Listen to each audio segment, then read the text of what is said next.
나 내게 오길 Baby 제발 그의 손을 잡지 마 Cause you should be my lady 오랜 시간 기다려온 날 돌아봐줘 내가 울리면 이제 너는 그와 평생을 함께하죠 오늘이 오지 않기를 그렇게나 매일 밤 기도했는데 네가 입은 wedding dress Girl 네가 입은 wedding dress 내가 아니잖아 wedding dress Oh 네가 입은 wedding dress Oh no 내 맘을 몰라줬던 네가 너무 미워서 가끔은 네가 불행하길 난 바랬어 이미 내 눈물은 다 마르고 버릇처럼 혼자 너에게 말하고 매일 밤 그렇게 불안했던 걸 보면 난 이렇게 될 거란 걸 알았는지도 몰라 난 눈을 감아 끝이 없는 꿈을 꿔 제발 그를 떠나 내게 오길 Baby 제발 그의 손을 잡지 마 Cause you should be my lady 오랜 시간 기다려온 날 돌아봐줘 내가 울리면 이제 너는 그와 평생을 함께하죠 오늘이 오지 않기를 그렇게나 매일 밤 기도했는데 네가 입은 wedding dress Girl 네가 입은 wedding dress 내가 아니잖아 wedding dress Oh 네가 입은 wedding dress Oh no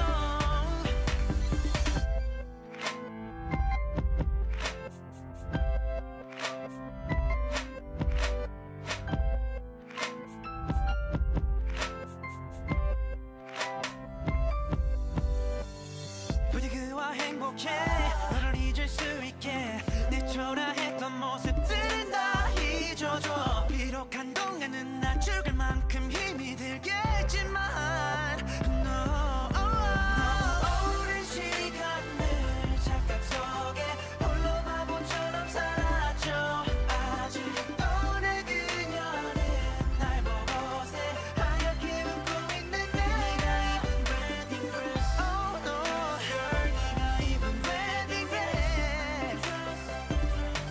Wedding dress She be me Oh 네가 She be me Oh no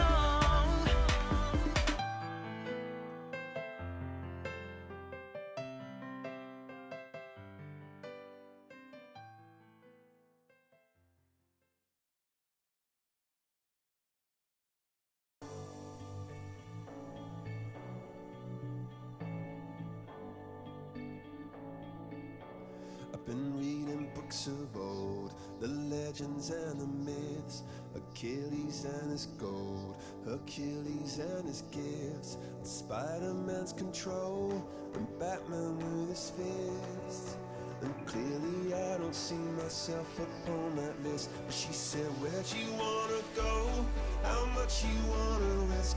I'm not looking for somebody with some superhuman gifts, some superhero, some fairy tale bliss. Just something I can turn to, somebody I can kiss. I want something just like this.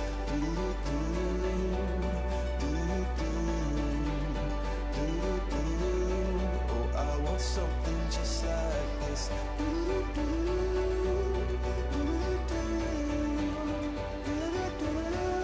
Oh, I want something just like this.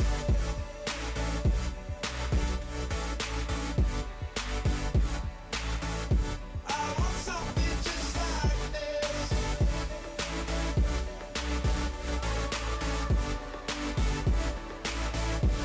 I've been reading books of old, the legends and the myths, the testaments they told, the moon and its eclipse, and Superman unrolls the suit before he lived.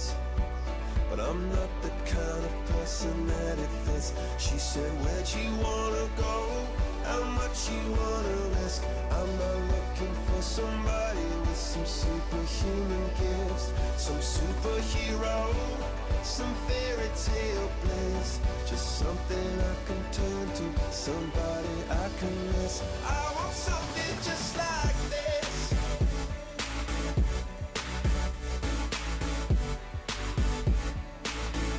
I want something just like this.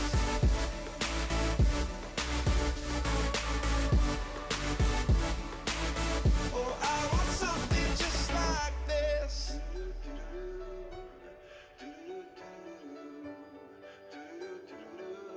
Oh, I want something just like this.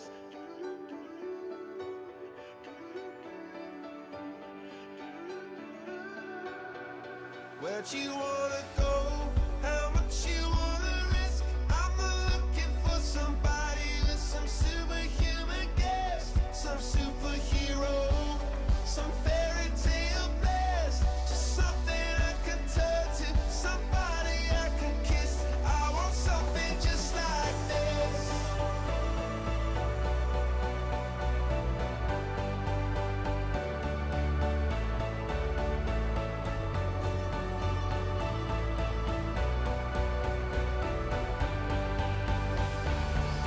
Oh, I want something just like this. Oh, I want something just like this.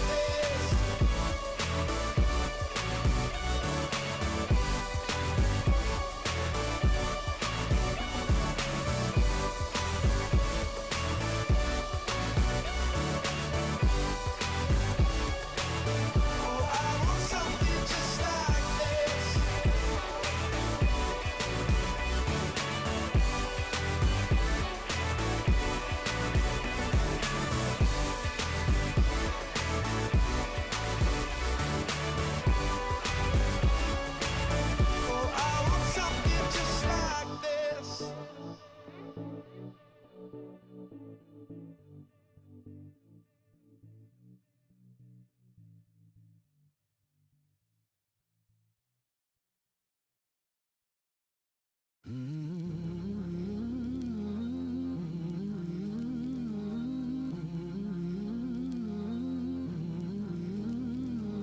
Waiting for the time to pass you by.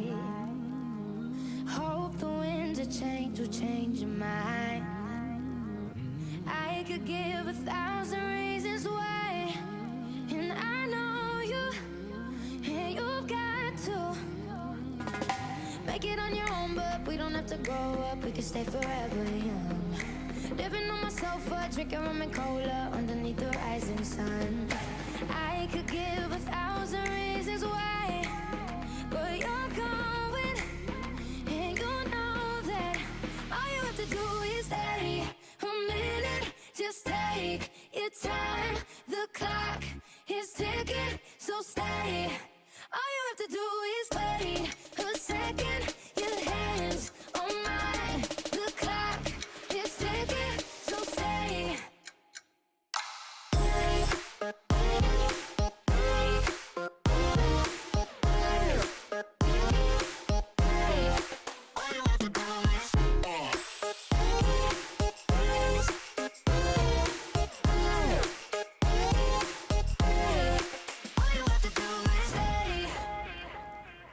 Won't admit what I already know. I've never been the best at letting go. I don't wanna spend the night alone. Yes, I need you, and I need to make it on my own, but I don't wanna grow up, we can stay forever young. Living on my sofa, drinking rum and cola underneath the rising sun. I could give 1,000,000 reasons why, but you're going, and you know that all you have to do is stay a minute. Just take your time, the clock is ticking, so stay. All you have to do is wait a second. Your hands on mine, the clock is ticking, so stay.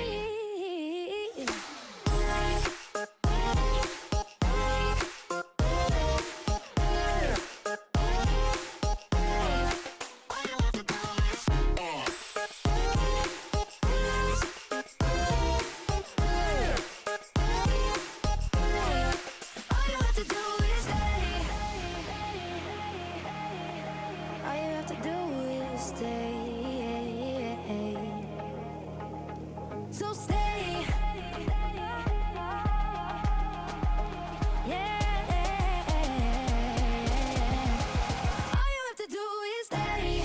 A minute, just take your time. The clock is ticking, so stay. All you have to do is wait a second. Your hands on mine. The clock is ticking, so stay. All you have to do is stay.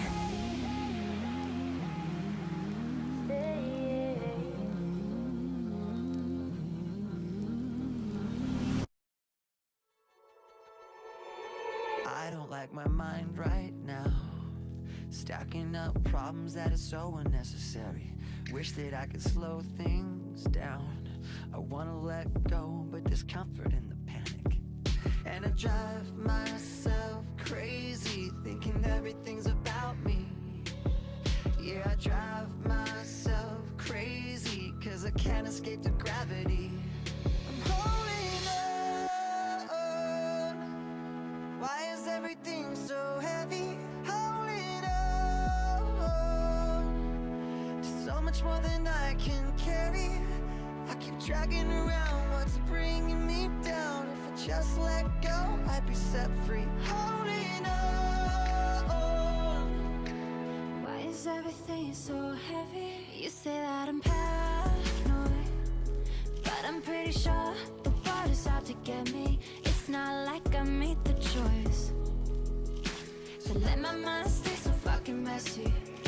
I know I'm not the center of the universe, but you keep spinning around me just the same. I know I'm not the center of the universe, but you keep spinning around me just the same. I'm holding on. Why is everything so heavy? Holding on. Just so much more than I can carry. I keep dragging around what's bringing me down. If I just let go, I'd be set free. Holding on. Why is everything so heavy? I know I'm not the center of the universe, but you keep spinning around me just the same. I know I'm not the center of the universe, but you keep spinning around me just the same. And I drive myself crazy, thinking everything's about me. Holding on. Why is everything so heavy? Holding on. So much more than I can carry. I keep dragging around what's bringing me down. If I just let go, I'd be set free. Holding on. Why is everything so heavy? Why is everything so heavy? Why is everything so heavy?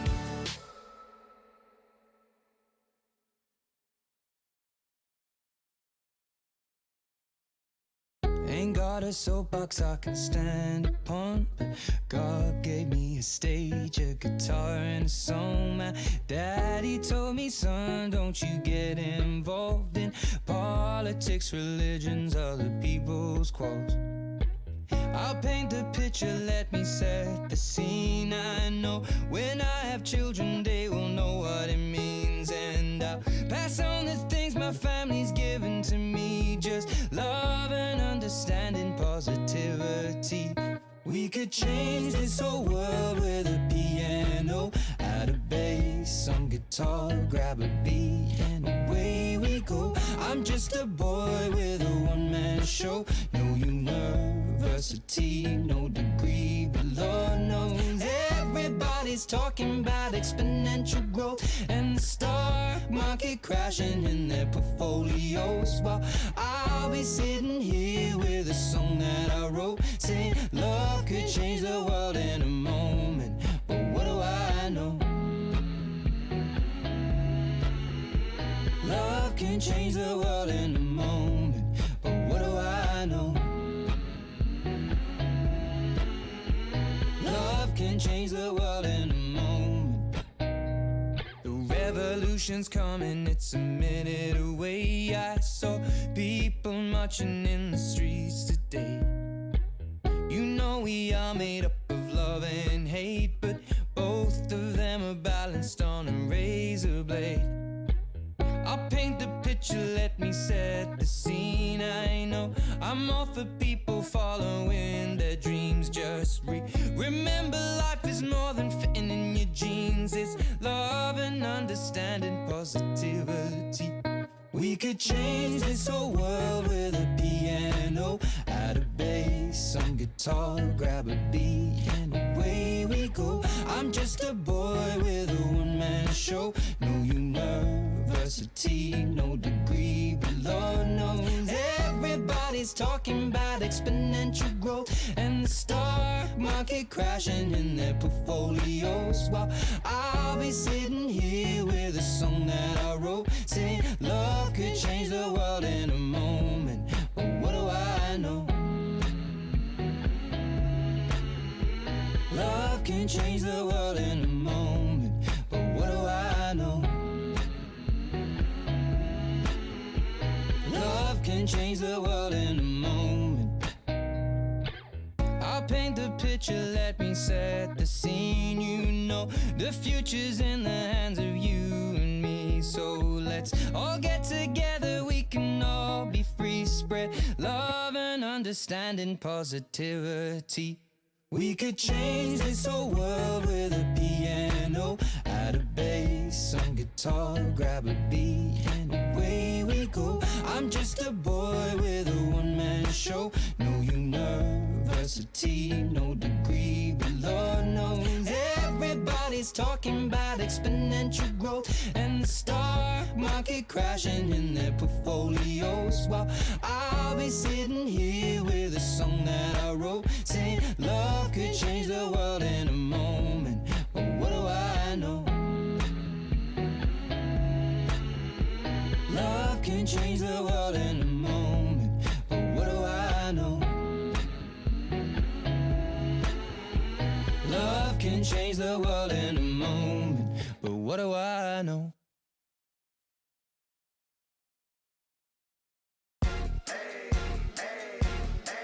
I got a condo in Manhattan. Baby girl, what's happening? You and your ass invited, so gonna get to clapping. Go pop it for a plan, pop it for me. Turn around and drop it for a plan, drop it for me. I'll rent a beach house in Miami. Wake up with no jammies. Lobster tail for dinner. Julio served that scampi. You got it if you want it. Got it if you want it. Said you got it if you want it. Take my wallet if you want it now. Jump in the Cadillac. Girl, let's put some miles on it. Anything you want, just to put a smile on it. You deserve it, baby. You deserve it all. And I'm gonna give it to you. Gold jewelry shining so bright. Strawberry champagne on us. Lucky for you, that's what I like. That's what I like. Lucky for you, that's what I like. That's what I like. Sex by the fire at night. Silk sheets and diamonds, all white. Lucky for you, that's what I like. That's what I like. Lucky for you, that's what I like. That's what I like. I'm talking trips to Puerto Rico. Say the word and we go. You can be my flica. Girl, I'll be a flico, mamacita. I would never make a promise that I can't keep. I promise that your smile ain't gonna never leave. Shopping sprees in Paris. Everything 24 carats. Take a look in that mirror. Now tell me who's the fairest. Is it you? Is it you? Is it me? Is it me? Say it's us. And I'll agree, baby. Jump in the Cadillac. Girl, let's put some miles on it. Anything you want, just to put a smile on it. You deserve it, baby. You deserve it all. And I'm gonna give it to you. Gold jewelry shining so bright. Strawberry champagne on us. Lucky for you, that's what I like. That's what I like. Lucky for you, that's what I like. That's what I like. Sex by the fire at night. Silk sheets and diamonds, all white. Lucky for you, that's what I like. That's what I like. Lucky for you, that's what I like. That's what I like.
calls are valid here for CBSL to do anything against, and they get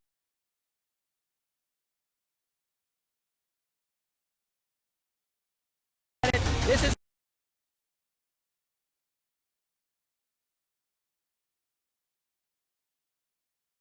going to be the ace. A clean swipe. An angel, George fighting in the corner, RJ goes down, redemption, a bit too late, what's gonna happen? Gabe has no for stun that isn't first.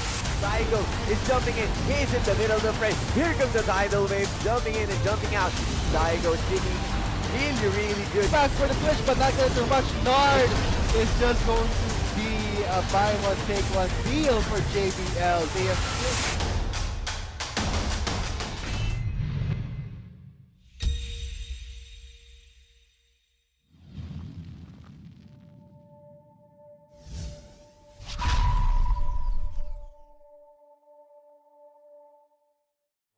What is up, ladies and gents? Make some noise as we head into day 2 of the Interconference Series for the local collegiate league powered by Lenovo. Of course, we are going to be your shotcasters for today. This is, of course, Arctic at your service, and with me is Vulcan. So that's my intro. Yeah, like Vulcan. So I'm just Vulcan while you have all that. No, I give you that extra accent to emphasize the... Yeah. So right now we are on our second day of the Interconference Series. And what an exciting day it will be. Indeed. So, I mean, this will be one of the games where it's going to determine the next stage. Top 16 teams from 48 teams will be now converging into this Interconference Series. And man, oh man, I mean, yesterday's matches were absolutely insane. Again, predictions right out the window. Teams that you kind of expect to perform yesterday fell a bit flat as expectations, I'd say. But still, I guess for yesterday, it was UPD that did pretty well. I actually That's saw the that only game. expectation that actually met my expectation. But other than that, wow. And I'm expecting almost the same for as we head into Group C today, guys. So it's going to be UPLB, Xavier University, TIP, and JBL. Intense matches. Really intense, man. So, but for the first match in the schedule, it would be UPLB versus Xavier University Wizards. Followed by that will be our first match of the 2-game series for Group C, followed by TIP versus JBL, another 2-game series, and the next match would be UPLB again, this time against JBL. Wow, so a lot of all-star games right off the bat, and I'm really looking forward to all these matches today. You know, I mean, at the end of the day, this is very crucial, as we did mention. As our previous matches, it's only one person from each group that will be proceeding to the top 4. So each game at this point, they have to secure every single win that they can if they want to reach the next So stage. each game they play is a high-stake game. They cannot be Exactly. complacent at all. Let's say you won the first set of matches, you can still get overthrown. Note that we will be only taking the top 1 of each group. But now, moving on to the first match, it would be UPLB versus Xavier University, and very interesting matchup. We're seeing one of the first seed of the South versus one of the, I think was the second seed, Arctic? For Xavier University, that is actually, I believe they are the first seed. Or no, they're the second seed. Second seed actually, of the indeed, second Visayas. seed, yes. But yeah, I mean, despite being the second seed, it's actually pretty surprising. Like Visayas and Mindanao, all these different regions, they've actually come up with some great teams. And Visayas is no joke. Like 2 of the top teams actually didn't even make it the split. Both Our Lady of Fatima University and University of Iloilo outshined by these teams suddenly emerging so strong. So I wouldn't underestimate the Visayas Conference going into these matches. Or like all these teams going up against all Xavier University in particular. So what are your predictions for this one? I mean, UPLB, Wow. first seed of the South. Well, you know, we'll just have to find out as we head into the pick and ban phase. But yeah, I mean, Lee Sin gonna be banned out right off the bat from Xavier University. Sendy, actually one of the players to look out for in this match, along with Eminem in the mid lane. Yes, there you go. So it's gonna be interesting. Yeah. Yeah, we're going to be interesting because we will be running the 10-ban system, and this time it will be the teams experiencing first time how it feels. It will be a 2-game series, so they have that room to grow, to learn, and adapt. Exactly. And of course, ladies and gents, we are playing on the mid-season patch. Although Sejuani, Maokai, and Zach unfortunately not up for the table just yet, but we are entering this with Saya and Rakan now available for pickup. So it'll be interesting. I'm actually looking forward to hopefully seeing a team in the future pick this up. When that'll happen, not quite sure yet. We'll just have to see. Could be today. Hopefully, It could be hopefully. today. So let's see. Couple goals. In the first spanning phase, right now we're seeing Lee Sin, Irelia plus Karma. Karma is a flexi pick, can go mid or support. But for Xavier University's side, we are going to be seeing a first ban on the Kled, probably from the games we've seen with Daigo on the Kled. Indeed. And overall, you know, he's a pretty good champion in that top lane when played correctly. And there's just so much, like, you have the roam potential with the charge, especially when it's up. Like, you could just charge right into the mid lane unexpectedly. And yeah, all these different plays. Like, there's lots of strategy that you could work around with just that Kled because of the unique mechanic that he has, not only with the charge, but with Skarl as well. A lot of sustainability. So yeah, whoa, there we go. Actually, first pick gonna be the Ivern for UPLB. So Ivern, I'm actually not surprised. Like, even in competitive play, even in the BGS, he is one of the hotly contested champions, especially with a team that could use that correctly. UPLB, not surprised. You know, Slane might actually slay on this Ivern. But wait a minute. We were just talking about wait a the minute, Zion right. Rakan. So let's see if it will be a lock-in. I mean, it's very surprising to see firsthand, and yes, that would be a lock-in for the dual goals in the bot lane, followed by Xavier University hovering on the Galio. I'm not sure if that's going to be in the top lane or the mid lane. Galio right now has been proven to be less effective in the jungle, not even an option, probably going for the top or the mid lane. Yeah, I'm estimating that, especially with the nerfs that Galio has, he's not as strong and potent as he was before when he was just freshly released, where you could send him in the mid lane, especially with the damage reduction off his Q. I'm assuming that it might be a top. And with that genre reveal, it's definitely not going to be a support. So there's a lot of information actually on the board as to where we could potentially see this Galio, given the changes that he already has in this patch. But yeah, let's go ahead and check out the bans in the second rotation. That's going to be Ari, banned out from Kratos. Kratos is actually, I believe, is known to be quite an efficient Ari player, so I'm not surprised that that's taken off the board. And yeah, Fizz, Thresh, and that is the Orianna, if I'm not mistaken. Yeah, the Orianna. Orianna and Syndra for Xavier University. And notice that Xavier University, they first pick Graves, probably for Sandy, who is known to be playing the hyper carry junglers. So right now, instead, UPLB left with no choice, have to focus on the mid laner, presumably because they think that Xavier University still has not yet locked in their mid laner, but we have yet to see. So right now, on UPLB's side, second picking phase, and yes, what a surprise hover. I guess I've been, yeah. Why are you so excited about the hover on that? I mean, like, particularly because as I was saying, like, Galio mid, he's not as strong as he was, but looks like Xavier University might be out to prove me wrong in this case, as we might actually see this Trundle. Well, I mean, I highly doubt that's going to be a Janna mid unless they pull off some sort of cheese in a way. But yeah, I'm estimating that. There you go, indeed. So that's going to be a Trundle top, and they will indeed be sending this Galio in the mid lane. So I'm actually interested in seeing how this will play out for Xavier University going into this game against UPL. So right now we're actually be expecting that Xavier University just baited out UPLB, thinking that, hey, we don't have our mid laner yet, let's ban out the remaining mid laners, but that's not the case. So Xavier University was able to manage to lock in one of the strong marksmen right now in patch 1.9. Let's say Illusion is still strong, but I wouldn't say compared to the previous patches, but Trundle, very surprising to see how it will fare against, oh, it's a Gangplank.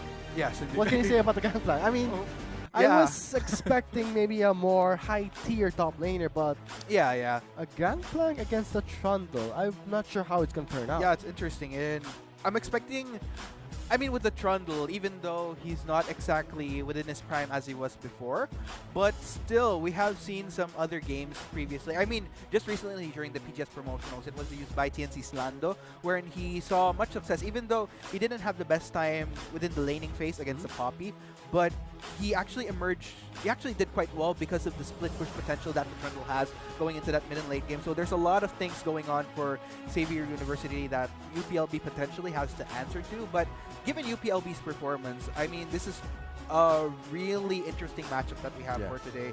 You know, second seed versus a first seed, but given Visayas with all the teams that they've taken down, I mentioned Olfu and UI, I'm actually expecting, I have high expectations with this matchup with Xavier and UPLB. So, and right now we will be having a message from our sponsors. This event won't happen without them. So we will take this time for a commercial.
Not enough Garena shells to buy the latest League of Legends skin? On sale now? Get shells anytime, anywhere with your Globe or Touch mobile number. Go to gamer.com.ph and sign up with your mobile number and enter the verification code you will receive via SMS.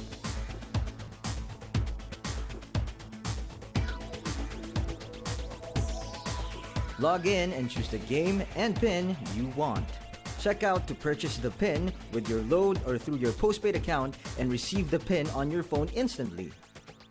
Never miss a sale on your favorite League of Legends skins and champions with Gamer. And now we are now on to the rift of the first match, first game, UPLB versus Xavier University. Then this would determine how the succeeding games will proceed. So let's get straight to it. Yes. Oh man, I'm getting chills as we head into this game right now. UPLB, Xavier University, both really good teams. It's not the Miss. Yeah, it would be UP Los Baños on the blue side versus on the red side would be Xavier University. And now it's interesting to see the gangplank starting with the Sapphire Crystal. Oh yeah, now that you mention it. Then again, grants him that extra mana to make sure that he could use that Q a little bit more for that extra goal. I guess that does make sense actually. So Daigo might actually be playing this a little bit more on the easier side, so that he could farm a little bit once he gets on the first back, have that extra goal to go for his optimal itemization. So yeah, but then again, based on what we're seeing here, very standard. We're not going to be seeing any invades, or yeah, best to play it a little bit safer in this case. And yeah, especially with these two compositions, you have the Gangplank and the Ivern right there. So it's going to be a little bit more easier. So there we go. A little bit of a pause break right there. So yeah. Anyways, as I was saying, so especially, yeah, like I mentioned, Daigo on the Sapphire Crystal. So with that extra mana, going to be farming up a little bit, get that extra gold from the Q. And then Ivern at the same time, you don't really expect as much from him, especially when he starts clearing camps. That's a huge chunk of HP that's taken down. So it'll be interesting to see if maybe will we see Sendy take advantage of knowing that Ivern's vulnerability because of that HP loss when clearing camps, or yeah. So we'll just see how that goes for them. But it's also interesting to point out that Daigo did not pick up the teleport, but it would be the mid laner Echo with the teleport compared to, let's say, a Ghost or Ignite. Compared to the mid laner, which is the Galio M&M, he did pick up, let's say, I'm pretty sure it was a Galio Ghost, with a Ghost. So yeah, now that you mention it, that's actually interesting because, so that being said, if Daigo without the teleport, he's gonna be mostly cooperating in the team fights that he can access with his ult, but other than that, not the physical presence itself. So that'll be interesting how that plays out for you. Yes, that's going to be somehow, let's say, he's not there, but his spirit is in the battlefield with that global ultimate. So right now, it would be M&M on the Echo. For Kratos, it would be the Galio with the Ghost. Yeah, so we keep on talking about the other peeps, but Saya and Rakan, finally in our first competitive LCL game, So they're finally making their debut with Benz and Dash respectively. So especially with Benz and Dash, they actually, for me, they have some pretty good synergy based off what we've seen of them in the previous stage. So going into this next stage, I'm interested in seeing how they'll be able to optimize the synergy that's technically needed when you're running this bot duo. So let's see how that synergy will turn out. There is a Janna on the side of Xavier University. So if ever Dash commits with his ultimate, he has to be prepared. He will be denied. And there is the route onto the Lucian. There is the airborne knockoff from the Rakan. Very close call for the Lucian. Look at the aggression early on. Dash and Benz just really utilizing the potential of getting that trades off of the Lucian right there. And Lucian not able to actually respond because that was a continuation of CC, the stun, followed by the knockup from Rakan. Interesting, interesting. That was a pretty close call. There is the Storm Shield from the Janna, but it's not the sustain where you have against a duo bot lane like Rakan. He does have the shield, the knockup, and the heal. In my opinion, he's like a much more attractive Alistar. Yeah, attractive in a lot of ways, not just in terms of but the champion itself, but yeah. What's also interesting is I like how Benz and Dash, they know how to utilize the combo. Like, once you hit the stun, you follow it up with the knockup, and then you get that heal for extra measure, so that even though Lucian tries to get a trade-off, but here we go. It looks like Ivern actually lingering around, but will not actually translate to a gank just yet. Slane's been spotted a bit too early. What happened there? There were no visions. He did have the advantage, but a bit too early, let's say, for Kratos on the Galio. There we go. So yeah, oh, look at the damage though going on to the Lucian. Wow, right the there. shield just barely makes it out, and there is another airborne from the Janna. Some trade-ups going on, but because of the harassment coming in from Benz, look at him, he's out of mana. Indeed, indeed. So, but yeah, still with the extra precaution from UPLB Dash, he should be fine, although won't be able to trade as hard. And if you're going to look at it, Admajor, I'm sure he's actually low on HP, but still with the mana, could still actually put up with Benz at this point. Now that Benz doesn't really have the optimal trade tools to really go in for trades with Admajorum and Braingasm respectively. So that would be Slane wasting his time in the top lane.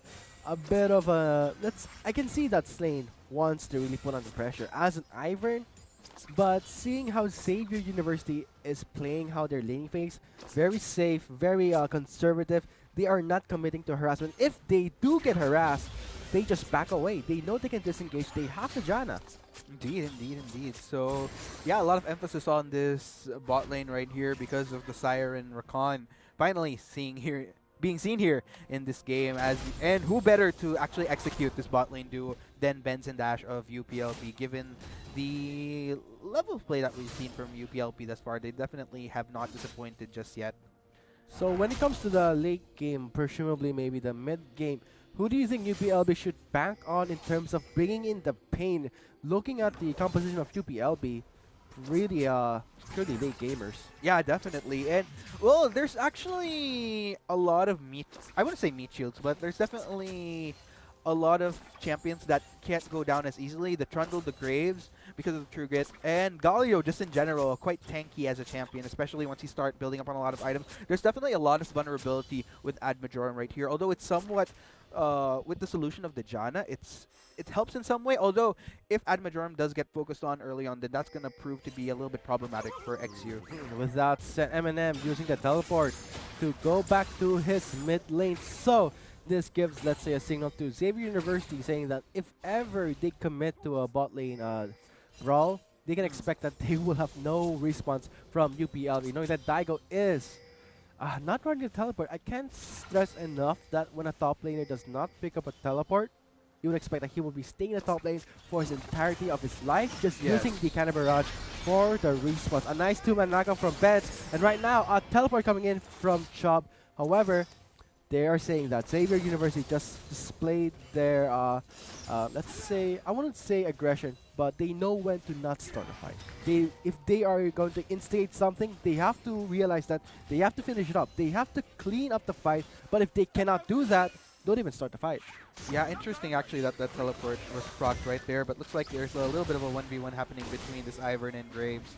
But nothing exactly translating just yet. But yeah, as I was saying, I'm actually surprised that Chubb used that teleport, I wouldn't say at an optimal moment, especially since they already have the advantage. Oh wait, no, that was actually Eminem that practiced teleport. Yes, Eminem did use his teleport to return to his lane. So knowing that Daigo is in the top lane, no one can cancel Chubb's teleport. So he willingly canceled his own teleport. What can you say about that? Yeah, that's actually weird because especially since they technically have an advantage, as Daigo won't actually be able to respond unless he walks all the way down to bot lane. So as far as what advantage they supposedly had as far as the early game, wherein they could actually just go 5, wherein Galio is within closer proximity to that bot lane, it's such a shame that they're not able to utilize that now. They have to wait for that teleport to come back up from Chubb once again.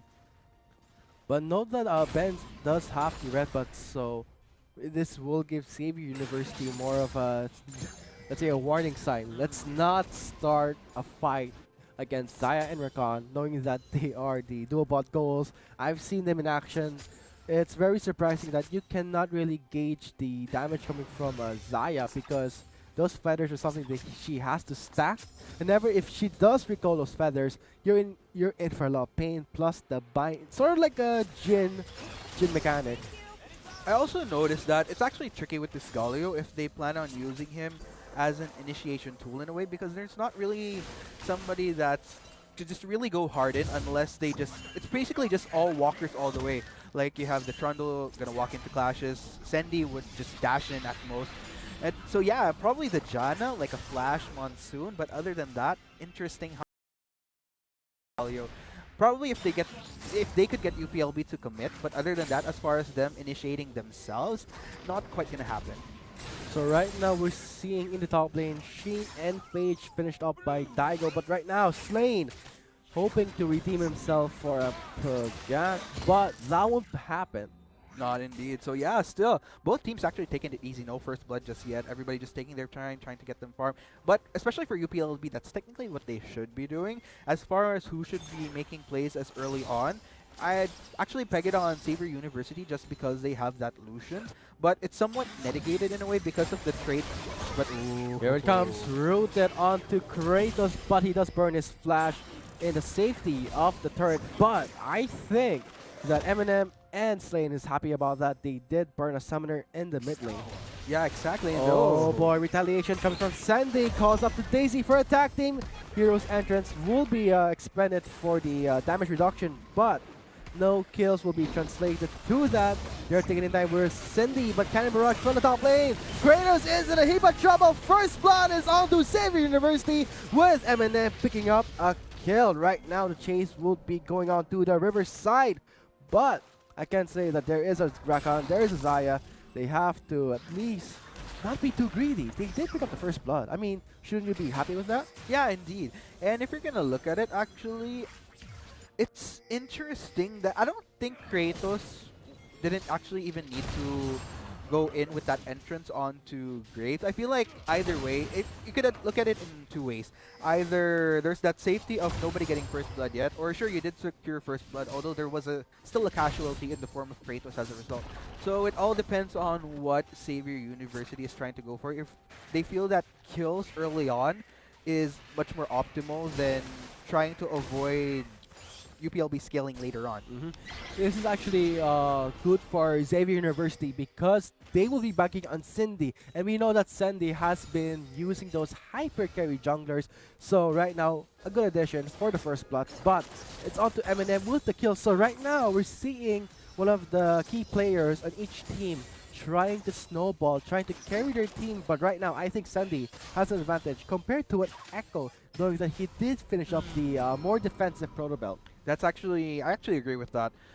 Especially since Sandy on this Graves, you're expecting a lot of aggression. So with that kill up, this will definitely grant him the leeway to start making more plays. I'm definitely expecting, if anything, he could probably try to utilize performing a little bit more, trying to get more aggression. Perhaps in the bot lane, maybe. He could potentially be in the mid as well, as Kratos could actually set up for him. But looks like Slane actually taking that jungle sneaky. Easy 112 gold for Slay, and Sandy just watched as his resources was taken away. Yeah, and that's actually crucial because if Sandy you know, when he doesn't get to perform aggression as far as lane ganks, he definitely needs to farm up. So Slane actually denying him is actually a great way to kind of slow him down as far as what aggressive plays the Graves can make.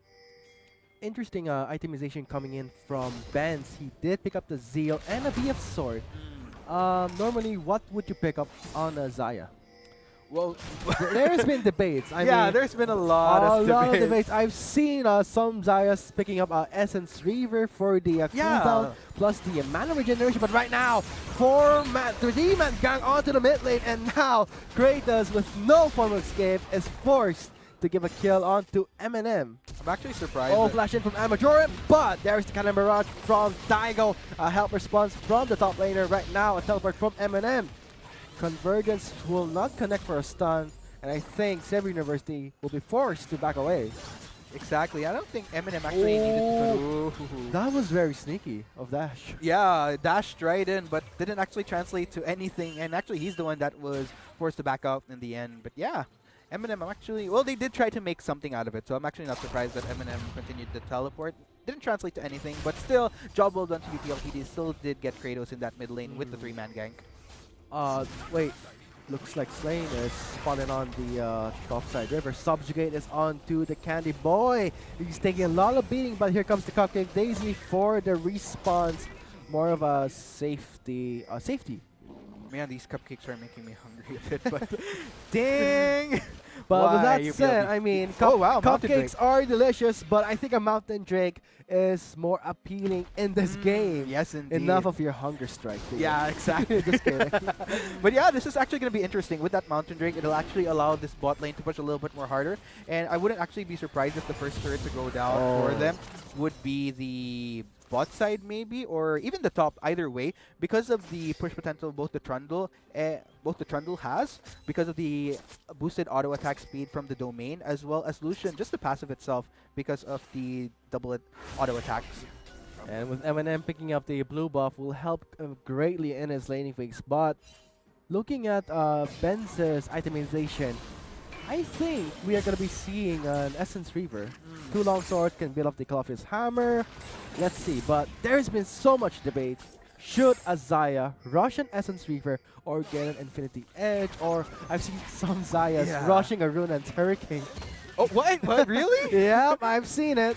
And it did not look It actually pretty. doesn't even... I actually tried that before. I was assuming that the feathers would proc on the No extra way. attack. It didn't, so it was like, dang. But yeah, like for me personally, I love the idea of Essence Reaver just because of it's so well rounded. Like Saya benefits from the crit. You also have that cooldown for that for easier accessibility to the stun when needed, especially if things do get dirty. So yeah, for me, I guess it's to each his own, depending on what your preference is.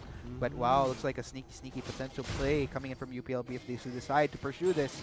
But here comes the pincer from Eminem. A 2-man stun onto the Convergence. They just walk right into it, and there is Daigo picking up the kill. They get stunned by Kratos. He does get the retaliation kill with a 2-for-1 trade in favor of Xavier University.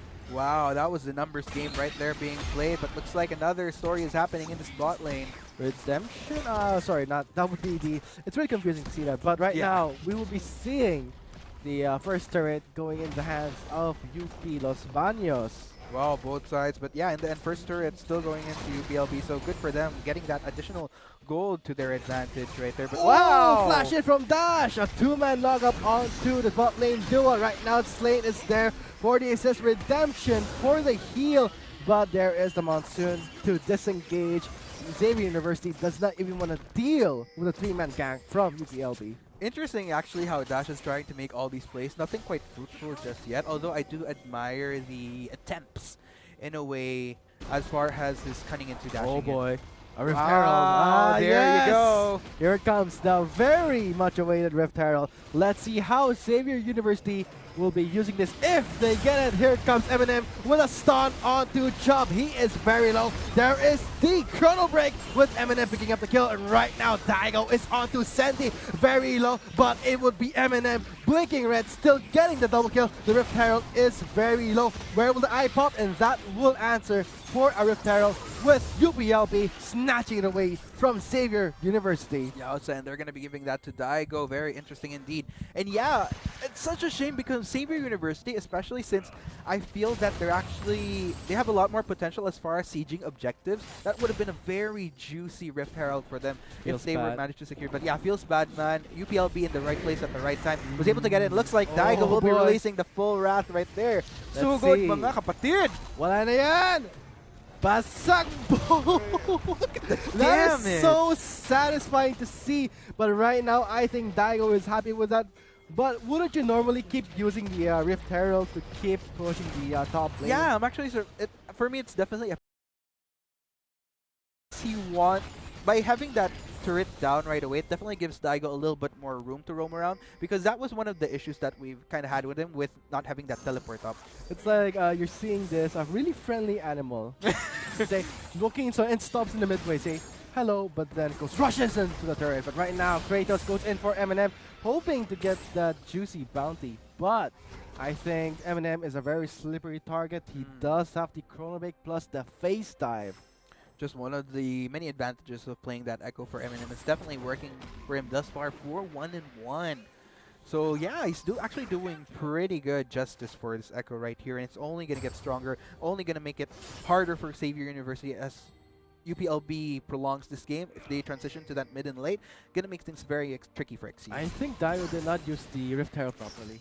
Really, Yeah. it's such a waste. I mean, they expended so much resources to get that Rift Herald, and he just uses it like, let's say, like a tissue paper. Yeah, like it's like the excitement of, ooh, I got the new Rift Herald. Normally Let's try you would- using it right away. Yeah, normally you would use it, let's say, in the second tier turret where it's there you go. more difficult to actually take it down, or let's say an inhibited turret.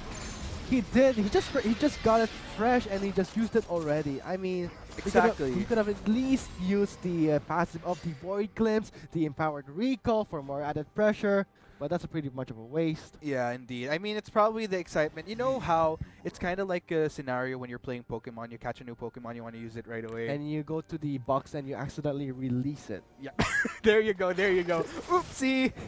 But yeah, I actually agree with you there. I feel like, especially since Xavier University, they have a lot more potential as far as sieging objectives.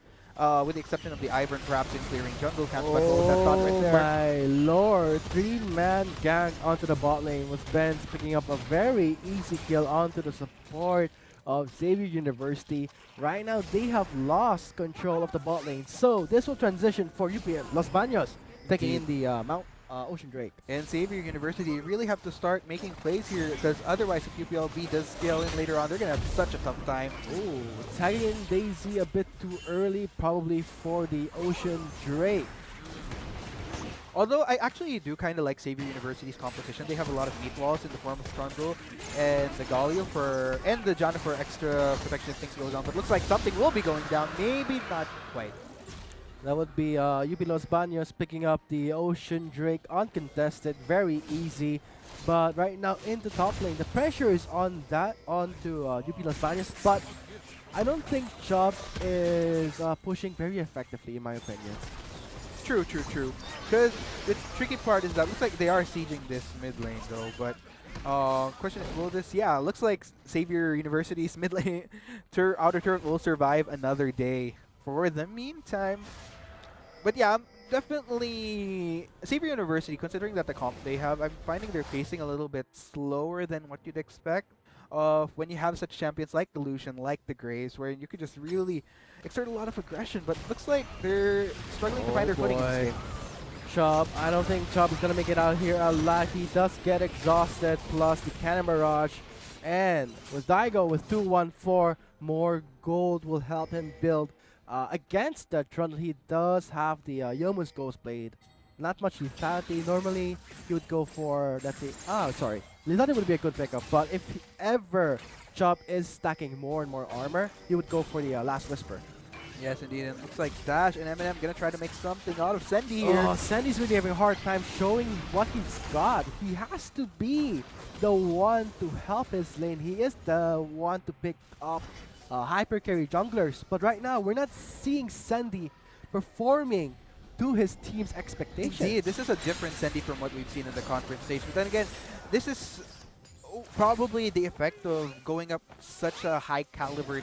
I wouldn't necessarily high caliber. One of the Tower top dive, higher maybe teams. not. That would be Ben soaking a lot of damage. And here it comes. The tower dive was Daisy in the front line. Does not care with the 3-man knockout from that passive. And right now with Daisy tanking in that turret hits, I think UP Los Baños is pretty much satisfied with that.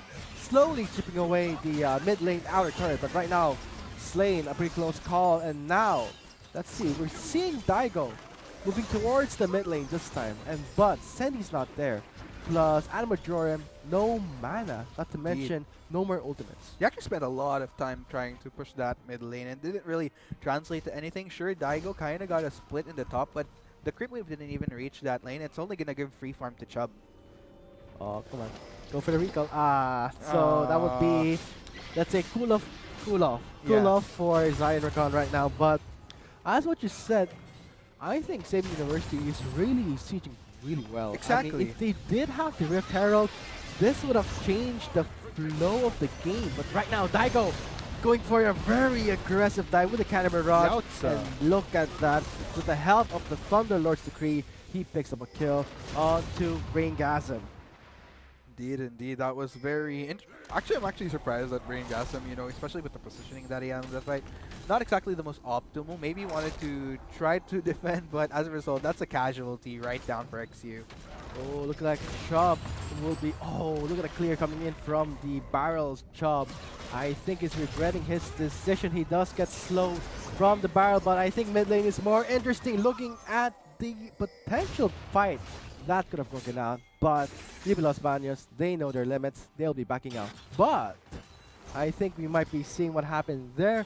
But right now, looking at the scoreboard, 8-4, a gold deficit of, let's say, not more than 4,000. But look at the damage coming from Adamajorum. He is willing to dive that turret, but with the spot of Rakan, you do not want to dive.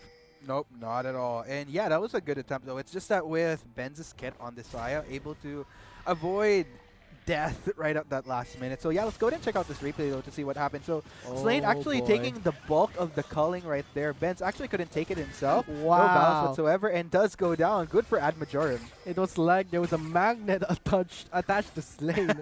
So he really tried to sidestep, but normally you would expect some of your teammates to help out in that, but that was not the case. That's technically that's technically one of the cons of going for Boots of Mobility. Once you're in combat, you actually have reduced movement speed as opposed to the other boots at their normal capacity. Oh boy, Dio just finished up his Infinity Edge at the 24-minute mark. So that will be 3 key items for him, whereas Trundle, the Sunfire, has been nerfed against damage for champions, but the bonus damage has been increased from 50% to 200%. So this is going to help Chubb split push very quickly. Indeed. And yeah, Slane tried to make something, but looks like XU will be backing off right off the bat. But yeah, wow, a turret actually taken down by Chubb here in the bot lane right here, going at it with Eminem. Eminem does have the Chrono Bake, but if he does Chrono Bake, that will be his death. Chubb forcing out the flash, but he is very low. Looking at Eminem, really playing with Chubb, and now here's the response from Sendy. He does not have mana to help his team. Oh no, that was perhaps a little bit too ambitious for Chubb right there, and he paid the price with a flash down to boot. Not exactly the best trade-off right there. Good try, but not exactly. Oh, finally, the outer mid lane turret does go in the hands of UP Los Baños, with the next Drake would be the Cloud Drake. So, will this be a high priority Drake for both teams to get? I don't think Xavier University should even risk it. Definitely. At this point, they want to try to take as many advantages as they can, because UPLB, like we mentioned, as this game goes on, they're just going to get even more and more stronger, and Xavier University might actually even have trouble utilizing what advantages that they have, because like we did mention, there's a lot of potential with pushing sieging towers, But because There of it the clear comes. from Daigo, but whoa, no. Cannon Barrage for the attempt to engage does fail. A teleport will be cancelled onto Chubb, but what was Kratos thinking? Overextending, Eminem goes in for the buy, but regrets his position, forcing out a corner break. Daigo going in, gets exhausted, does get taken down by Sandy for the shutdown goal, and now Chubb is there a bit too late. A little in too late indeed, and that's actually a result of the fact because of that duel that we had with Eminem earlier. It cost them in the bigger picture of things, and looks like UPLB actually going to translate this into taking that Drake indeed. It's going to make all the more things more complicated for Xavier University at this point. Oh boy, what should Xavier University do right now, in your opinion, Arctic? For them to come back from this, it's not a huge deficit, it's more on how they start a clash. Oh yeah, well let's go ahead and check out what happened in this replay first and foremost. So Kratos actually in the front line, taking the bulk of UPLB's damage. It's just that the problem is, it's not really translating to any responses from Xavier University's main damage dealers because they're zoned out by Daigo so efficiently. And Daigo just front-lining like a champ right there because of that threat potential that he has on that gangplank. And it just went so messy for Xavier University. And normally when you're playing a Graves, you would be the one to snowball. You would be the one to start the fight. You would try to cut down the enemy. But this is not the case. It's now somehow he is now being the cleanup where Xavier University does not need. They need a strong front line. Or it shouldn't be a tank or whatever, but it should be someone of a threat. Exactly, and I'm actually starting to appreciate the logic of UPLB going for this Ivern, given that Sendy, like we did mention, because of the aggression that he can exert, because of these champions, such as the Ivern, such as Daigo kind of frontlining for Xavier University because of the threat that he is right now, it makes it so hard for Sendy to just be Sendy, be that aggressive jungler that we know he is, and as a result, he's just having so much trouble at this point. So right now we're seeing Slain translating towards support itemization. There is the Arden plus the Redemption. So there will be 2 redemptions for UP Los Baños. Indeed. And 11 and 5 on our scoreboard. And yeah, still, here's the tricky part. Like, even if Xavier University, like I mentioned, with the Trundle, they have the potential to split push. But we did see earlier just how Daigo cleared out that wave from Chubb when he was pushing the top turret.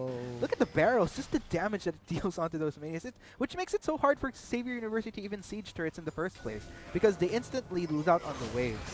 Sendy did not see that coming, forcing out his splash with the collateral damage, but there will be Cannon Barrage for the slow, with Daigo picking up the kill with that parley.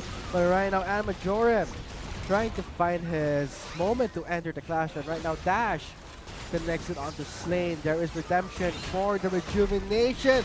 Here comes Eminem, a stun on to Majoran. He is very low. There is the monsoon separating him from Eminem, but Amajorum still overcommits with Eminem on a rampage, picking up a very big juicy kill from Xavier University. And looks like UPLB will be going for this Baron, as a result uncontested, not to mention Daisy actually taking a bit of the damage, but yeah, nonetheless, this is going to be an easy Baron for them with 4 members of Xavier University down. Oh my goodness, UPLB going at it strong. And now I think Braingasm should pick up a shovel and pick up his teammates' dead bodies. He did not do anything to help his team there. Indeed.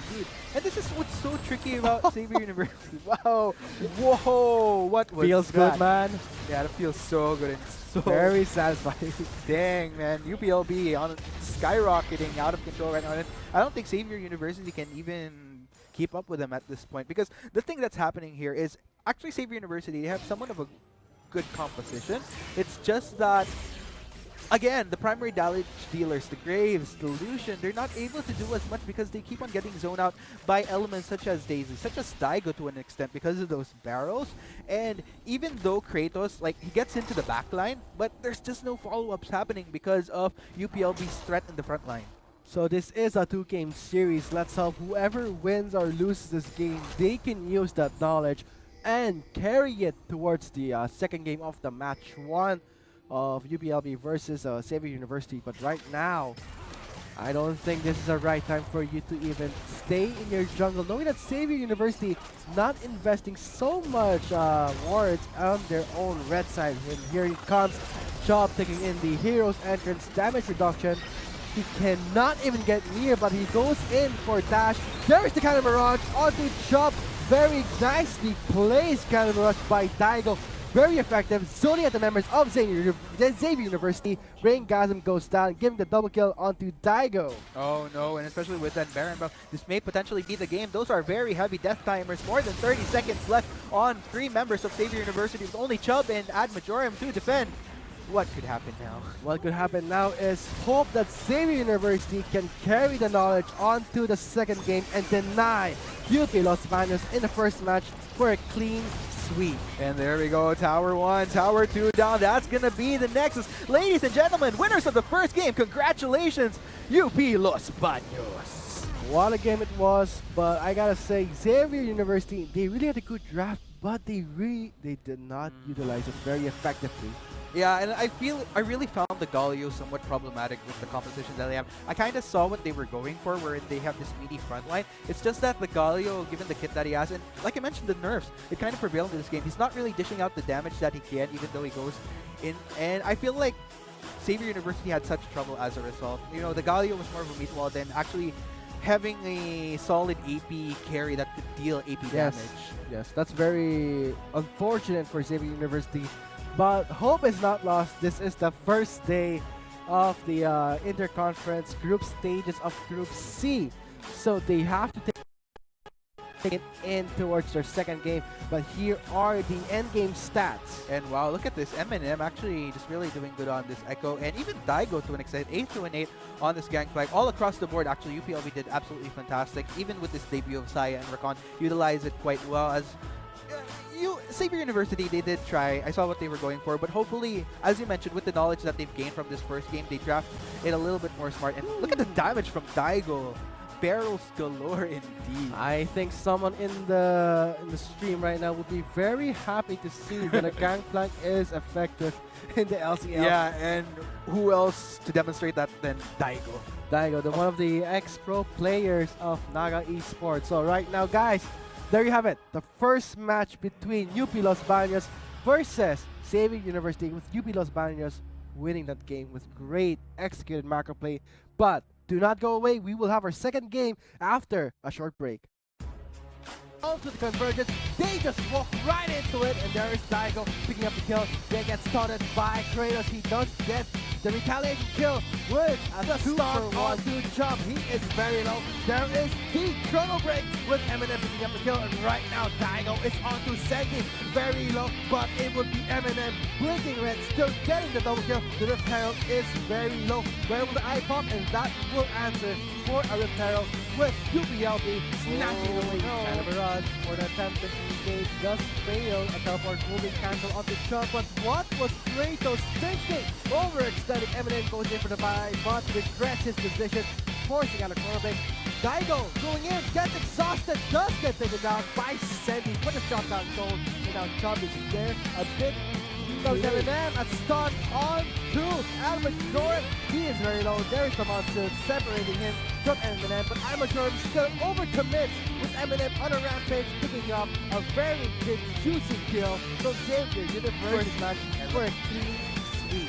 And there we go, Tower 1, Tower 2 down. That's gonna be the Nexus. Ladies and gentlemen, winners of the first game, congratulations, UP Los Baños. What a game it was, but I gotta say, Xavier University is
Not enough Garena shells to buy the latest League of Legends skin? On sale now? Get shells anytime, anywhere with your Globe or Touch mobile number. Go to gamer.com.ph and sign up with your mobile number and enter the verification code you will receive via SMS.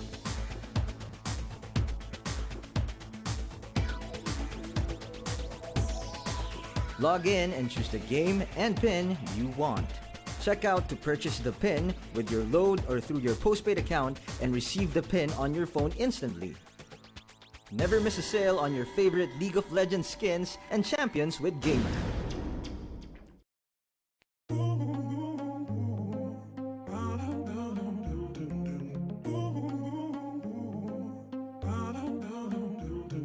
Sorry, I don't really see this working out. It's nothing you did. I just can't do this right now. No easy way to say this, and I don't know how. It's nothing you did, but here goes letting you hit down. Baby, you're so perfect, but he's the perfect one for me. I know that you're worth it, but something about him gets to me, all I need. Plus we got history. I used to love him, he used to love me. Yeah, we go way, way, way, way back. We love, love, love like that. Now I still love him, and he still loves me. Yeah, we go way, way, way, way back. We love, love, love like that. Way, way, way, way, way, way, way back. I didn't know I felt the way I did before. It's nothing I did, and now I guess I'm sure. It's like we never really ever closed that door. It's nothing we did, and now our hearts want more. Baby, you're so perfect, but he's the perfect one for me.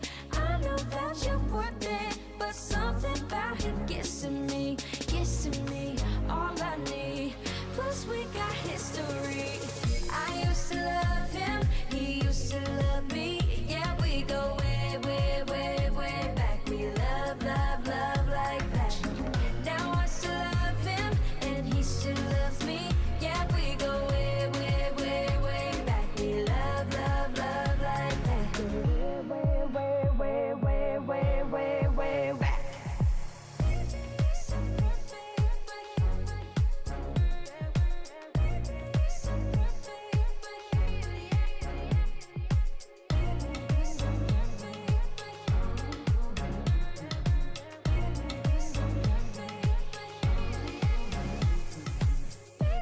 So perfect, but he's the perfect one for me. I know that you're worth it, but something about him gets to me, all I need.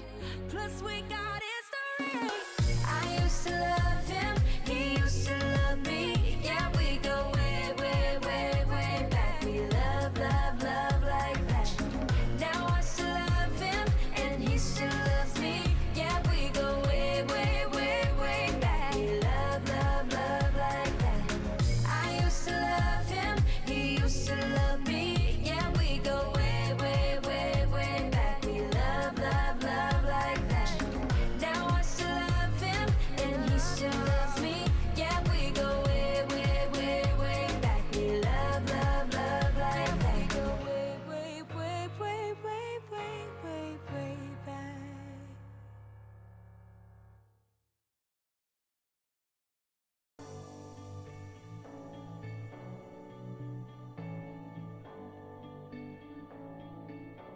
I've been reading books of old, the legends and the myths, Achilles and his gold, Hercules and his gifts, Spider-Man's control, and Batman with his fist. And clearly I don't see myself upon that list. But she said, where'd you wanna go? How much you wanna risk?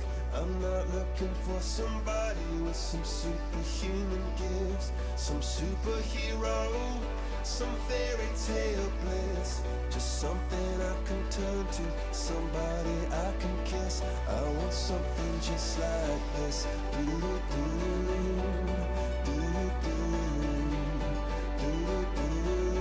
Oh, I want something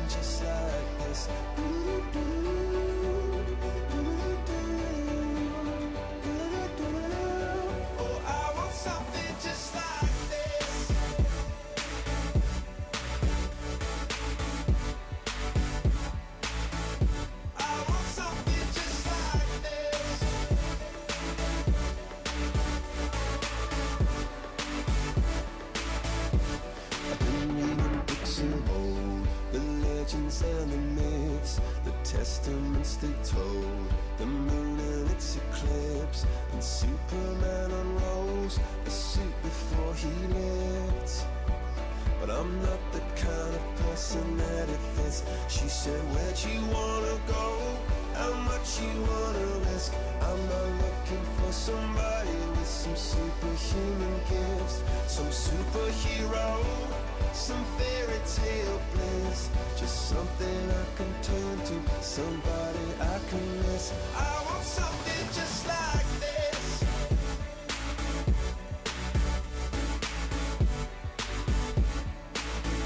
I want something just like this.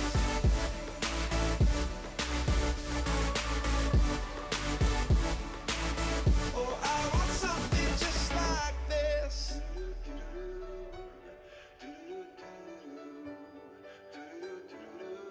Oh, I want something just like this.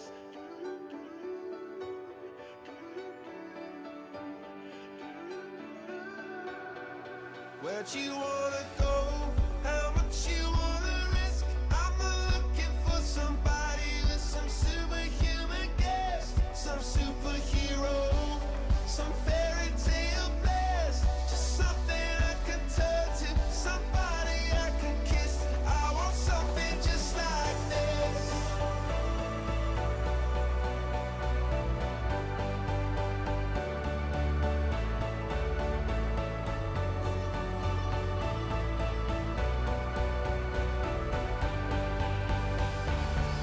Oh, I want something just like this.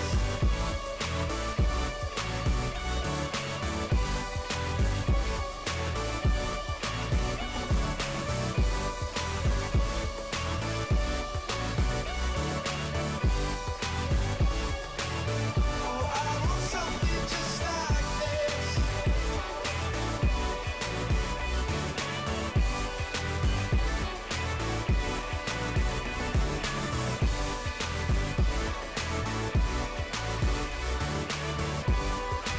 this. Oh, I want something just like this.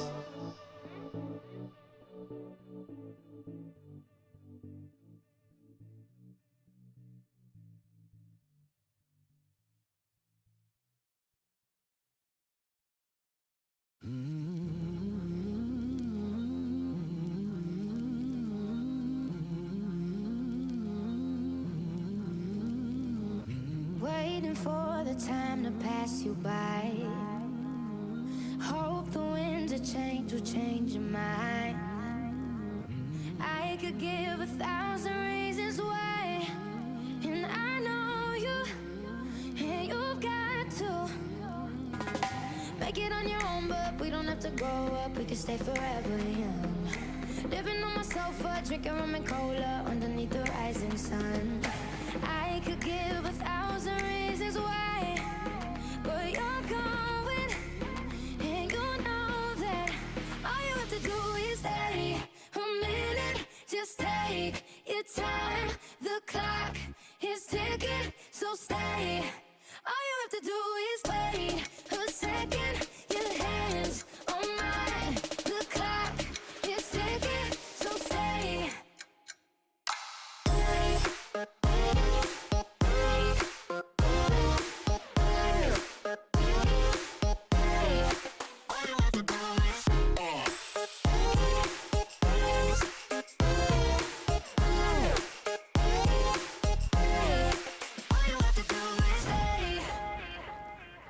Won't admit what I already know. I've never been the best at letting go. I don't wanna spend the night alone. Guess I need you, and I need to make it on my own, but I don't wanna grow up, we can stay forever young. Living on my sofa, drinking rum and cola underneath the rising sun. I could give 1,000,000 reasons why, but you're going, and you know that all you have to do is stay a minute. Just take your time, the clock is ticking, so stay. All you have to do is wait a second, your hands on mine, the clock is ticking, so stay.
rack my mind right now, stacking up problems that are so unnecessary.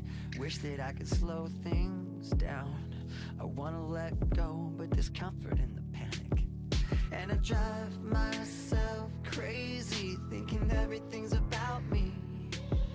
Yeah, I drive myself crazy, cause I can't escape the gravity. I'm holding on.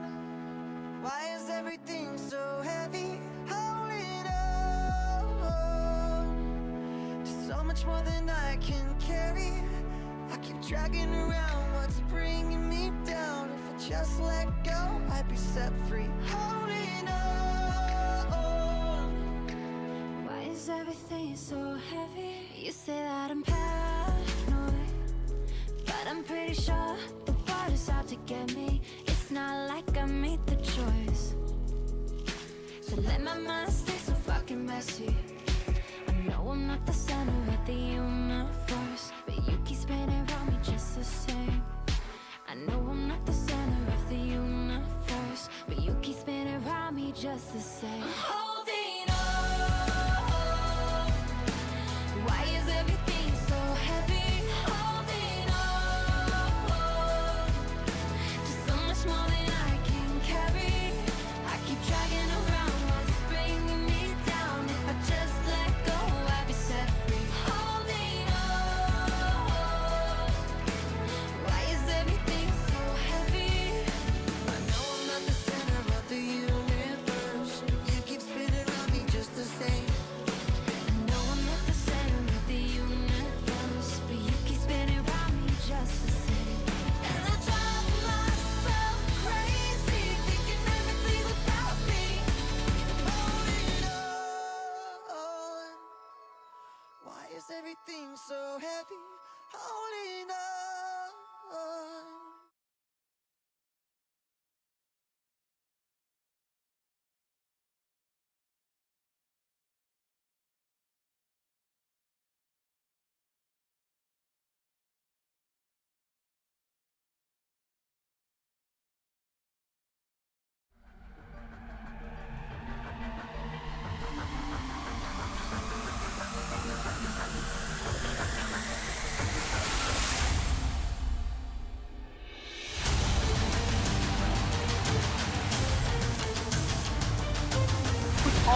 Huge calls are mounted here for CDSL to do anything against, and they get it. This is going to be the ace, a clean swipe. There's an angel! Don't find it in the bar! RJ goes down! Redemption! A bit too late! What's gonna happen? Bob has known for Starman even as his first! Daigo is jumping in. He's in the middle of the fray. Here comes the tidal wave, jumping in and jumping out. Daigo sticking really, really good. Back for the switch, but not gonna do much. Nard is just going to be a buy one, take one deal for JBL. They have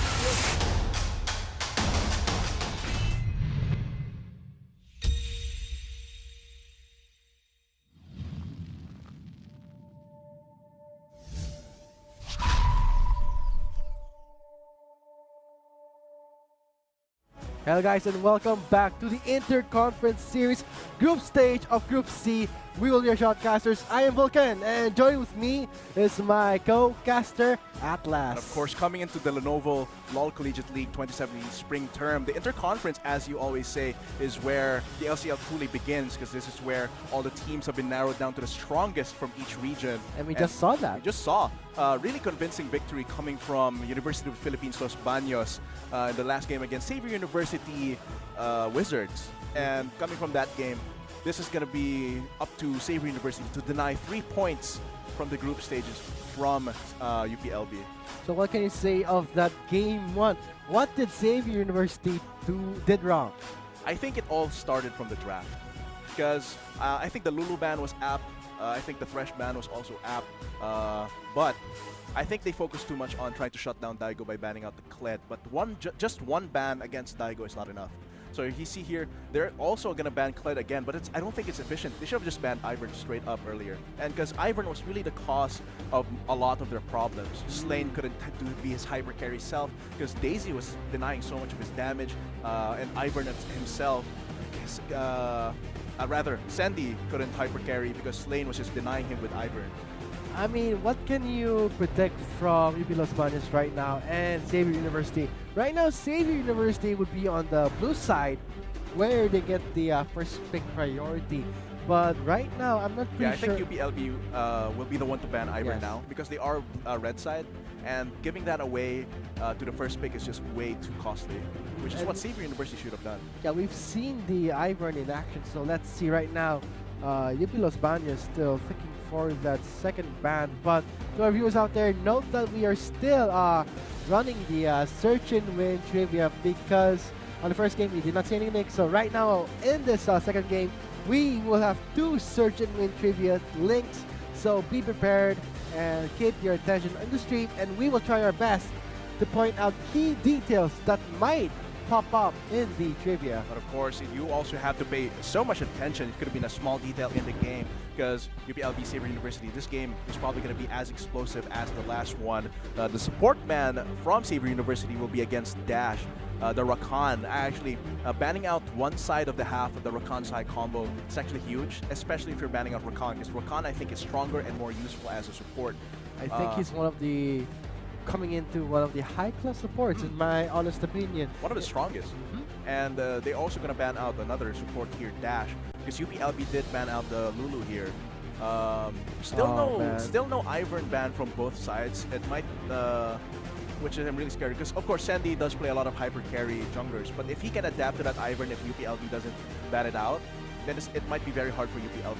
But I'm pretty sure UPLB has to ban the Ivern here. It's way too costly, way too dangerous to leave it open. So that will be the ban out. Oh, now the predictions coming from our analyst Atlas with the Ivern being removed from the game itself. So right now we won't be seeing the support Thresh, but right now Xavier University locking in first pick Zaya. First pick Saya.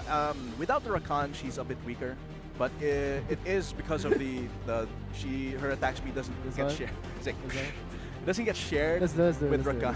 Yeah, Rakan Zaya. But yeah, the attack speed doesn't get shared, which is actually so huge in these early game fights in the bot lane, 2v2s. The battle dance range is increased as well, so without that, the survivability for both is out. But she still has a lot of burst and damage on her own. And the survivability from the Feather Storm is so good if you can block out a really big skill shot or CC.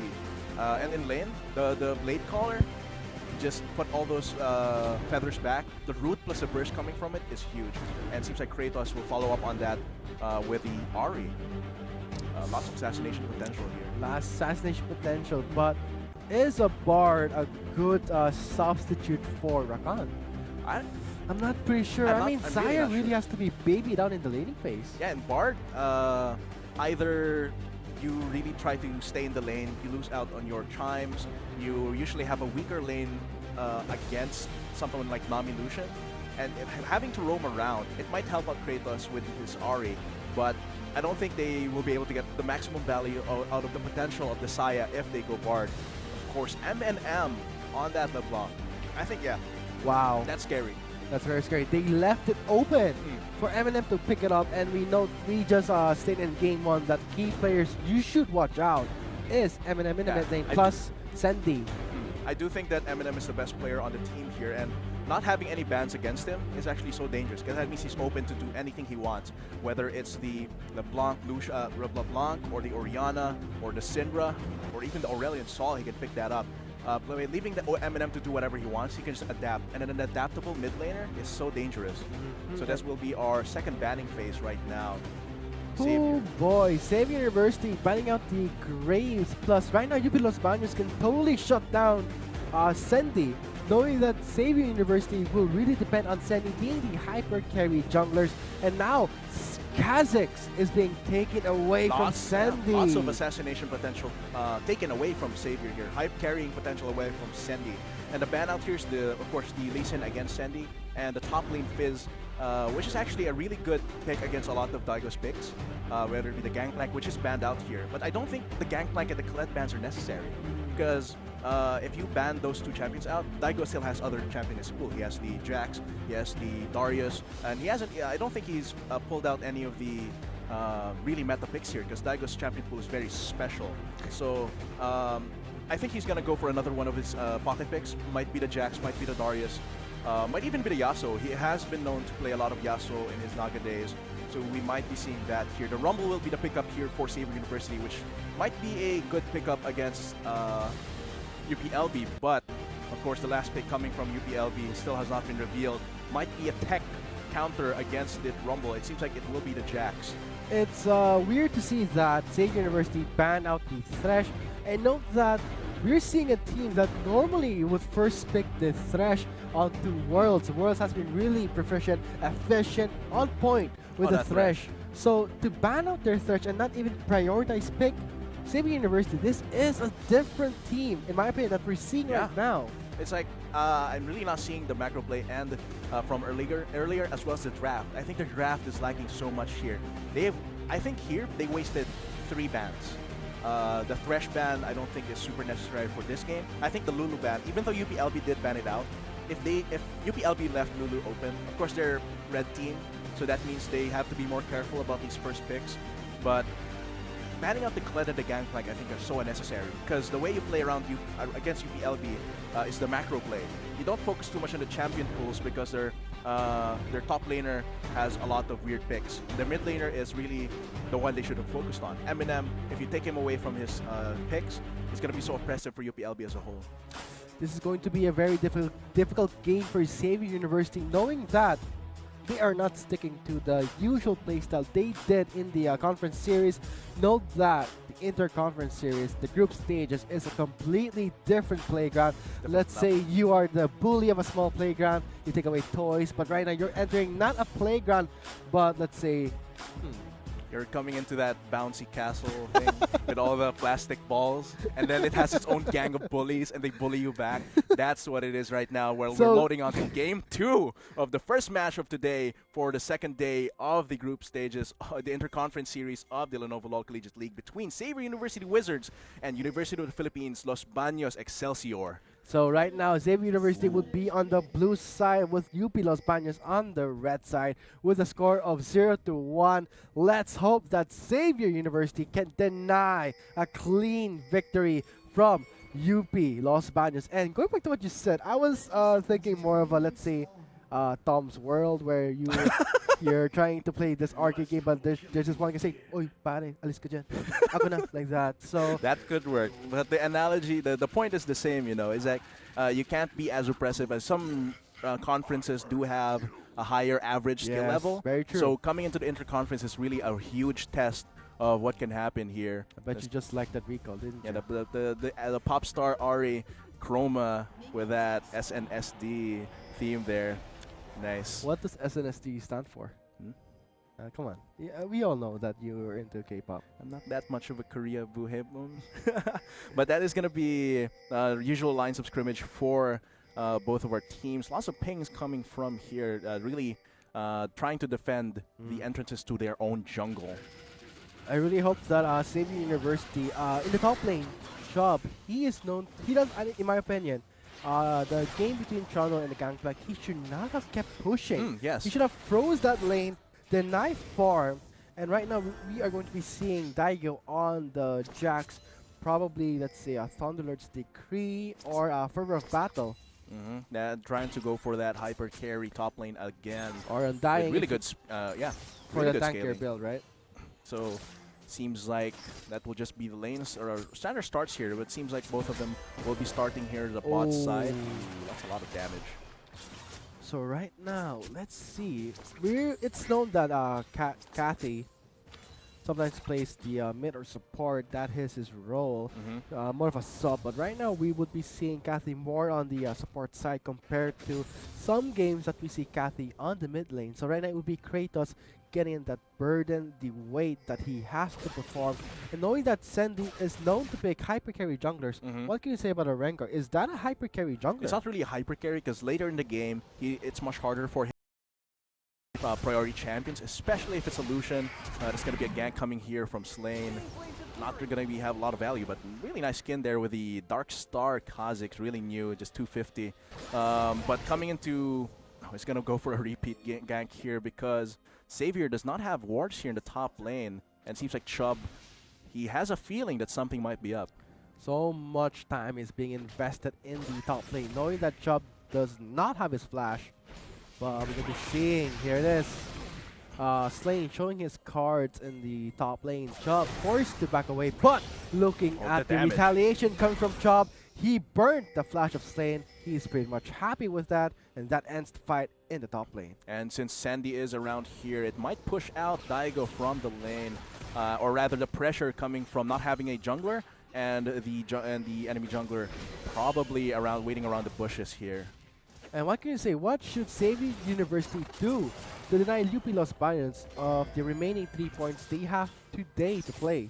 I think they can. I think Xavier University can afford to leave bot lane alone for now, because it seems like Kathy and Ed Mayoram here aren't doing pretty well. It seems they really need to focus here in the top lane, because Daigo, top lane and mid lane rather, because those two are the star players of UPLB, and shutting them down would actually give a lot of leeway for Xavier University to take back a win for this best of 2.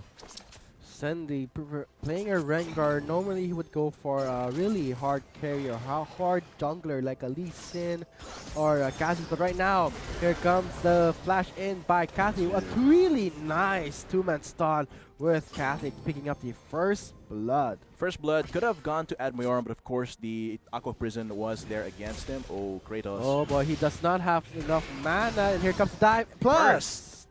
What a burst coming in from the Thunder Lord's Decree. Of course, the Thunder Lords on 2 of those champions means that that's going to be an easy mid lane kill before Kratos reaches level 6.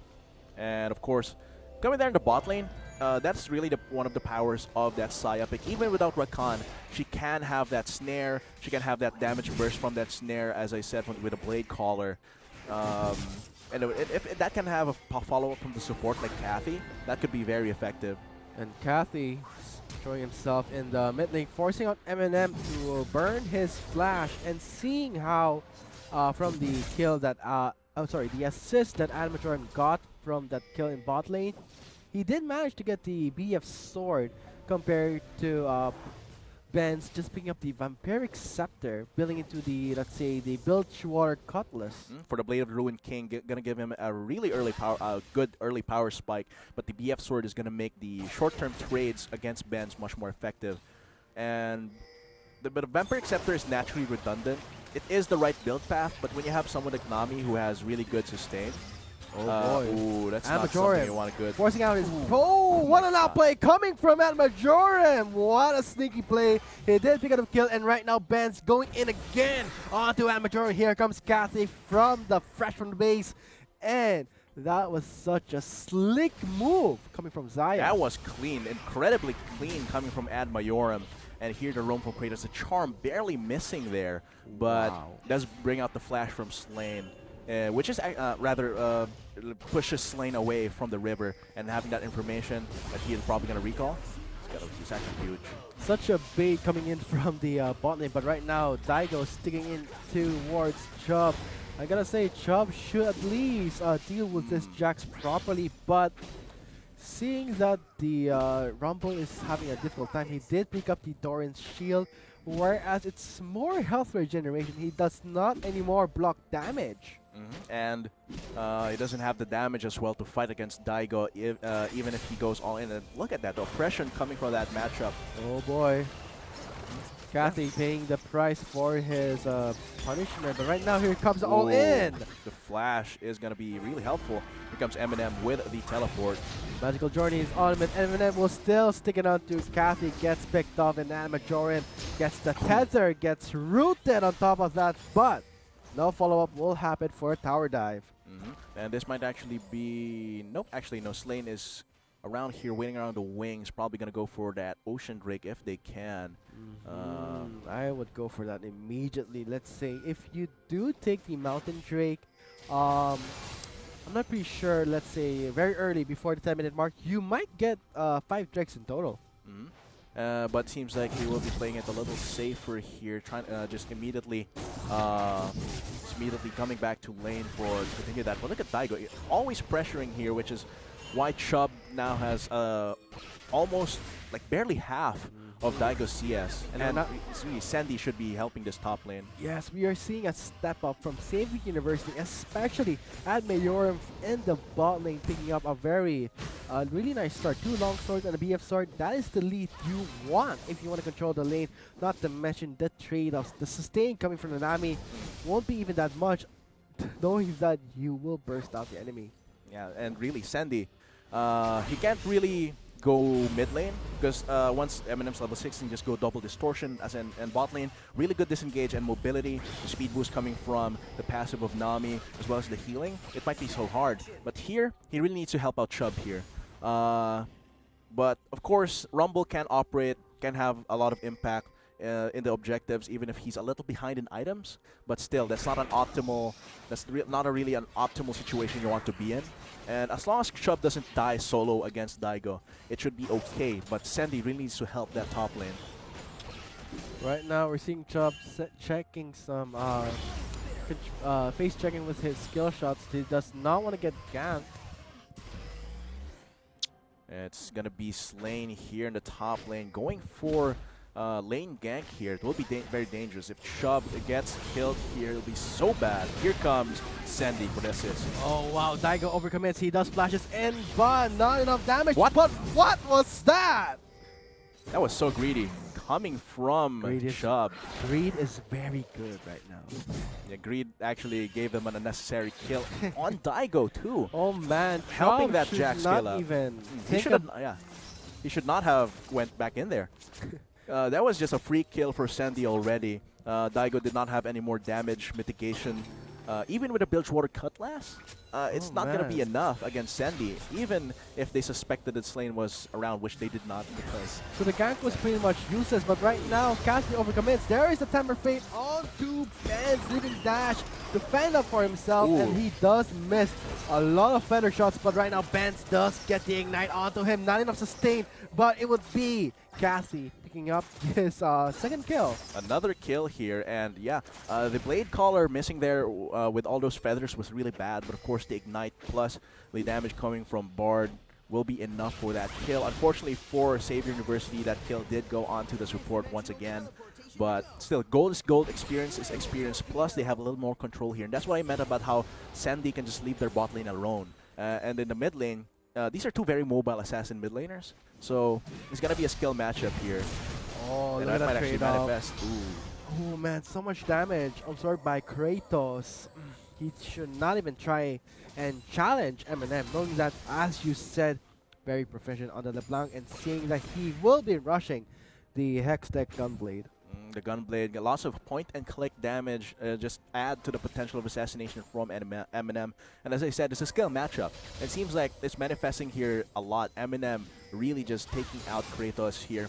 But Sandy, it's still so hard for Sandy to gank that. Ooh. Oh, 3 versus 2. Let's see who's gonna win. Eminem does shift goes away, in. but there's the chase in by Kratos with a Spirit Rush, and with an equal creator for 1-for-1 for now. Seems like they will rotate away from that. The journey is up. Slane though still sticking around. He does get taken out by they got the Sandy, kill. gets bursted out, but Kathy is trying to dodge the skill shot. Magical Journey is up, but the turret will finish the job. That's going to be a 3-4-2, but taking out two, both of them lost 2 key members, the mid lane and the jungle. But all that time left at Mayorum to farm a little bit more here in the bot lane. He is 1 wave ahead of Benz. Not that huge, but that is the opportunity cost of having Benz go to roam there near the mid lane. He didn't even get the kill though, so that's probably the assists gold split apart. It might the minions coming from that Ad Majorum got might actually have more value. And speaking of creep score and advantage in farms, looking at the top lane, but right now in the mid lane, another duel is happening, and look at the deception from Eminem. A very easy outplay for a LeBlanc against the Nari. And that is going to manifest into more control in that mid lane. He's 1-3 now compared to 2-1-2 M&M, which means that he doesn't have the same impact when he roams, and the gold is not boy, there. here it comes. Sandy for his second gank. There is the equalizer plus the 2-man stun onto Daigo, but that's not going to be enough. Not going to happen again. Chubb has learned his lesson. Chubb, definitely, but this will be the trade-off here. The Ocean Drake might be the pickup for UPLB, but taking away another kill from Daigo, pressuring the top lane means that the scaling for that Jax is going to take a little longer. But the Ocean Drake here means that they can stay a lot longer in lane, and the bot lane as well might have a better chance when they're not being all in. So right now it would be the bot lane really benefiting so much from the Ocean Drake. But going to the top lane, Chubb really is having a hard time in the top lane, not performing that well. But right now, Sandy going for a dual attempt onto Slane, but there is that ward. Not to mention a response maybe from the mid lane. Oh, here it comes. They're Might on be the 2v2. the heart. Let's see who will we go for. Oh my Kratos is God. very low. Oh, but that would be a decent Eminem. gauge. Eminem, a pincer attack. He does get taken out with Amayoram picking up his second kill. That's one of the weaknesses of LeBlanc. If you're caught out by many members at once, it will be very hard to escape. He can't Houdini out of there, and it's going to be the mid lane turret.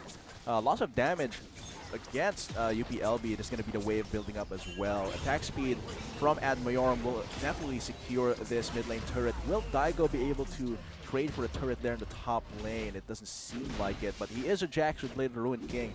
The teleport will be burnt by Chubb. He'd really try and save that, respecting the pushing power of Jax.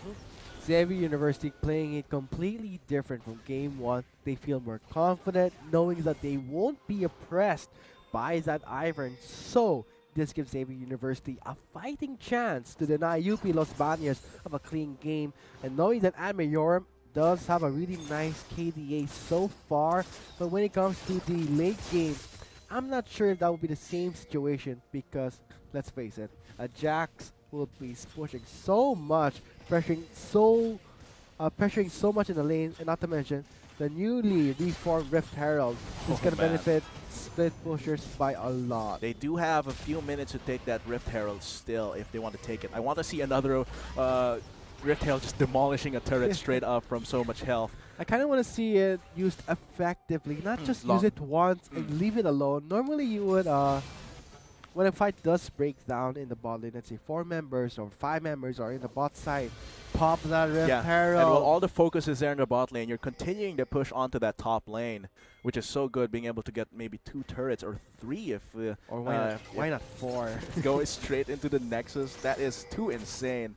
But yeah, later in the game though, Eminem still has to watch his targets because Kratos is very mobile. He can just Spirit Rush in and out of the fight, and Admayorum can just dodge the huge burst with the Featherstorm. And we're actually seeing that UP Los Baños, they do not have strong sieging champions. So if the Rift Herald does fall in the hands of Xavier University, but right now, wow, Daigo on the Jax. I believe he's running the Fervor of Battle. Maybe so much damage coming in thanks to the Blade of the Ruined King, and not to mention Chubb cannot run from the slow active. Sandy needs to keep going top lane because Kratos, if he dies against Eminem, that's gonna be still very there's gonna be another kill here. What happened there? For Eminem? Yeah, all the skill shots missing from Kratos means that Eminem is just free to put out all of the damage. But still, that's no reason for Sandy to focus too much on the mid lane. He needs to shut down the scaling from the top laner Jax. And Kratos needs to be able to step up individually, because if he's not stepping up individually and keeps getting solo killed by Eminem, that's gonna be the mid lane turret gone. That's going to be a lot of pressure of Sandy having to be allocated to the mid lane, which means that the top lane for UPLB can just keep scaling and keep getting these solo kills against Chubb. This spells trouble for Xavier University. Here he comes again. Oh boy, Chubb, you gotta step up your game. He has to really, I mean, let's say you are at a disadvantage, and the Leander's Torment is a really nice itemization. It gives you health, it gives you magic damage, but it's all up to Sandy to really help his team. But it's just too heavy knowing that Jax is such a powerful split pusher, not to mention the mid lane turret is gone, the top lane is gone, opens up a very easy Rift Herald. Oh, what a stun by Kathy! A really well placed Dapper Fate, but that will be enough. They stayed with too far. Double kill. They stayed way too long there, But that giving was it a really double well kill to played. Slane. Yes, very well played there. There's going to be the teleport from Daigo to continue split pushing the top lane. And yeah, there, Sandy could have gotten a gank onto Daigo. But because Eminem was so ahead, it's just going to dive in straight up. This is just pure torture in the top lane. But Daigo We'll get the return kill. getting their return kill, but that's not going to be enough. That's not going to be enough. The waves are going to push against Xavier University. That's really the danger. When Kratos is behind Eminem, he's behind in items, the Gunblade is present here for the UPLB mid laner, means that Sandy can't gank Chubb as much, because that means Eminem can just respond. And that's going to be a 2v2 that Xavier University will always lose. And not to mention, it's not supposed to be top lane who should be the burden of Sandy. Chubb has to step up their game, has to step up his game. And he has to give some leeway for Sandy to go to the mid lane where Kratos needs it the most. He is heavily countered by the LeBlanc. Yeah, heavily countered by the LeBlanc here, but still, I don't think he can step his game up against Jax, because if you're a Rumble, you're naturally going to be able to have to brawl it out with him, and he's always going to lose that. If he keeps trying to clear the wave, he's going to get dove eventually. So Sandy needs to relieve the pressure from Chubb there, but it's so hard because Kratos, of course, countered by that LeBlanc, is losing so heavily, 1-4-1. And I really like the new changes to the Banshee's Veil, more of an offensive AP pickup. So right now, AP Mages, who's really excels so much, let's say, on dueling, let's say, Ari with a charm, that charm gets completely denied and really lowers the damage potential of Kratos. Here comes the siege coming from Xavier University. That's going to be the 3v4 going here, but there's going to be a two-man Tempered Fate. But it's going to be Eminem coming from behind. Means it's going to be Sandy having to fight it out with Ad Majorum there. But of course, Ad Majorum gets taken out. It's 2-for-1 so far, 3-for-1. Oh, and man, that's going to be what a massacre! Triple kill for Daigo after all of that. Oh man, look at look at UP Los Baños just trampling on the dead bodies of Xavier University, saying that, hey, you want to start a fight? We'll just demolish you just like that. And with that said, an ocean drink for UP Los Baños. And that's going to be quite a sizable gold lead here at 20 minutes into the game. And I don't like how Xavier University stayed too far there. They stayed far too long knowing that Eminem had could teleport right behind them. Let's look at the replay at everything that happened here. Saya has the attack speed boost, can get that tower, but that's 4 members. Sandy can go in here, but it's way too dangerous. Daigo comes in. Eminem, of course, there to disrupt and support. which means that the fight is split up for Xavier University, and they have to split the resources between Eminem and Daigo. So that's a war on 2 fronts that they're gonna lose because of the itemization leads coming from each of their laners. Of course, Sandy gets a kill, but that's not enough because that's gonna be the Kha'Zix with a lot. Yeah, Kha'Zix has a lot more sustained damage than the Rengar. Not to mention, I can't say that Xavier University is getting very, very greedy, not even respecting the damage coming in from UP Los Baños. And not to mention, Chop is very ambitious. He thinks that he can duel it, but he has to know that he is very behind. But right now, a clash in the blue side of Xavier University. That would be a stun on to Kratos plus a flash burn for Daigo. He's on a rampage. It's going to be... Actually, he can just 2v1 this, but Equalizer will shut him down. That would be a really nice burst shutdown for Chubb. He may help him in itemization. He is building towards the Zonia's Hourglass, but it would be the transition towards the Baron. With Sandy not there, of course, the Tempered Fate will be there to try and delay it for Not even 1 or 2 them at seconds. all. But yeah, Sandy is dead, which means that they can easily get this. The burst is not there either, and the Equalizer off cooldown. So rather on cooldown. So there's going to be very slim chances of Xavier University taking this away, but they will try to fight it. Oh man, Chubb really outstepping his boundaries, but right now we're seeing that Admayorum is free to hit for free with a double kill, denying the Baron from UP Los Baños. And that's going to be one of those. Chubb was really drawing a lot of aggro, which left Admayorum open to get that Baron deny. But they just ignored Admayorum, not respecting that he is 4-2-3. Did pick up the Essence Reaver. Do you think that's a good pickup? I think the Essence Reaver gives you crit, gives you some CDR for your Blade Caller and Featherstorm. I think it's a decent pickup. I think it's really nice here. And going for more attack speed crit here will actually synergize with that item. So we're going to see how all of that transitions though, because still, even if they get those 2 kills, even if they got a shutdown on Daigo, it's still not going to fix Xavier University's macro play. Does does the Jack scale really well into the late game? Probably yes, unless course. Xavier University does pick up Oh. the proper itemization and do not make mistakes like that. Do not go really. in blind. Even if they got that shutdown, even if Chubb got that turret with the rest of his team, Xavier University has to step up their macro play. Because I think their mechanics are on point for the bot lane and the jungle. But if they can't fix their macro play, it's really going to hurt them. Because macro play, I think, is how you're supposed to beat UPLB. UPLB has a lot of ways that they just brute force everything. That's how they play. They brute force things with mechanics.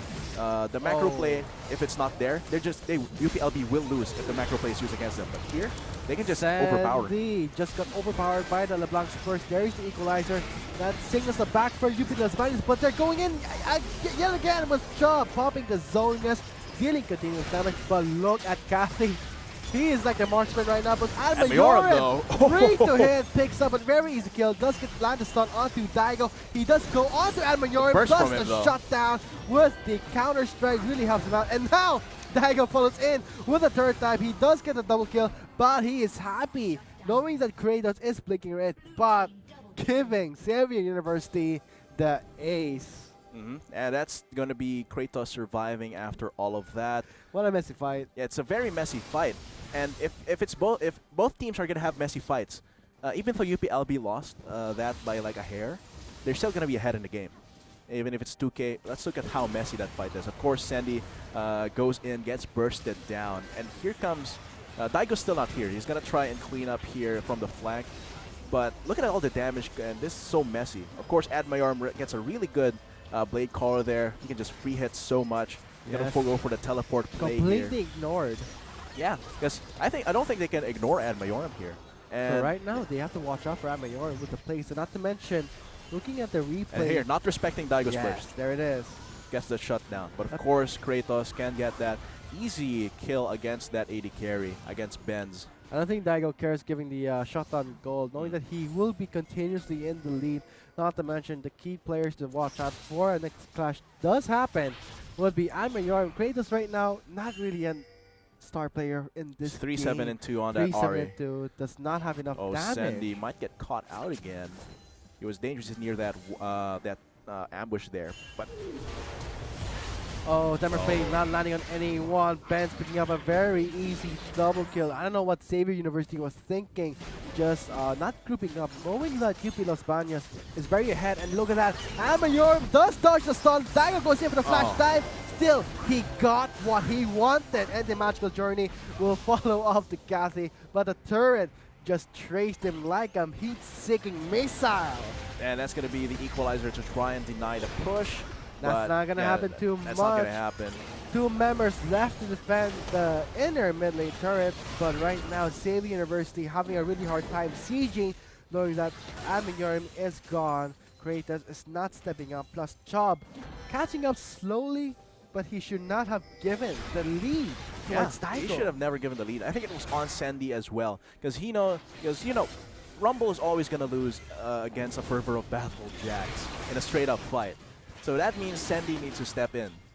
Sandy needs to step in to try and deny the scaling. He did gank once or twice, but you need to continuously be able to pressure the top lane.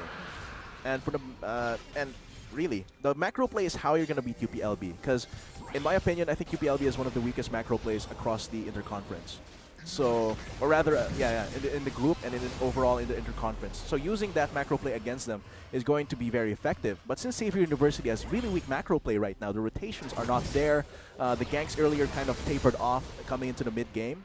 It means that UPLB can just freely overpower Xavier University Wizards with brute force. Look at that, 3 Ocean Drakes for UP Los Baños. So much regeneration. Spells trouble for Xavier University. Someone has to pick up a Mortal Reminder. So right now, focus would be on to Admayoram. He really has to step up his itemization.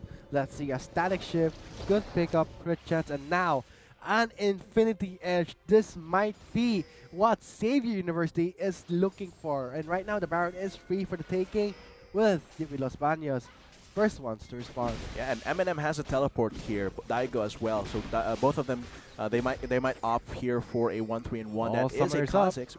All summoners up except for Sandy's Flash and Cathy's Ignite. Oh, that's dangerous. Oh no, Sandy mistimes that Balrog. He does get taken out with Benz. Easy pickup. Why farm this late into the game knowing that you lost your top lane, you lost the mid lane? And Baron is up. Focus on the Baron, the bigger picture, the bigger objective. Yeah, and really, that's how UPLB is winning here. Just taking advantage. Yeah, Xavier University keeps making these horrible rotations, which means UPLB can just, as I said, brute force them. Just power them down, kick them in, kick them in, down. So Kick him in the shin. yeah, kick them in the shin, and that's really bad from Xavier University. It's weird that not to mention Xavier University are the instigators, but they don't even finish off the fight. They go back at it again, knowing that they think that they have a chance, but it's not the case. When they have a chance to fall back and regroup, they don't take it. They still go forward. Yeah, that's really wrong here, considering that, yes, naturally, here UPLB naturally has the lead because they have a lead in gold and itemization and breaks. But even then, they have to step up their macro play and their future games in this group. Because without that, they're gonna have no chance of getting out of the group if they continue playing like this. Different playground right now. They have to start practicing. So this is not anymore the LCL where 48 amateur teams are going in. This is the best of the best Daigo. in converging right now in the group stage. And right now, Daigo left to push out the inhibitor. 4 members are converging in, but Daigo does not care. He will still fight on, buying some time for his teammates in the bot lane. And it's going to be a free turret here if Xavier University cannot stop it. The equalizer is up, gets put down. There is a tidal wave for the disengage. They will fall back with Slain. Heavily slowed, but a flash in by Amayorum will try and pick up a snare. Does not happen. And right now, we're seeing that, a flash by Kratos. In fact, Amayorum does still have his flash and heal, but was that a good trade? They did get Daigo, Definitely but not. Definitely not. Of course, that was not. That was a given. That really is the cost of letting a Jax scale up. You gank him once or twice, that's fine. That's fine for Jax. You can keep scaling up, but because Sandy was not able to really pressure the top lane that he should have, it's really hard. And as well, I think the draft also plays into it. Of course, having that Ahri against LeBlanc is really, really bad. Leaving the LeBlanc open against Eminem, definitely not something you want to do. Rumble, of course, it was their last pick, and then UPLB had the very last pick. And then Rumble, though, they know the champion pool. Barely missing Sandy. Benz does make it out of Temper Fate. That's one ultimate down for his XU. UPLB making its way towards probably the last push. Yeah, if UPLB catches Xavier University in a hold up, they can go for an all-out attack and just, as I said, brute force them. And yeah, if UPLB, they're not gonna break formation here. They're just gonna keep going in, go for these all-out attacks, and that's gonna be the hold up against Xavier University, and they have no chance here. Sandy, my boy, he does get taken down. That's gonna happen. Amayorum left for the scrape, and now Cathy trying to retaliate with Kratos fresh from the base. Inhibitors are down. Super minions are making their way in. Jacked up and oiled up. Shot down for Benz. That would be an ace with UP Los Baños cleaning up the first match of the Group C. Oh man. Wow. Look at the attack speed. Do not let a Jack scale up. Lesson learned. Astounding play by a really good play by UP Los Baños. Very sloppily played from Xavier University there. And as I said, it really was a draft. They wasted 2 bans on the top lane, and they picked Rumble. Picking Rumble was dangerous. Of course, Rumble, not a bad pick. Lots of objective control with that equalizer, but they know Daigo's champion pool. They should have known Daigo's champion pool. And they know that Jax, if Gangplank and Kled are banned out, he's going to go on that Jax or Darius. And are those good matchups for Rumble? Hell no. Just don't ban Daigo. Focus on macro plays. So right now, here are and the Eminem as well. They left Eminem open to go for that LeBlanc. So right really, now, that's so dangerous. I think the Lulu ban is. I think banning out some supports is okay. Lulu, Thresh, but after that, Eminem has to be the focus. So really, that's going to be notes for other teams coming into this group. Look at the damage coming from all of these players on UPLB. Of course, at Majorum, stellar damage, but the team was not there to really help him out. Kratos really did not perform properly, not to mention, seeing how UP Los Baños does draft, they don't have the, they don't really need a tanky member, knowing how they play very aggressively, They going just brute force all in. everything. Brute force. So how do you stop brute force with a really strong wall? I don't think so. Maybe a turnaround when a bull is raging towards you. You get that red cloak, and then have the bull rush past that, and it's really the macro play. And once the bull rushes past that red cloak, you stab him in the back or the side. So guys, there you have it. Analysis from Atlas. Macro play is the way to go. There you have it. Match 1 is concluded with UP Los Baños cleaning up the field with a 2-0, leaving Xavier University nothing. And we will be moving on to match 2 after the short break. We have Inner Shotcasters. I am Vulcan, and joining with me is my co-caster, Atlas. So, see you after the short break. City, that's going to be the 3v4 going here, but there's going to be a 2-man tempered fate, but it's going to be Eminem coming from behind. Means there's going to be Sandy having to fight it out with Ad Majorum there, but of course Ad Majorum gets taken out. It's 2 for 1 so far, 3 for 1. And that's going to be what a massacre! Triple kill for Daigo after all so that. just killing the team damage, but look at casting. He is like a marksman right now. Look at Majorum. Straight to him, picks up a very easy kill. Does get land stun onto Daigo. He does go onto Ad Majorum. First Plus moment, a though. shutdown with the counter strike really helps him out. And now Daigo follows in with a third time. He does get a double kill, but he is happy knowing that Kratos All out attacks, and that's going to be the hold up against the University, and they have no chance here. Send him a boy. He does get taken down. That's gonna happen. Ad Majorum left for the straight. And now Cassie trying to retaliate with Kratos fresh from the base. The inhibitors are down. Super Mimic or Mimic way in. Jack down and oiled up. Shot down for Ben. That would be an ace with UP Los Baños cleaning up the first match of the Group C. Oh man. Wow. Look at the attack speed. Did not let a Jack scale off. Lesson learned. Astounding play by a really good.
Not enough Garena shells to buy the latest League of Legends skin? On sale now? Get shells anytime, anywhere with your Globe or Touch mobile number. Go to gamer.com.ph and sign up with your mobile number and enter the verification code you will receive via SMS.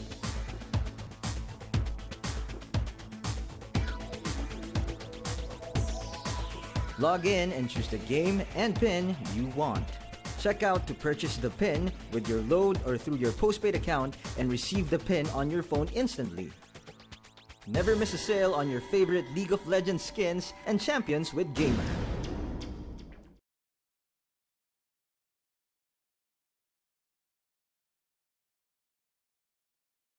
Ain't got got a soapbox I can stand upon. God gave me a stage, a guitar, and a song. My daddy told me, son, don't you get involved in politics, religions, other people's quarrels. I'll paint the picture, let me set the scene. I know when I have children, they will know what it means. And I'll pass on the things my family's given to me. Just love and understanding, positivity. We could change this whole world with a piano, add a bass, some guitar, grab a beat, and away we go. I'm just a boy with a one-man show. No university, no degree, but Lord knows everybody's talking about exponential growth and the stock market crashing in their portfolios, while I'll be sitting here with a song that I wrote, saying love could change the world in a moment. But what do I know? Love can change the world in a moment. But what do I know? Love can change the world in a moment. The revolution's coming, it's a minute away. I saw people marching in the streets today. You know we are made up of love and hate, but both of them are balanced on a razor blade. I'll paint the picture, let me set the scene. I know I'm all for people following their dreams. Just remember life is more than fitting in your jeans. It's love and understanding, positivity. We could change this whole world with a piano, add a bass, some guitar, grab a beat, and away we go. I'm just a boy with a one-man show. No university, no degree, but Lord knows everybody's talking about exponential growth and the stock market crashing in their portfolios, while I'll be sitting here with a song that I wrote, saying love could change the world in a moment. But what do I know? Love can change the world in a moment. But what do I know? Love can change the world in a moment. I'll paint the picture, let me set the scene. You know the future's in the hands of you and me. So let's all get together, we can all be free. Spread love and understanding, positivity. We could change this whole world with a piano, add a bass, some guitar, grab a beat, and away we go. I'm just a boy with a one-man show. No university, no degree, but Lord knows everybody's talking about exponential growth and the stock market crashing in their portfolios, while I'll be sitting here with a song that I wrote, saying love could change the world in a moment. But what do I know? Love can change the world in a moment. But what do I know? Love can change the world in a moment. But what do I know?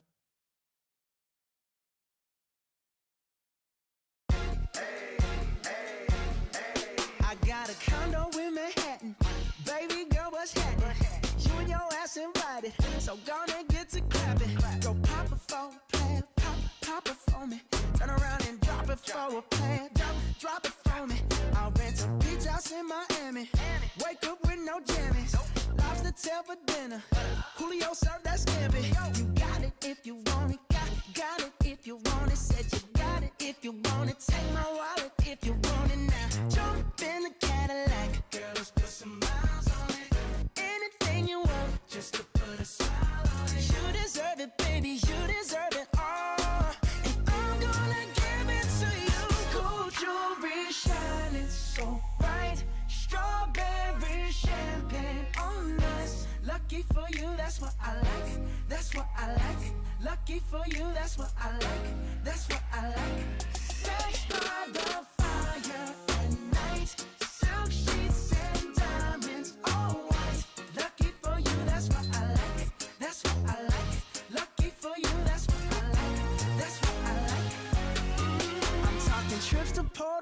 go. Say the word and we go. You can be my flica, girl, I'll be a flico, mamacita. I would never make a promise that I can't keep. I promise that your smile ain't gonna never leave. Shopping sprees in Paris, everything 24 carats. Take a look in that mirror. Now tell me who's the fairest? Is it you? Is it you? Is it me? Is it me? Say it's us, and I'll agree, baby. Jump in the Cadillac, girl, let's put some miles on it. Anything you want, just to put a smile on it. You deserve it, baby, you deserve it all. And I'm gonna give it to you. Gold jewelry, shining so bright. Strawberry champagne on us. Lucky for you, that's what I like. That's what I like. Lucky for you, that's what I like. That's what I like. Sex by the fire at night. Silk sheets and diamonds, all white. Lucky for you, that's what I like. That's what I like. Lucky for you, that's what I like. That's what I like. You say you want a good time, but here I am, baby. Here I am, baby. Talk to me, talk to me, tell me what's on your mind. If you want it, girl, come and get it. All this is here for you. Tell me, baby, tell me, baby, what you tryna do? Gold jewelry shining bright, strawberry champagne on us. Lucky for you, that's what I like. That's what I like. Lucky for you, that's what I like.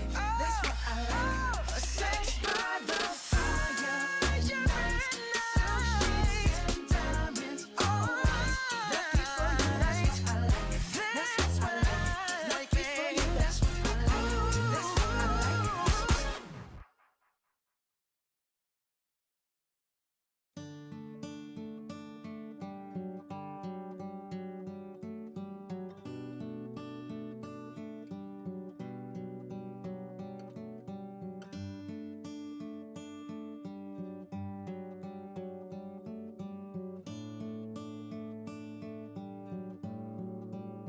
Well, I was there on the day they sold the cards for the queen. And when the lights all went out, we watched our lives on the screen. I hate the ending myself, but it started with an alright scene.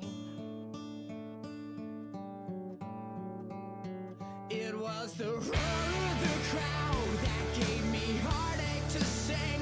It was a lie when they smiled and said you won't feel a thing. And as we ran from the cops, we laughed so hard it would sting. Yeah, yeah. Oh, if I'm so wrong, how can you listen all night long? How will it matter after I'm gone? Because you never learned a goddamn thing.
calls attached, 2 calls are bound here for CDSL to do anything against, and they get it. This is going to be the ace, a clean swipe. There's an angel! George fighting in the corner! Andre goes down! Redemption! A bit too late! What's gonna happen?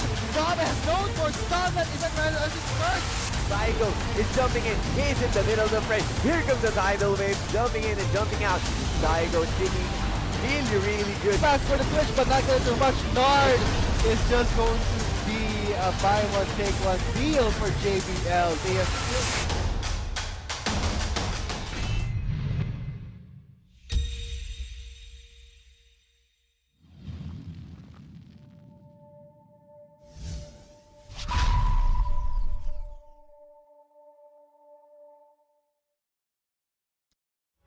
Good afternoon, ladies and gentlemen. You are still watching Day 2 of the Lenovo LoL Collegiate League 2017 Spring Term Interconference Series. And we just finished our first match for Group C today, which was UPLB versus UXU. And that was a clean sweep coming from UPLB, but now we're going to move on to our second match. Of course, we are your shoutcasters. I'm Atlas, and with me is Arctic. And we're going to get into Technological Institute of the Philippines, Anime Holics versus John B. Lacson Maritime University's Maroon Dragons. Yes, wow, this is going to be very interesting, especially since this is going to be the third seed coming from Metro East against the number one seed from Visayas. There you go. It's going to be Visayas versus Metro East, but okay, of course, don't let the seedings deceive you. Definitely.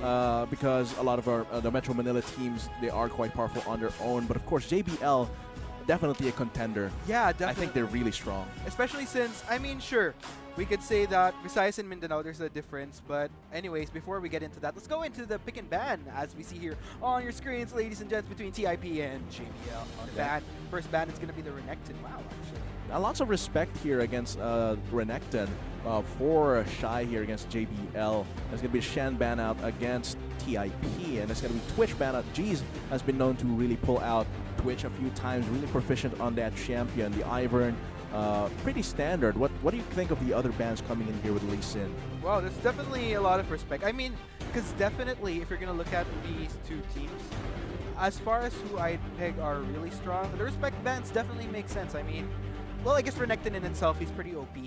And then the Twitch, Jeez is actually one of the stars, I'd say, for JBL. And then Lee Sin, definitely respect for Farmville. And then the Shen and Ivern, I'm actually surprised that Ivern is being banned out here, perhaps as a precaution, because I don't believe we've actually seen Meow use as much Ivern in the LCL. So definitely, probably something that they foresee would actually disrupt their composition, whatever that they plan on going for. And no surprise, Saya as well. Yeah, Saya, definitely good ban. When you're banning the Vastaya, you have to ban one or the other, because banning them, using two bans on them is way too costly. And really, I think JBL, because they have more confidence against that Rakan. If HO will pick it up, they will be prepared for it. First pick from TIP will be the Lulu. I think it's a very good first pick. Very standard, and we have seen that in the previous games. Lulu was a top priority ban, if not probably one of the most banned champions in the Interconference series so far. So TIP going to take that for themselves, and I believe Akasha is actually a pretty efficient Lulu user himself. And that's going to be because half of the bot lane, possibly for Technological Institute of the Philippines, revealed JBL will bring out their own. That's going to be the Karma and Illusion there in the bot lane for G's and Demigod. It's going to be a very fast-paced bot lane there. Lots of utility, lots of shields, very fast-paced with the damage and the speed boost as well. So we're going to see how TIP just responds to that. Yeah, and I highly doubt that. Sure, you could flex the Karma mid, but I mean, given the fact that they've already revealed their support, I'm pretty sure that, just for the safety that they don't reveal too much, they go for their own support as well along with the AD carry. Seems like it's going to be Do and Meow. The second pick and third pick here for TIP. That will be the Graves for Meow, and the Do here, Tario 1 here will be going with that Gragas. On the other hand, is JBL picking that Kha'Zix from Farmville. Exactly, and yeah, I'm actually surprised that TIP actually revealing their jungle and top, or maybe, well, I guess then again it makes sense because Graves is actually a top priority in a way. They definitely don't want Farmville to get that, and Gragas as well. So I mean, they had the potential to make this a flex pick if they just revealed the Gragas first, but then again there is a lot of emphasis on that Graves. So I'm not surprised either. It's a risk very much well taken. So both of our teams banning out some mid laners here. The Vladimir and the Rise against Owl, and it's going to be LeBlanc against Doe, with Cute getting a respect back against him with a Draven. You know, we actually do know, Cute has been an excellent Draven, actually, not only for this recent split, but even last split, like he was very dominant on that pick. So huge respect ban right there, although that does leave Cute a lot more options. You know, he does have his Ashe. He has the Ezreal, which he did really well with during the tie-breaking CDSL game. So we'll just see what he opts for, although Laudel is going to be locked in, of course, for Shai for JBL right there. Already a very solid front line just from that Nautilus. Let's see how TIP will respond to that. It seems like a utility AD carry will be the pickup here with that Ashe. Very potent level 6 spike with that Lulu. It's going to be the Ahri for Doe here. Alternative AP assassin there for that mid lane. So we're going to see how JBL's last pick will respond to that. What is open is still their mid laner. Indeed. I'm actually liking TIP's composition. Oh, so it might be the... Oh, so it's going to be the mid Karma here with the support Thresh.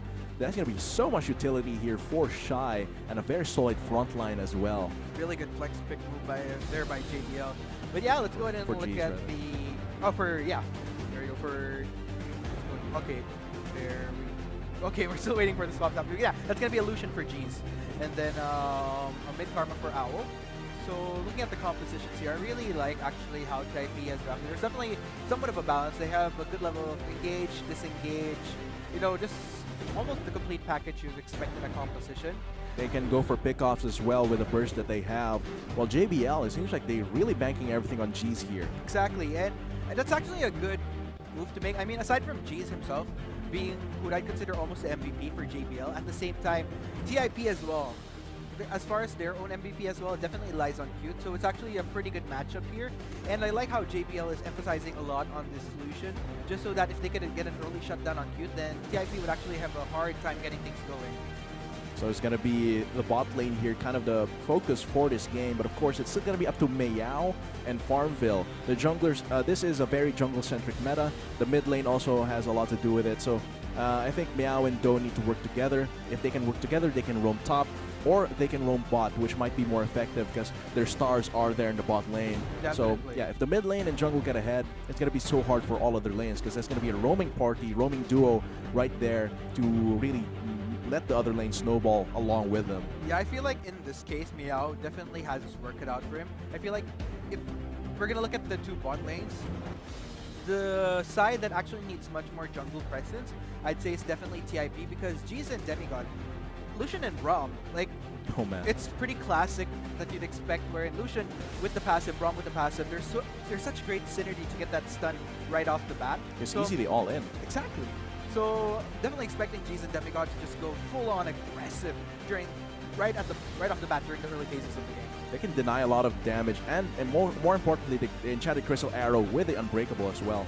So that's going to be the level 6 spike of TIP might be denied with a well-timed Unbreakable. And if Farmville can actually get a lot of pressure out as that Kha'Zix and just continue jumping around when it comes to these mid-game skirmishes. So I'm really liking JBL's composition here. Yes, you can say that it's a protected AD carry comp, but they do have that factor of Farmville as well. When everyone's too focused on taking down G's, they will have Farmville to really slash down these interlopers. On the other hand, TIP, yes, they do have a very balanced composition all around, lots of utility, engage and disengage. So coming into it though, what predictions do you have to make on how their win conditions will be? Wow, you know, I mean, if you're gonna look at the two compositions, they're somewhat-ish similar. It's just that I feel like JBL has a lot more utility up their sleeve just because they have that Nautilus. They have well-rounded utility. They have the AP damage from the Karma, and then if not needed the AP damage, then Karma with the shield is actually a huge factor for the Kha'Zix and the Lucian in case TIP does decide to focus on any one of them. I mean, think about it. You have the Lulu, sure, you have the ultimate along with the shield, but what's that in comparison to a massive shield for the whole team for JBL right here? But yeah, before anything else, of course, we also have our search and win winners from earlier. So yeah, of course, the first question earlier was who got first blood between the game for UPLB and Xavier University. Of course, that was XU Kathy. On that board. Yes, wow, that's actually pretty surprising. Support getting the kill Yeah, right the there. Ignite was a really big factor. So, Oh yeah, of definitely. course, the winner for that is Christian Cuadra Casala. You will be getting that mystery gift in a few working days. As for a second question, Yes, the second question was, what was the second Drake taken during that game? And that was the Ocean Drake. Yes. of course, there were like 3 Ocean Drakes that Yeah. game. All of the Drakes were Ocean Drake. Very watery. Yeah, anyways, congratulations once again to our search and win winners. But before we get into the action between TIP and JB Lacson, we are going to be having a message from our sponsors. So stay put.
Not enough Garena shells to buy the latest League of Legends skin? On sale now? Get shells anytime, anywhere with your Globe or Touch mobile number. Go to gamer.com.ph and sign up with your mobile number and enter the verification code you will receive via SMS.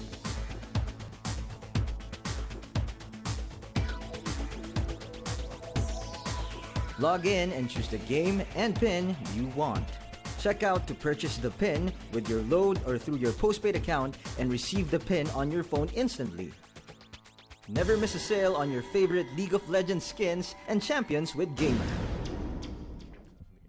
So, of course, we have loaded onto the Rift for Game 1 of Match 2 for the Interconference Series of Group C's Game 3 for today. Technological Institute of the Philippines versus John B. Lacson Maritime University. And let's look at the Rift as our teams are walking out for maybe Invade getting these deep visions in. Yeah, both teams actually grouped up together. But of course, before we get deep into this game, congratulations, of course, to the second winner from our search and win earlier, Jonathan David Santua, the one who answered the Ocean Drake question correctly. Seems like they will be putting down this vision in the blue side jungle of TIP.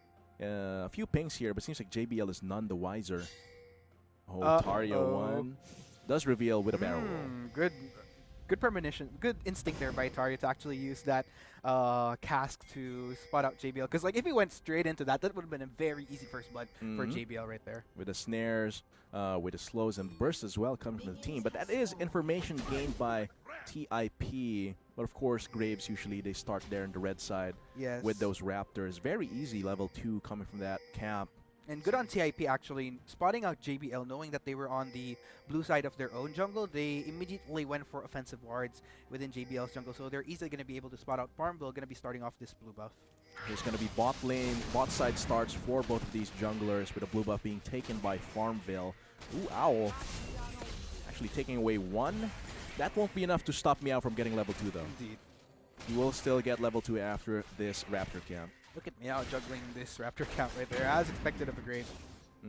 Very nice. With a very nice leash as well, with that Orb of Deception means that it's going to be more health for Meow. And of course, he does still get that level 2. There's only one small Raptor taken away, which is not enough to deny the level 2.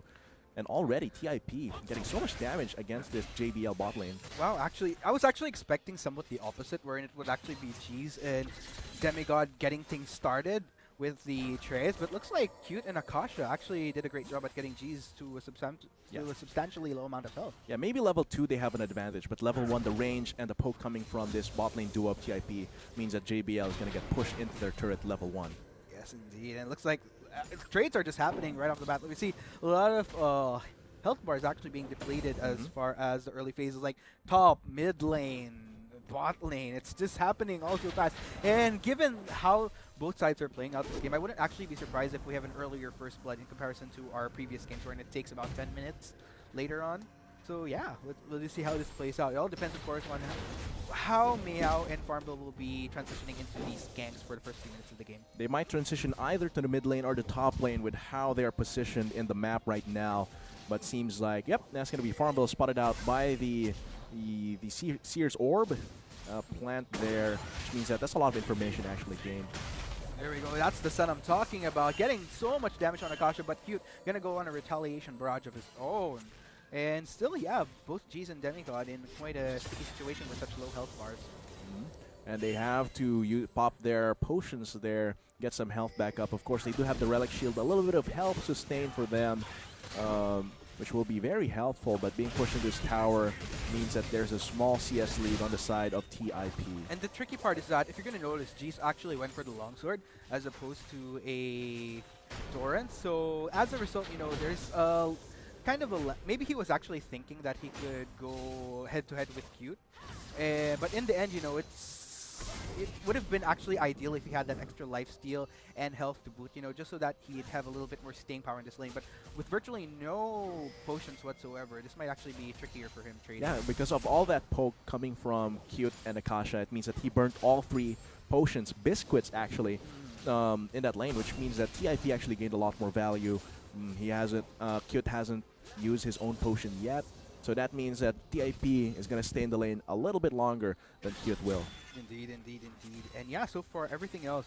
It's actually interesting here in this top lane. There's somewhat of a CS difference, although then again, Shy actually already went on his first back, gonna get that second Doran's ring, but here is Farmville actually lingering around. He will come from behind here. Meow is around the area, but might be too late. It's going to be them focusing onto these bot laners here. It's going to be Cute. So much burst onto him, but it might not be enough. That's going to be the Void Spikes taking him away, but Farmville is so low in health as well, and G's has to rotate away. The teleport will come, but a little bit too late. Will Owl be able? He's very fast here. Gets the kill onto Meow. Now it's Akasha going to be the focus here. He has the shield to keep himself alive, and Demigod survives that fight with a sliver of health. Definitely 2-0 for 2. Not really in favor of anyone, but if I had to peg it on anybody, a lot was definitely much more exerted from JBL here. Like, Karma actually both summoners down, like a lot of summoners down all across the board for JBL, while as opposed to TIP, yeah, sure, it's just Cute and Akasha, but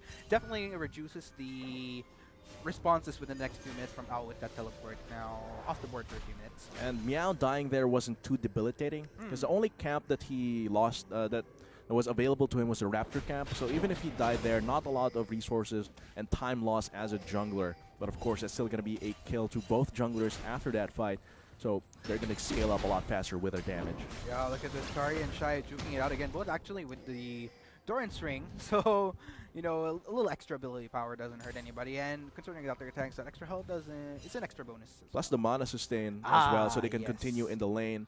And Tarya, with his natural sustain in terms of his resources, means that those 2 Doran's rings, the more he kills these units, the more he gets his CS, he'll just get that mana back up. Actually, both of them with the Doran's ring. It is not a unique passive. The mana regain from CS is not a unique passive, so having 2 of those will let them stay in the lane far longer.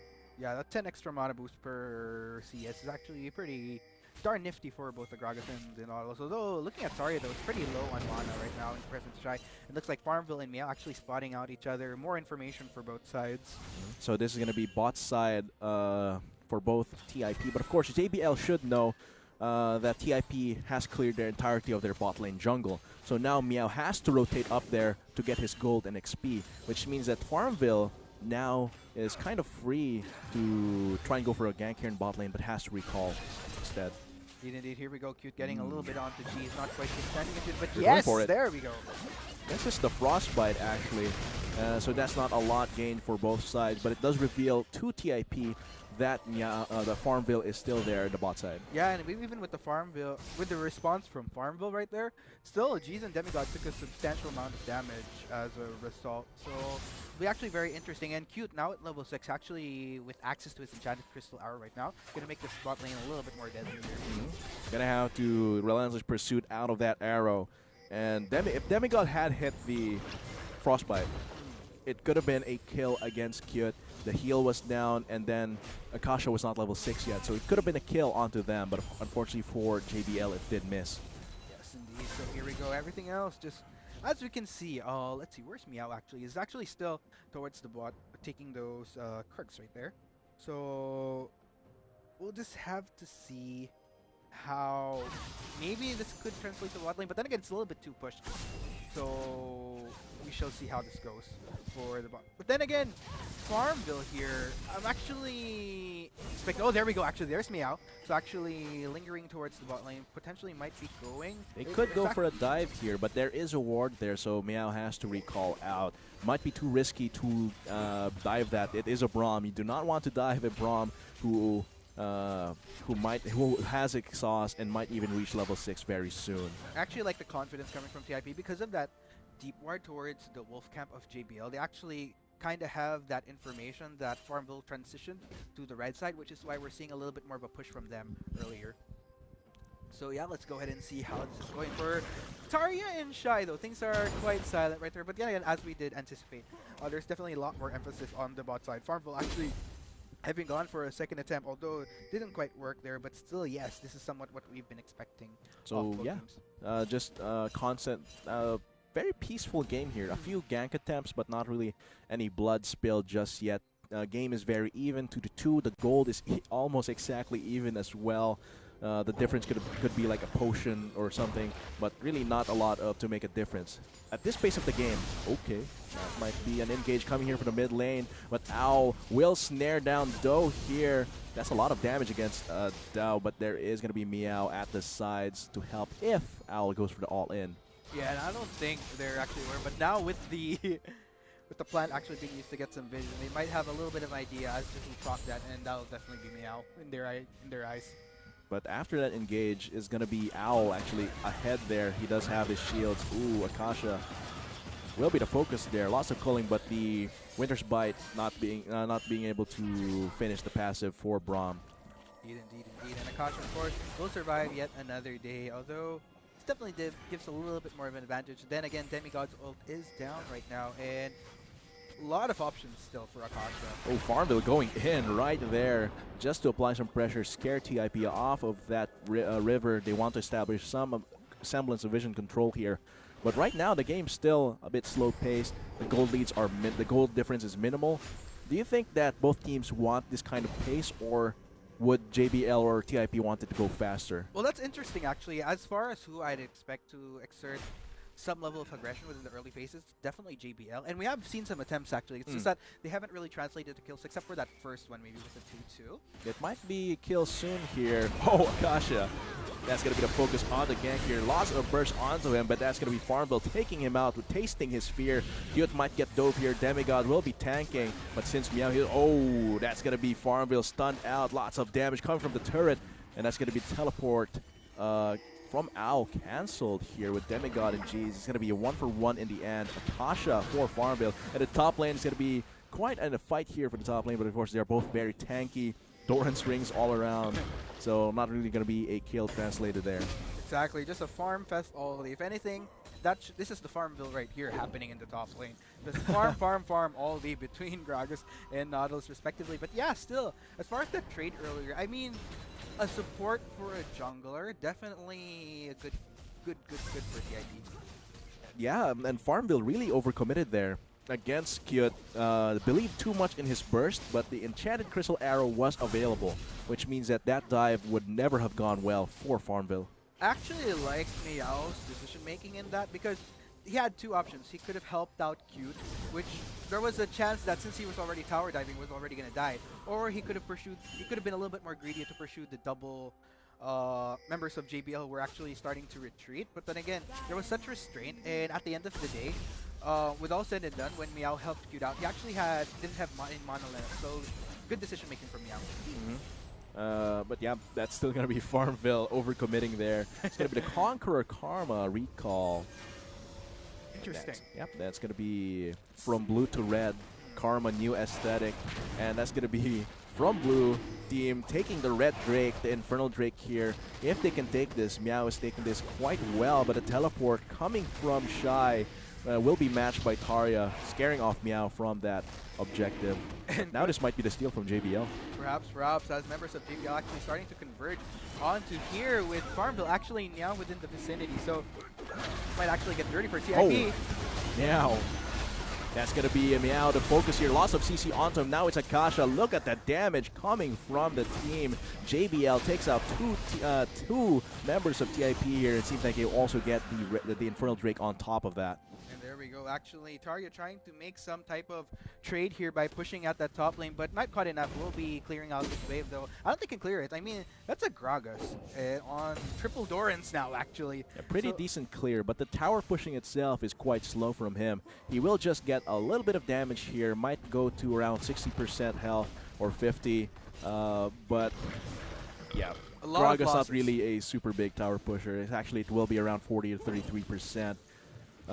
Shy is a slow walker, just has the boost of speed, but it seems like it'll just be a reset here with G's a little more confidence in how he plays his lane. And look at Demigod taking away so much from the barrage of Cute's arrows. Gonna be a good back timer for him, maybe to get that Lived Ruin King. Indeed. And yeah, I mean, so far TIP, I'm actually surprised that they're not as careful. As far as what I'm seeing from JBL, it's pretty textbook. But from TIP, not being able to respond is actually even more surprising to me. So But no, look at Tarja. sneaky. Tarja sneaky, and he does have a little bit of damage here against Shy. Shy would win in extended trades, but Tarja can just go in with a Drunken Rage, a battle roll, body slam in, and then walk out. There go Farmville actually within the area, but is going to be recalling instead. I'm not sure this will be good for him, though. And yeah, actually, Farmville continued the recall, so Tarja will be just fine, even if he committed to that 1v1. It's going to be a long fight, though, between two tanks. And with both of them having Spectre's Cal, it might be too long, but that's going to be a good flash from Shy to dodge out the body slam. Could have been very dangerous if he was not able to time that correctly because Meow was right there. Indeed. Very well played right there. That's some pretty nifty work with that flash. But yeah, nonetheless, still not translating to a kill. So going for it. That's going to be Meow trying to take out Shy, but it's a very tanky Nautilus. Here comes Farmville. This might be very dangerous. Al is going to TP in as well. Tarja now to target Shy out of mana, but Farmville might still be on the pursuit. Enchanted Crystal Arrow, a little bit too late to the party. Does not hit anyone. The TP as well cancelled by Al, but this might be very dangerous for Do. If he sticks around, he will just retreat back to his base while JBL puts down some important vision in the jungle of TIP. Yes, indeed. Farmville actually flexing some muscle here. Almost 100% kill participation thus far. Only missed out on just one of those kills. But yeah, he's actually doing a phenomenal job, really showing a lot of presence on this map. As opposed to Meow, a little bit lesser, although he does attempt, but it hasn't been as fruitful as what Farmville hasn't been doing. Oh, Owl really knowing where Do will rotate to. Chunks him down a little bit. But that's going to be a few potions sticking for Do. He still has some his natural sustain from his passive. That might be the dive here for the bot lane. Might be too risky. Because G's taking a lot of those crit hits. I mean, like, even Cute actually taking the full bulk of the culling right there. So, but yeah, nonetheless, still not even close to enough. Yeah, will be too dangerous to dive that. Kasha with the Wild Growth and the Exhaust was present, so they're just going to come back to their lanes. But here comes Farmville, a little bit too dangerous positioning here. Gets chunked down. Will they go in again? Cute has no more mana. Seems like they will try to go for it. It's going to be Wild Growth onto Meow for that slow field and an extra bit of health. But Al is here, flashes over the wall. Grand entrance to more Soul Flares here now. Akasha, very squishy support, even with and Do a little bit too ambitious there and away from the team, so Farmville can just easily take that out. The Ignite is on Farmville. It will be enough to actually take him out, but the dive coming from JBL is still going on. Al doing his best. Actually, a lot of HP tank there by his shield. and just standing barely outside of turret range so we can attack better. Indeed, JBL coming up on top now, 4 and 10 on the scoreboard with a 3,000 gold deficit, and it might only get bigger considering how JBL has been playing. There's definitely a lot more consistency, a lot more strength in the responses that we've been seeing thus far. But there goes the Enchanted Crystal Arrow Sword flying. Yeah, but that's not going to be enough to take out Demigod. That's going to be more gold on the side of JBL. And let's look at the replay of how all that happened. This was pretty crazy for TIP right here. So we actually have JBL going full on in on Akasha. They definitely know that they can take him out right away. Very, very squishy. And look at Meow trying to defend what he can. But then again, a little bit too late for the party. A little bit too overconfident actually, and thinking that he could take down Demigod. Farmville as a result within range. Goes for the flash and jump. Gets the reset, but still very well played by JBL right there. And the other 2 kills will just be easily taken by JBL with that dive. So that's actually a substantial gold lead for JBL at this point of the game. 18 minutes. That 4,000 could translate into an actual completed item for our players. So it's going to be... And Owl has been doing so much work here. 4-0-3 on that mid lane Karma, being able to deny so much from Do, because the shields are just way too big. The speed boost to just dodge out these charms as well. There's not... So Do is really having a hard time to assassinate this mid lane, and he can't roam as effectively as well. He doesn't have the ghost. He hasn't been really roaming except to bot lane, which bot lane has been losing very, very badly against G's and Demigod. And looking at this right now, I'd say it's a mission accomplished actually for JBL, because like we mentioned, it's all about, like, later on, we're definitely going to see a lot of action from both AD carries. But because Owl is so ahead, there's so much protection that TIP's going to have such a hard time going into these 5v5s because of the lead that Owl basically because of the lead that Owl was able to establish, not to mention he built Athene's along with the Ardent Center, just going to make it all the more harder to take down spot him out. Yep. Farmville was spotted out there, not waiting for any pickoffs, just going straight for the red buff, actually allowing him to evolve his Taste Their Fear, his Q. So isolated targets will be very, very hard pressed to escape from this Kha'Zix. Of course, the turret is destroyed by TIP finally. Commendations to Tarja, though. I mean, we've actually seen a lot more responses from Shy to Tarja, but in all fairness, at least he was able to take down the turret, while he in exchange actually has a very healthy turret, and that is going to be a Mount 3 taken by JBL, going to make them all the more solid in terms of their pushing away, especially with that Lucian, by the way. Yeah, just get those light slingers out. It's going to be a fight here in the mid lane. Look at all those shields denying damage from the Orb of Deception against Do. So that's really one of the powers of having this mid lane Karma here. He even has the Ardent Sensor to just buff up G's completely when the skirmishes start coming out. And when he's 1v1ing, the Ardent Sensor, maybe that attack speed will help him a little teensy bit, but still, that's a very good itemization. They're really banking on G's carrying the game here, but Owl himself, 4-0-3, is no slouch in terms of damage, and even when he's building kind of supporty. Indeed, and looking at Meow here, this is actually a very awkward situation for him. We have seen him, as far as the games where he thrives, it's when he's actually able to establish somewhat of an early game dominance, or at least some relevance. But now 1-4-2, he's actually you can tell that he's actually struggling to find his footing in this game, especially with Farmville just almost way ahead of him right now. And itemization, they are both transitioning into that Black Cleaver, but Farmville a little bit ahead in terms of a little bit step ahead in terms of for completing that. Oh, that Akasha, that's very, very bad for him. The Wild Growth will keep him alive, but that's just one more shot for the Concussive Blows with proc, and that's going to be Farmville taking it away. What objectives will they get here? Owl trying to go for Kyut here, but that's going to be the Cavalry arriving against TIP. They might get a tower dive here. Look at all the damage coming from G's, and Owl is just going to keep helping his team dive with so many inspiration shields, and that's going to be 4 kills actually, plus it's going to be a turret for them. Owl might be in danger here, but he does have the shield. Tarja a little bit too ambitious. Owl has a lot of survivability and consistent damage. I don't think it's right for him to continue going for that, but that's going to be the Baron play coming from JBL. Meow is going to be responding in 15 seconds, so they can freely take this with their Kha'Zix. Indeed.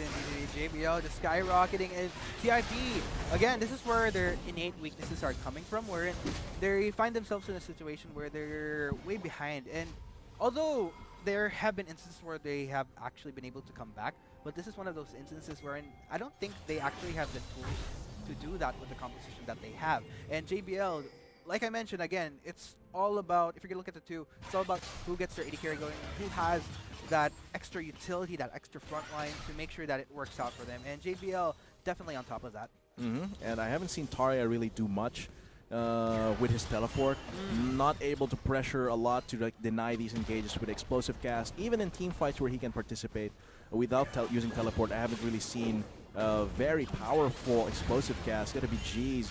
Might be in danger here, but Fearless just ignoring Tarya. He has no damage, can just go straight for Akasha, but now he's stuck between a rock and a hard place. But Demigod is there to help him out.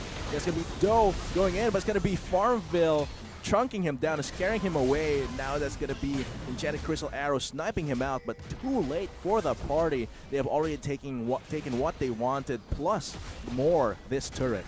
Oh no, this is just going way too south for TIP so dang fast. And you know, JPL, I wouldn't be surprised. This might be a turret and even an inhibitor as a bonus, as 26 seconds still left They for do have Tarya. that Baron, and they have that Light Slinger fed Lucian.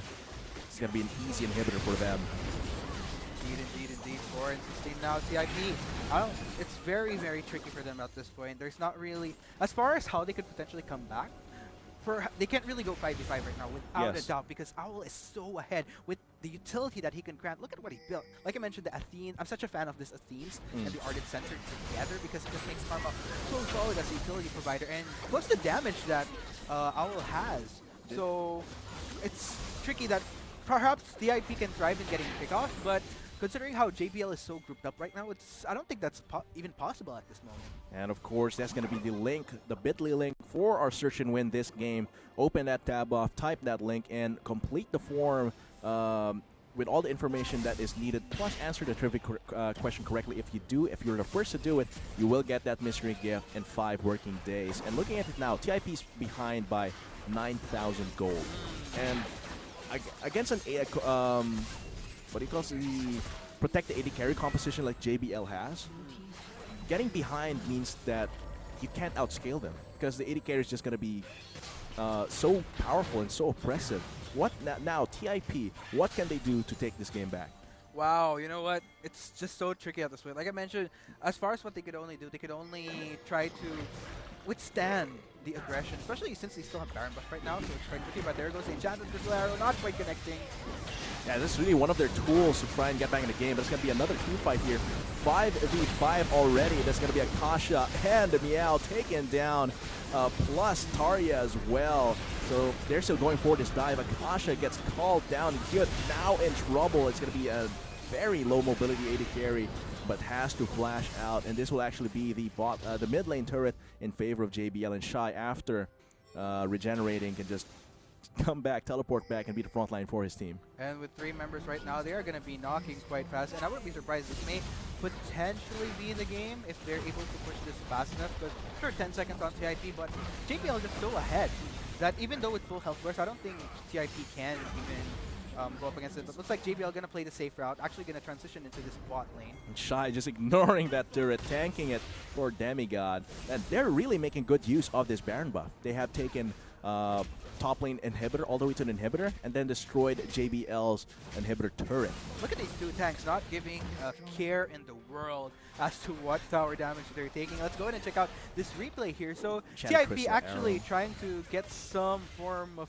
engage onto them, but Enchanted Crystal Arrow, that was very crucial actually, did not connect onto anybody, and it just gave JBL enough tools. See, as you can see, Farmville and Actual though, because of that Enchanted Crystal not connecting, they were able to respond in time, and it was just a counter. JBL reversing everything, TIP forced to fall back, and it just went so bad.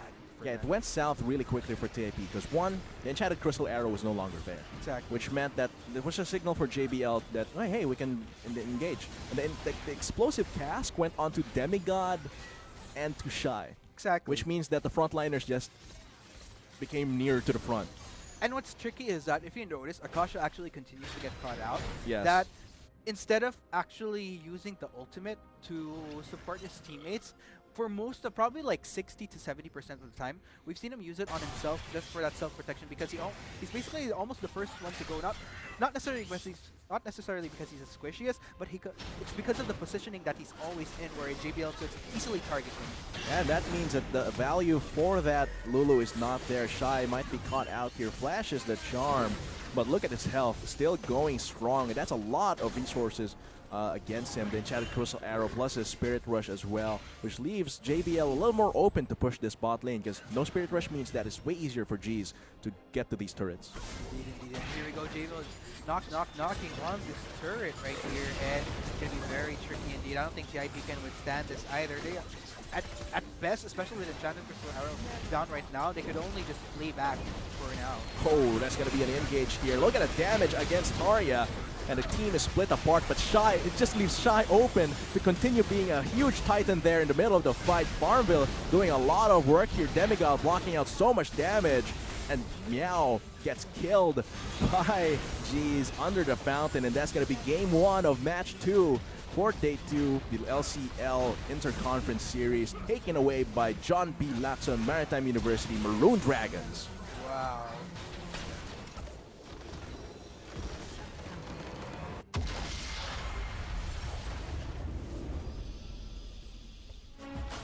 Very well played indeed by JBL right there. I mean, what's interesting is that going into this, there was a lot of eyes on both TIP and UPLB that JBL actually, with the surprise, again, this just goes to show how from one split you could be at the top, and at the next you could find yourself in this awkward situation where you're just struggling to find your footing, and JBL just coming in so much stronger right now.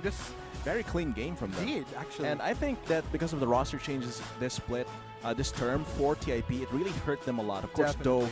Doe is a very good mid laner, but has to fill huge shoes with Janine being gone. Yeah, there's and their definitely... Hanzo being gone means that their shot calling isn't there as well. So going into this, TIP and UPLB both were the teams being eyed for this group. And it seems like UPLB is going to be one leading the charge here. But JBL, a contender, this game was very clean from them. And having that defend the AD carry, they worked really well with that. Plus, they had that supplementary damage coming from Farmville.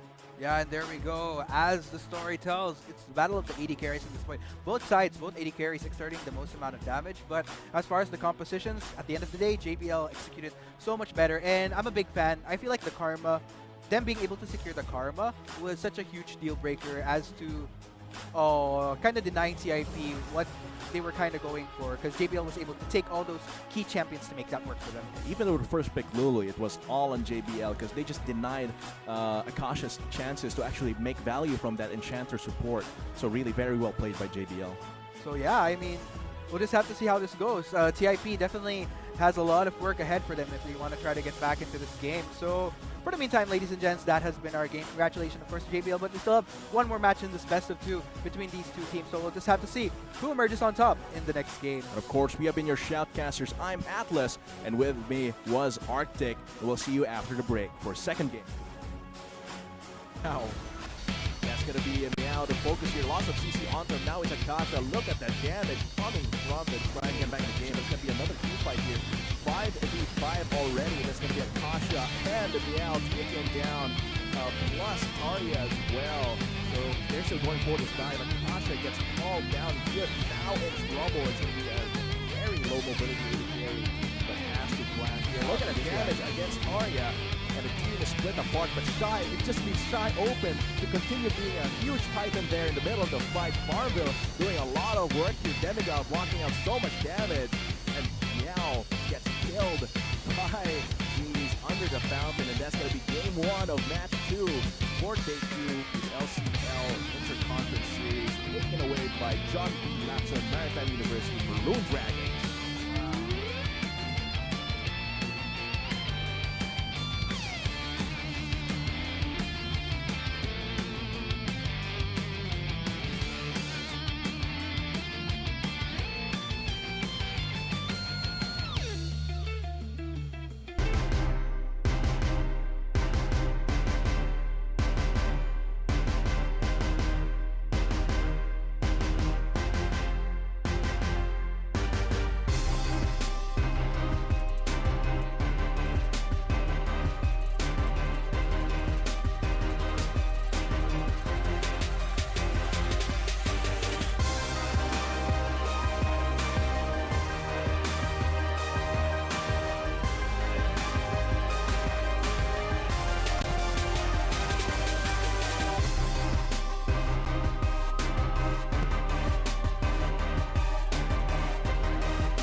Not enough Garena shells to buy the latest League of Legends skin? On sale now? Get shells anytime, anywhere with your Globe or Touch mobile number. Go to gamer.com.ph and sign up with your mobile number and enter the verification code you will receive via SMS.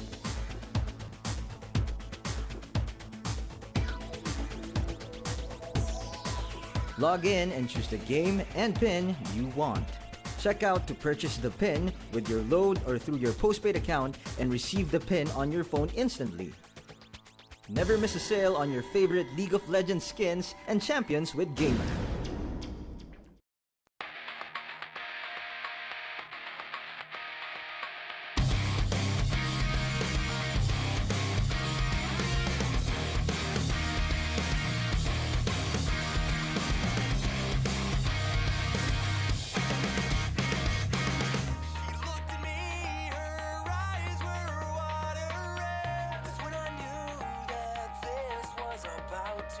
Frozen in that moment.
Once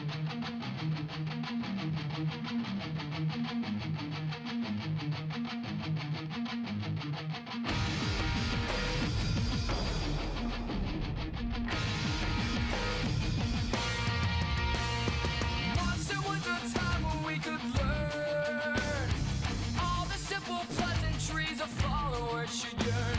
Now all that I can do is watch them burn and wish that I could save them all just once. Psych. Every day shaking hands a man, promising the end. Hear him speak all the things that we need to hear to adhere.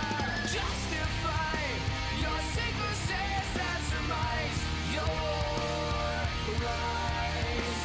I see the way you look around them. Is it going to end?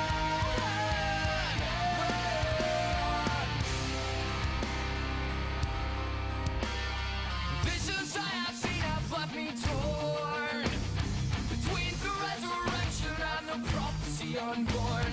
I think that I will document the fall and see I hate to say it, but don't you all? Psych.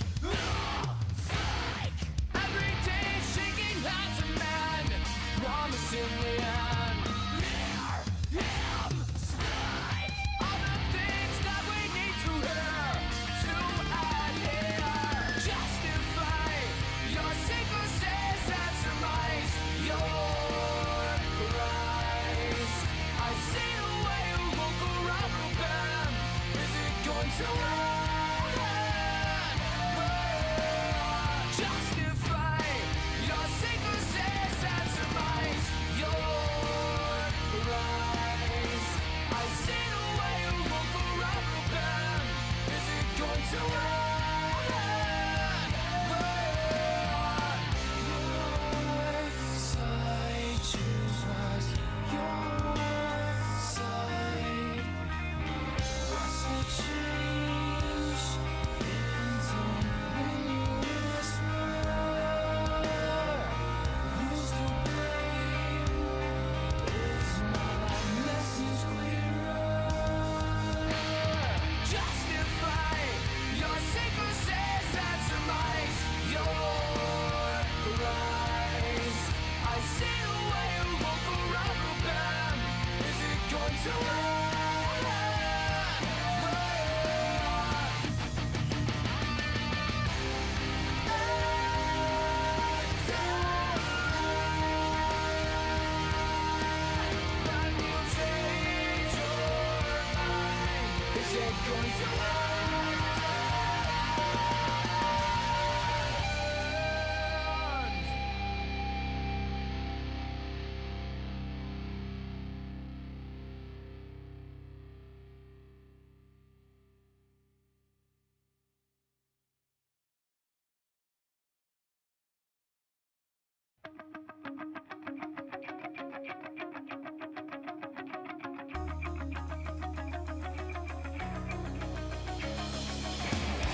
spaces in between.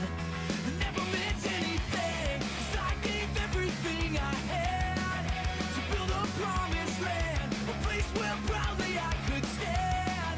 This castle made of sand is slipping through my hands.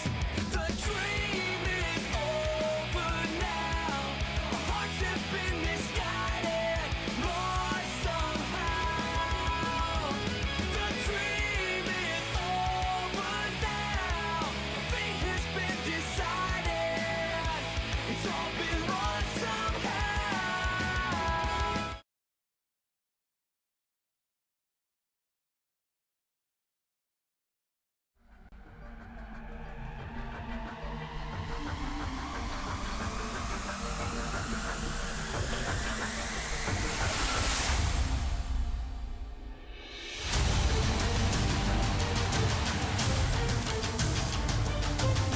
Calls attack, huge calls are bounded here for CDSL to do anything against, and they get it. This is going to be the ace, a clean swipe. There's an angel! Dark Mighty in the bar! RJ goes down! Redemption! A bit too late! What's gonna happen? Bob has known for Starlet is as his first! Daigo is jumping in. He's in the middle of the fray. Here comes the tidal wave, jumping in and jumping out. Daigo sticking really good. Back for the switch, but not gonna do much. Nard is just going to be a buy one, take one deal for JBL. They have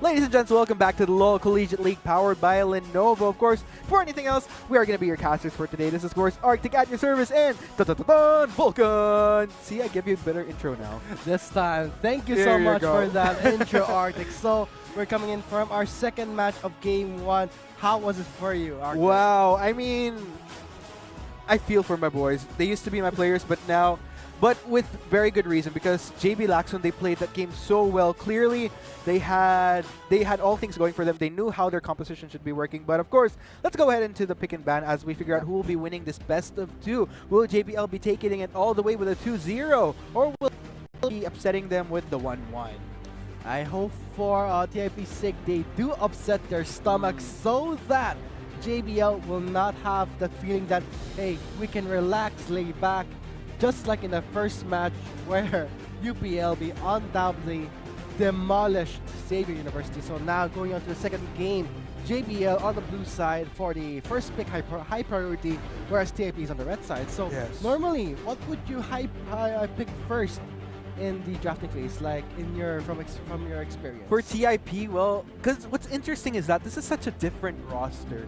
Like, unlike before, wherein we had such comfort in the former mid laner Janine, where we'd pick for him last because we know that he could just easily counter anybody and just skyrocket carry the whole game. But here it's quite different. If you notice, TIP, there's times where they had to secure picks early on for Duke. Because of Duke, he has a certain limit as far as the champions that he can use. So there's a completely different dynamic for TIP. But still, I'd say that they give a lot of emphasis to what Meow can use. So that's what I've been seeing consistently. And not just for the jungle picks, but for Cute as well. So going to the banning phase alone, we can see some safety bans. Say the Ivern is something that you do not want to deal with, but right now JBL opening with a Lulu pickup. Very nice pickup. Yes, indeed. And TIP actually learning from their mistakes. Or not learning from their mistakes, but actually learning from JBL actually. Because this is actually the same scenario when JBL actually went for the... TIP, when they were on the blue side, they went for the Lulu first pick. And then in exchange, JBL, they took the Karma away. So it's all a matter of trades here. And it's almost the same trend. JBL actually going to secure the grades for himself as well. So... And then G's rather going to stick to what he knows, going to go for the Lucian once again. So, wow. And looks like the fire is on for Cute right now. I'm pretty curious for TIP's sake. Would that be a mid lane Karma or a support Karma? Because Indeed, yeah, because they actually flex this. they actually flex it, not to mention it's an Ezreal hover, not yet a final pickup, but if ever that's locked in, I don't think a Karma support is something they need because Ezreal does have the range, paired up with support that also has range so that the Karma won't be at risk or be Exactly. caught off. If I were TIP, I would probably flex that karma to the mid lane, because we have seen Du use that karma to much efficiency. I feel like he's had a lot more success with the karma than any other champion that he's used thus far. And then for Akasha, maybe I'd like to see something with a little bit more sure CC utility, perhaps a Nami. Yes. Because we have seen the Ezreal Nami duo with Cute and Akasha to be so sufficient during that deciding game with CDSL. And So- not to mention, for also something about the Enchanter support, Lulu was a good pickup, but has been taken away, right? Yes, exactly. So we'll just have to wait a minute. So it looks like TIP actually planning to take away the Braum from JBL right there. We did see that Lucian Braum to much efficiency used by JBL. So it actually works out because Ezreal, because of his Q, actually helps proc those concussive blows from the Braum. So it's actually a good take. But looks like instead, you're actually going to see maybe the Thresh instead. Either way, I think They're both strong. they're actually both pretty good. But okay, they're gonna hover back to the Braum. But yeah, the tricky thing is that with Akasha, I feel like Akasha hasn't been living up to expectations thus far with TIP. If anything, he's probably had a bit of a tricky time trying to keep up with talented AD carries such as Cute. So it's up to Akasha right now on this Braum to try to come back into the game, because he had a very shaky start in that game between JBL earlier. But looks like, wow, Aurelion Sol in the house for JBL right now. I like the drafting of JBL in a way that we're seeing some good old times champions. But I gotta say, for TIP's draft so far, beefy. Indeed, beefy, Super beefy. There's that. Captain Teamer on duty. I would love to see if that's locked in, but probably not. Oh, Fiora. Oh, wow, that's gonna be deadly for Anar in the top lane against a Fiora. So I think TIP, they're not cutting corners. They know what they want. Look at that draft. A Braum support. Jungle Lee Sin. You're gonna expect more ganks, but I gotta say, between a Lee Sin and a Graves can gank earlier. I mean, not that fast, Yeah. but if ever Graves does counter gank a Lee Sin, that Lee Sin is as good as dead, in my opinion. Indeed, my indeed. honest opinion. And I feel like there's definitely a risk with Tarja going on this Fiora, because we have seen Tarja, he's not actually... He hasn't had as much success as far as responding to ganks. If anything, he usually starts making plays around mid to late. Maybe this will kind of work for him. This is somewhat similar to what Vince played during yesterday's game during the Group D stage. Maybe we'll see the same success for Tarja. But at the end of the day, we'll just have to see. We've never actually seen Tarja in such a high carry role. Yeah. So Can he handle that pressure? exactly, that's the question here right now for TIP. So what do you think? These are your boys. Exactly. Well, the interesting is that Tario was actually a support last season. I mean, not last season, but last split for TIP. He had to adjust for Hanzo, but he's actually a top main. But for that split, he had to adjust for Hanzo because Hanzo is clearly an excellent top lane player. Yes. Nonetheless, still, Tario actually pretty good. He's actually a challenger right now, if I'm not mistaken. So I'm actually interested in seeing how that'll play out for him. And yeah, I'm completely blown away. But we keep on talking about this Fiora, Aurelion Sol as well. Actually, another hot topic for me. I feel like there's such great synergy between the Aurelion Sol and the Lulu, because let's say if ever TIP does collapse on this Aurelion Sol, let's say the Voice of Light isn't quite enough, the Lulu with the ult could actually just make the staying power of the Aurelion Sol in this clash just a lot more potent. But of course, ladies and gents, we are going to be heading into Summoner's Rift for Game 4 between JB Laxon versus Technological Institute of the Philippines. Make some noise as we head into this game right now. But of course, quick credit, of course, congratulations to Christian Borrome, who actually answered our search and win question correctly. So who got first turret during that game? And that was JBL. The first travel so far. 5 members grouping up like a squad, going towards maybe the red side, probably for an invade.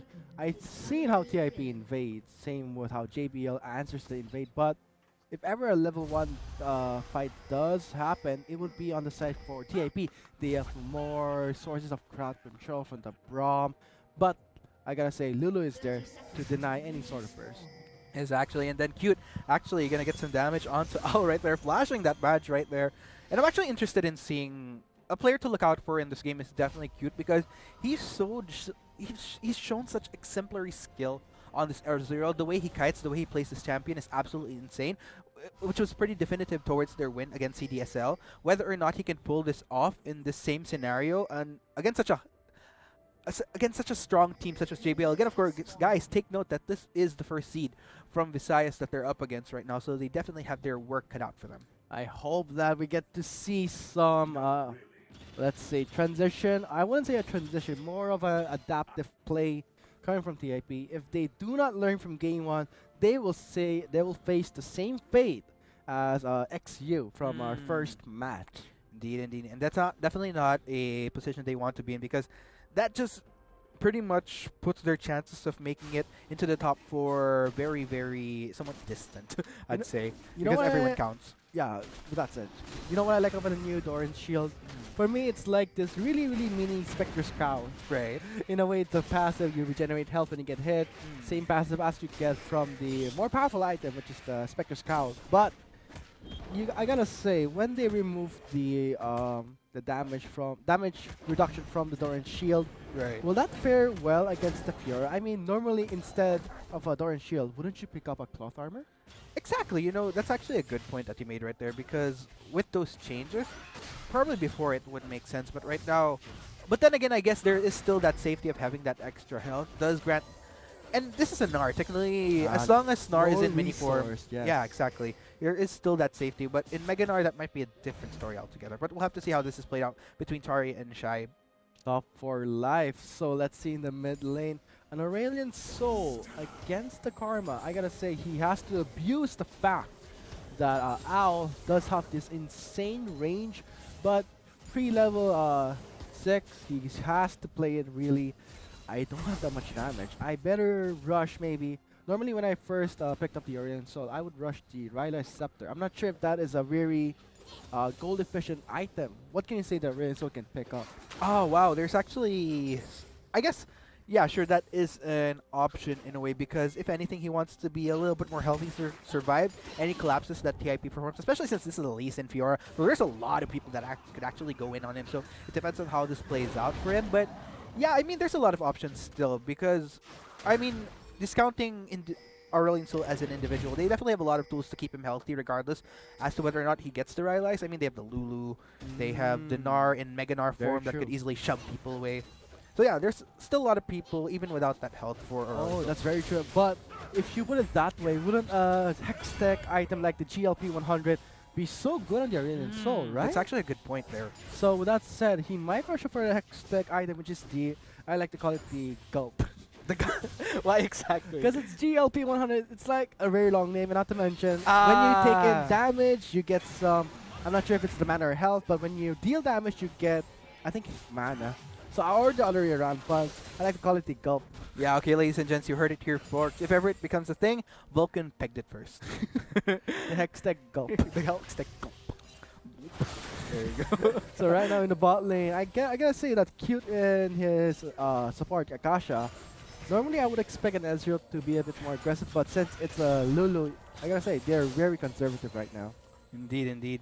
You know, this is actually but then again, this is actually tricky, because since they do have the shields from the Lulu, it's actually hard for Cute to get some sort of trade on, because any damage that he deals within an onslaught is instantly negated-ish from the shields from Demigod. So yeah, they're gonna have to wait for gank once again from Meow, but looks like this is gonna be happening right now. Let's see, Meow is making a slow approach with exhaust on 2 Gs, but he does learn his flash and heal. 2 resources up for the down, but now Farmville goes in for the counter. Here comes Owl from the mid lane with the stars. That would be a 3-man stun on the bot lane. That would be a first blood onto Farmville. And who is next? 2 members are down. 3 members of JBL converging onto the bot lane dive, with Dukes getting stunned by the Aurelian Soul. And what a collapse just 5 minutes and 28 seconds into the game. Very, very explosive. Again, this is a scenario where Taria actually didn't continue his TP, but then again, it does somewhat make sense, because this is a Fiora without Earl, and there was a lot of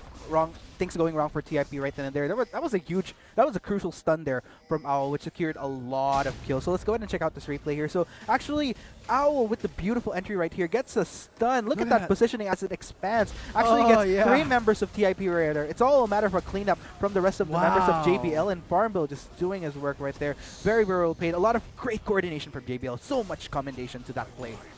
Wow, that 3-man stun is something very impressive from Owl. I mean, as he travels with the Star and the Voyage, he really maximized that range. And from that lead, he does pick up the Swiftness Boots, one of a really key component in terms of mobility. He does need that mobility, but I think after this, what can you say he can build for this? He does have a huge gold lead compared to the Karma, which is Dux. Actually, it's interesting because he actually built the Boots of Swiftness right now. So definitely building a lot of safety right there. And I love the fact that he also has the item which eventually leads to Medjay, the Dark Seal, because it just amplifies his corrupting potion so much. And yeah, this is basically all he needs. I feel like he's going to survive.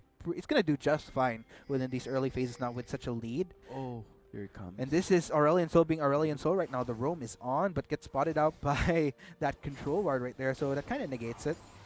And now Shy is a bit mad at the VR for denying the gank he wanted. But I gotta say, went from that deficit of giving 4 straight kills in the early phase of the game, is it wise for an Ezreal to pick up Tear of the Goddess, knowing that Jizz did pick up 1 kill and 3 assists? He is on a really high way to building the Blade of the Ruined King. So shouldn't Acute at least pick up maybe a pickaxe or a BF sword? Well, if you notice how the traits have been going on this far, like I mentioned, a lot of the damage that Cute negates is negated from Demigod Shield. So maybe this is perhaps TIP banking on hopefully transitioning into the late game early on. So Tear of the Goddess, not exactly efficient. You don't really see any hardcore efficiency in the early phases, but this is something that's much more in the long term that hopefully transpires for them. That's very true. So what you're saying is that it's pointless to pick up more damage knowing that there is a Lulu.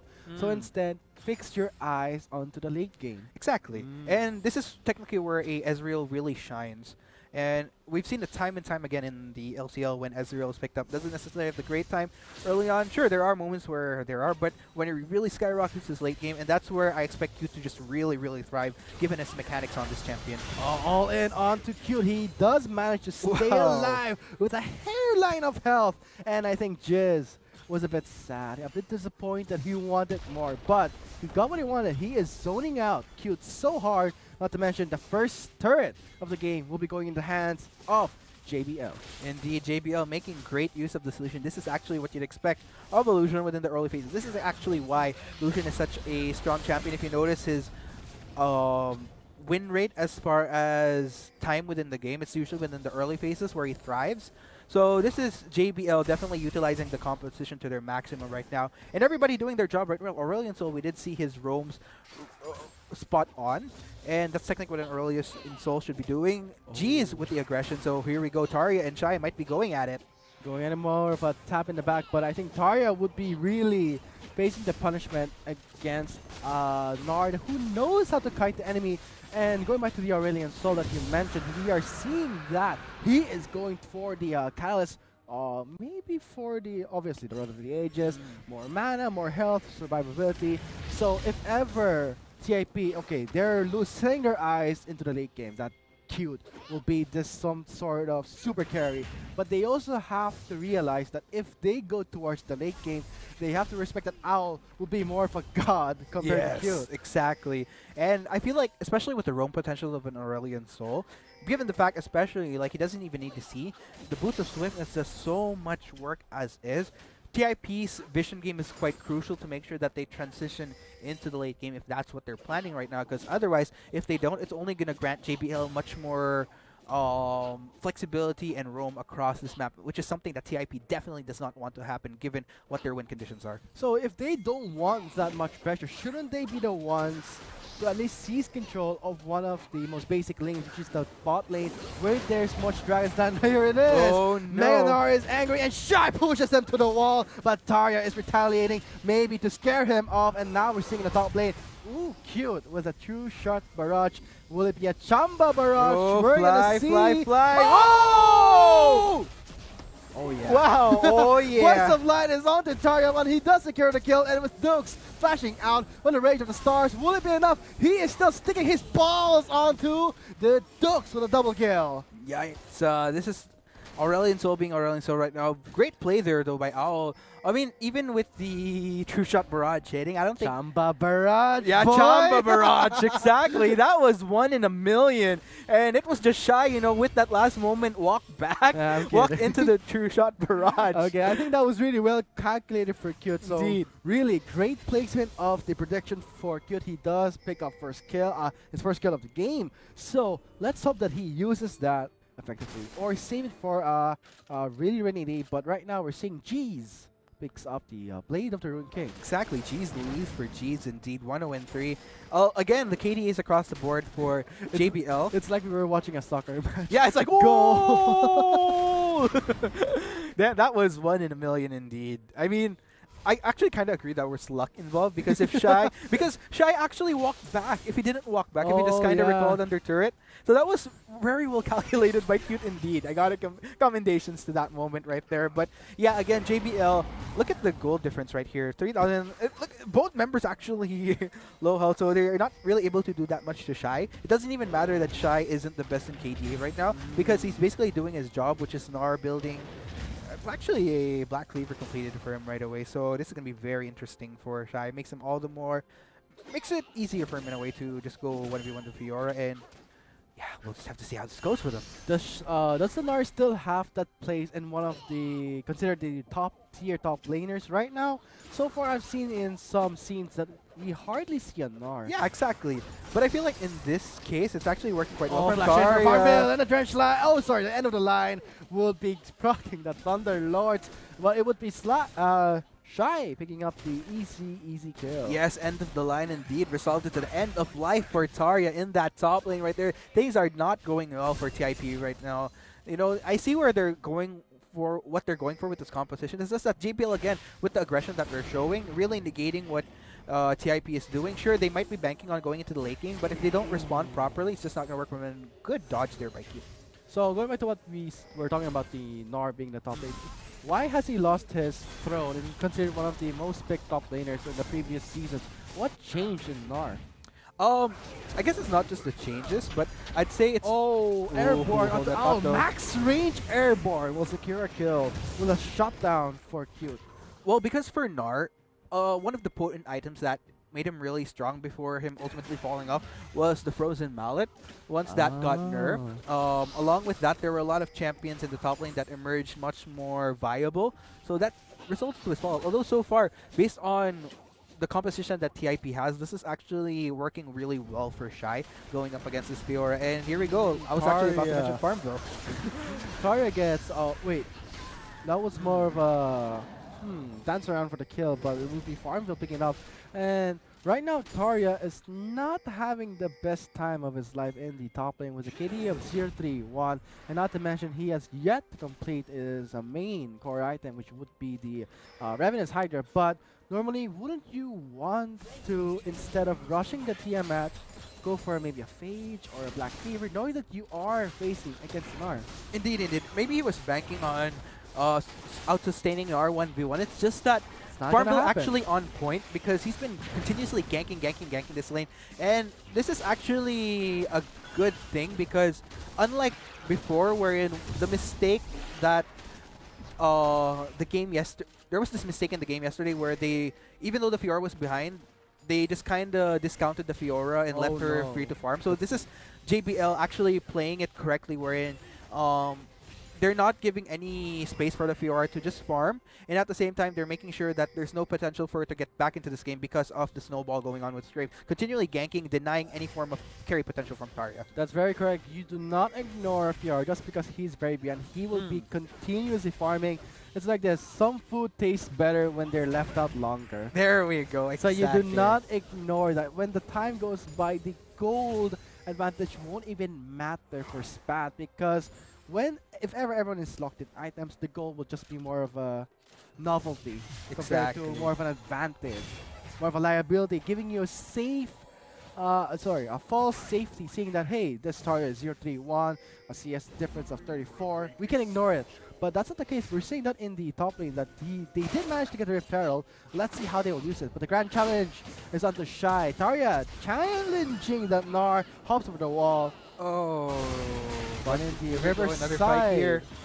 Jizz though, free to hit, but I don't think the position of Cute is on the right point, but it'll be Farmville bursting at the sport, the Braum gets taken down, and the Voice of Life will be not effective that much, but here is the gap closing from that Aurelion, so the range is too hard, but that will signal them to back away from Cute.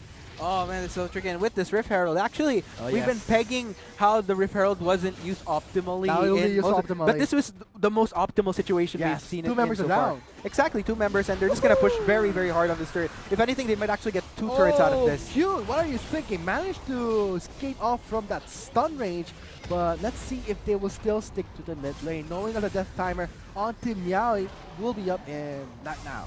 There we go. Wow, Look that at the is Rift so Herald. satisfying. So right now Boy. we're seeing G's going on to Cute. Cute though challenging 3 members of JBL, managed to make it alive with the slither of health. But here it is. Mega Narc form is on. He does miss his ultimate, but they are very, very happy, and that is how they use the Rift Herald. Indeed, finally, we see some efficient use. Yung talagang sulit na paggamit ng Rift Herald. Ladies and gents, hand it to JBL right Yeah, there. congratulations for JBL to showing it how it is done. You do not just pop it and leave it alone. Let's say a first tier turret is not too difficult to get. A second tier turret is very difficult, but a third, Damn. that's something you want to use the Rift Herald on, and JBL has done it. Exactly, TIP Meow. Oh Sonic no. Strike misses, but he does resonate towards his ward, but that will not be enough. Here comes Dukes for the assist, but it will be JBL Shy picking up the kill with confidence coming from Farmville. Tarya gets a bit offended by that, goes out to Shy. Mega Narc form, it will be up, but he does not have his ultimate.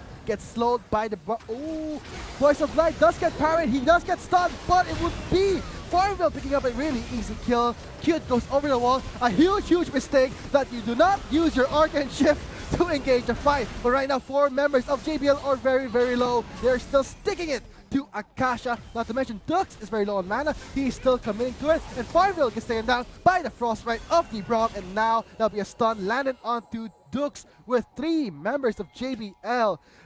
That was a long, long fight. Seeing the light goes back.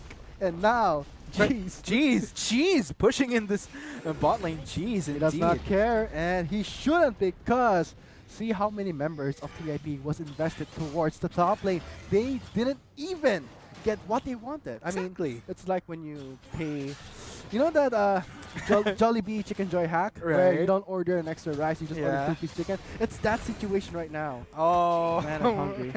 Yeah, I could definitely tell with that food reference. I'm pretty full myself right now, but yeah. Anyways, 13-4 on the scoreboard. JBL again flexing some muscles, proving just why they were the top team in Visayas to have taken down some pretty strong contenders such as Our Lady of Fatima University and University of Iloilo. And yeah, I mean, definitely Visayas represent. Again, this is where TIP's luck is kind of running out. They are the 3rd seed in the Metro East. And yeah, there's definitely so much that they can do.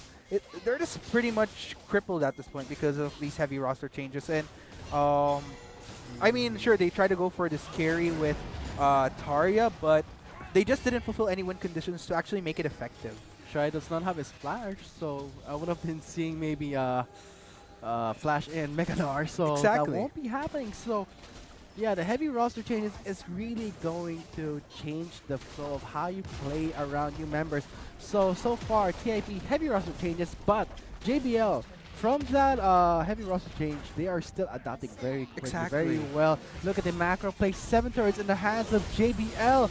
2-shot barrage won't be doing much. Shy, very far from being a Mega Nar. So with that said, JBL, they're pretty satisfied with what they've got. They will be backing away, knowing that if ever they do get aced, or let's say 4 members get picked up, the Baron and the Ocean Drake is left for the taking. And man, I just gotta give props to JBL right now. 10,000 gold if it's only 20 minutes into the game. Wow. That's almost unheard of for and even for an LCL game. Wow. Looks like JBL will be going for this Baron. As soon as the Baron was respawned, like 30 seconds in, JBL not wasting time, they go straight for it. But here comes Meowie for maybe an attempt to steal. But is that wise for the jungler to go in onto Meowie, knowing that Ali Sin can ward up and steal the Baron? And with that said, they are changing their strategy. They're going back. They want to reset the fight, and look at that tentacle so far from the Baron pit. Exactly. What? I didn't know that was possible. Yeah, I mean, yeah, JBL actually deciding to restrain themselves for the meantime, and that restraint well demonstrated indeed. You know, that would have been interesting actually if that resulted to a full-on 5v5 within that Baron fit against TIP. But still, JBL gonna play it the safe route. You know, they do have a heavy lead right now. There's no need to risk anything that they feel might put them in an otherwise unfavorable situation. Oh, so the Catalyst builds into the GLP 100 pala. I did not. I kind The of GLP one. the Gulp. I'll just call it the Gulp. So Gulp the Gulp does build from the Catalyst? Oh, I don't really recall, but I can think that's it. So kind of makes sense. You get Yeah, you get they help, get you get the- mana. So sorry for that. So with the Gulp and the Ryla secured in the hands of Owl, JBL looking for maybe a really long extended period of team fights. If ever Owl does pick up the blue buff, TIP, forget it. Just back away and burn that blue buff. And not to mention the Ocean Drake would be a nice target objective for JBL. That's gonna complement Aurelion Soul so well.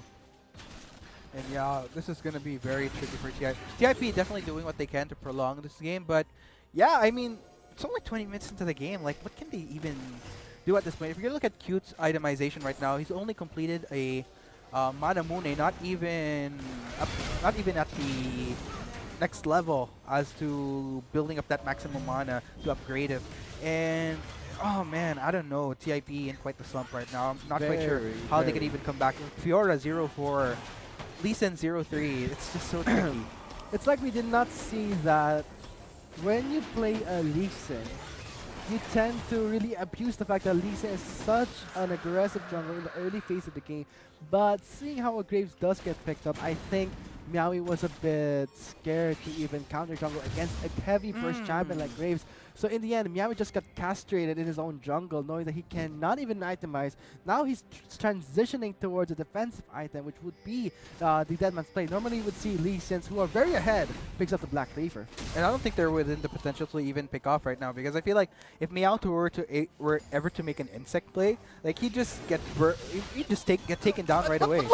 Q, no, you do not Arcane Shift in. With that said, he does burn his flash and heal. Two summoners turn onto Cute. He's getting very impatient. Wait for the Indeed. prompt to set it up. There you still have Tarya, but with that said, there's the Voice of Light onto Dukes. He does burn his flash, but a Glacial Fissure will try and break up the fight, but that's not going to happen with Owl securing a very easy kill. In short, I think Akasha stunned himself when he was casting the Glacial Fissure. So the inhibitor is taken down. JBL setting their eyes onto the bot lane inhibitor turret.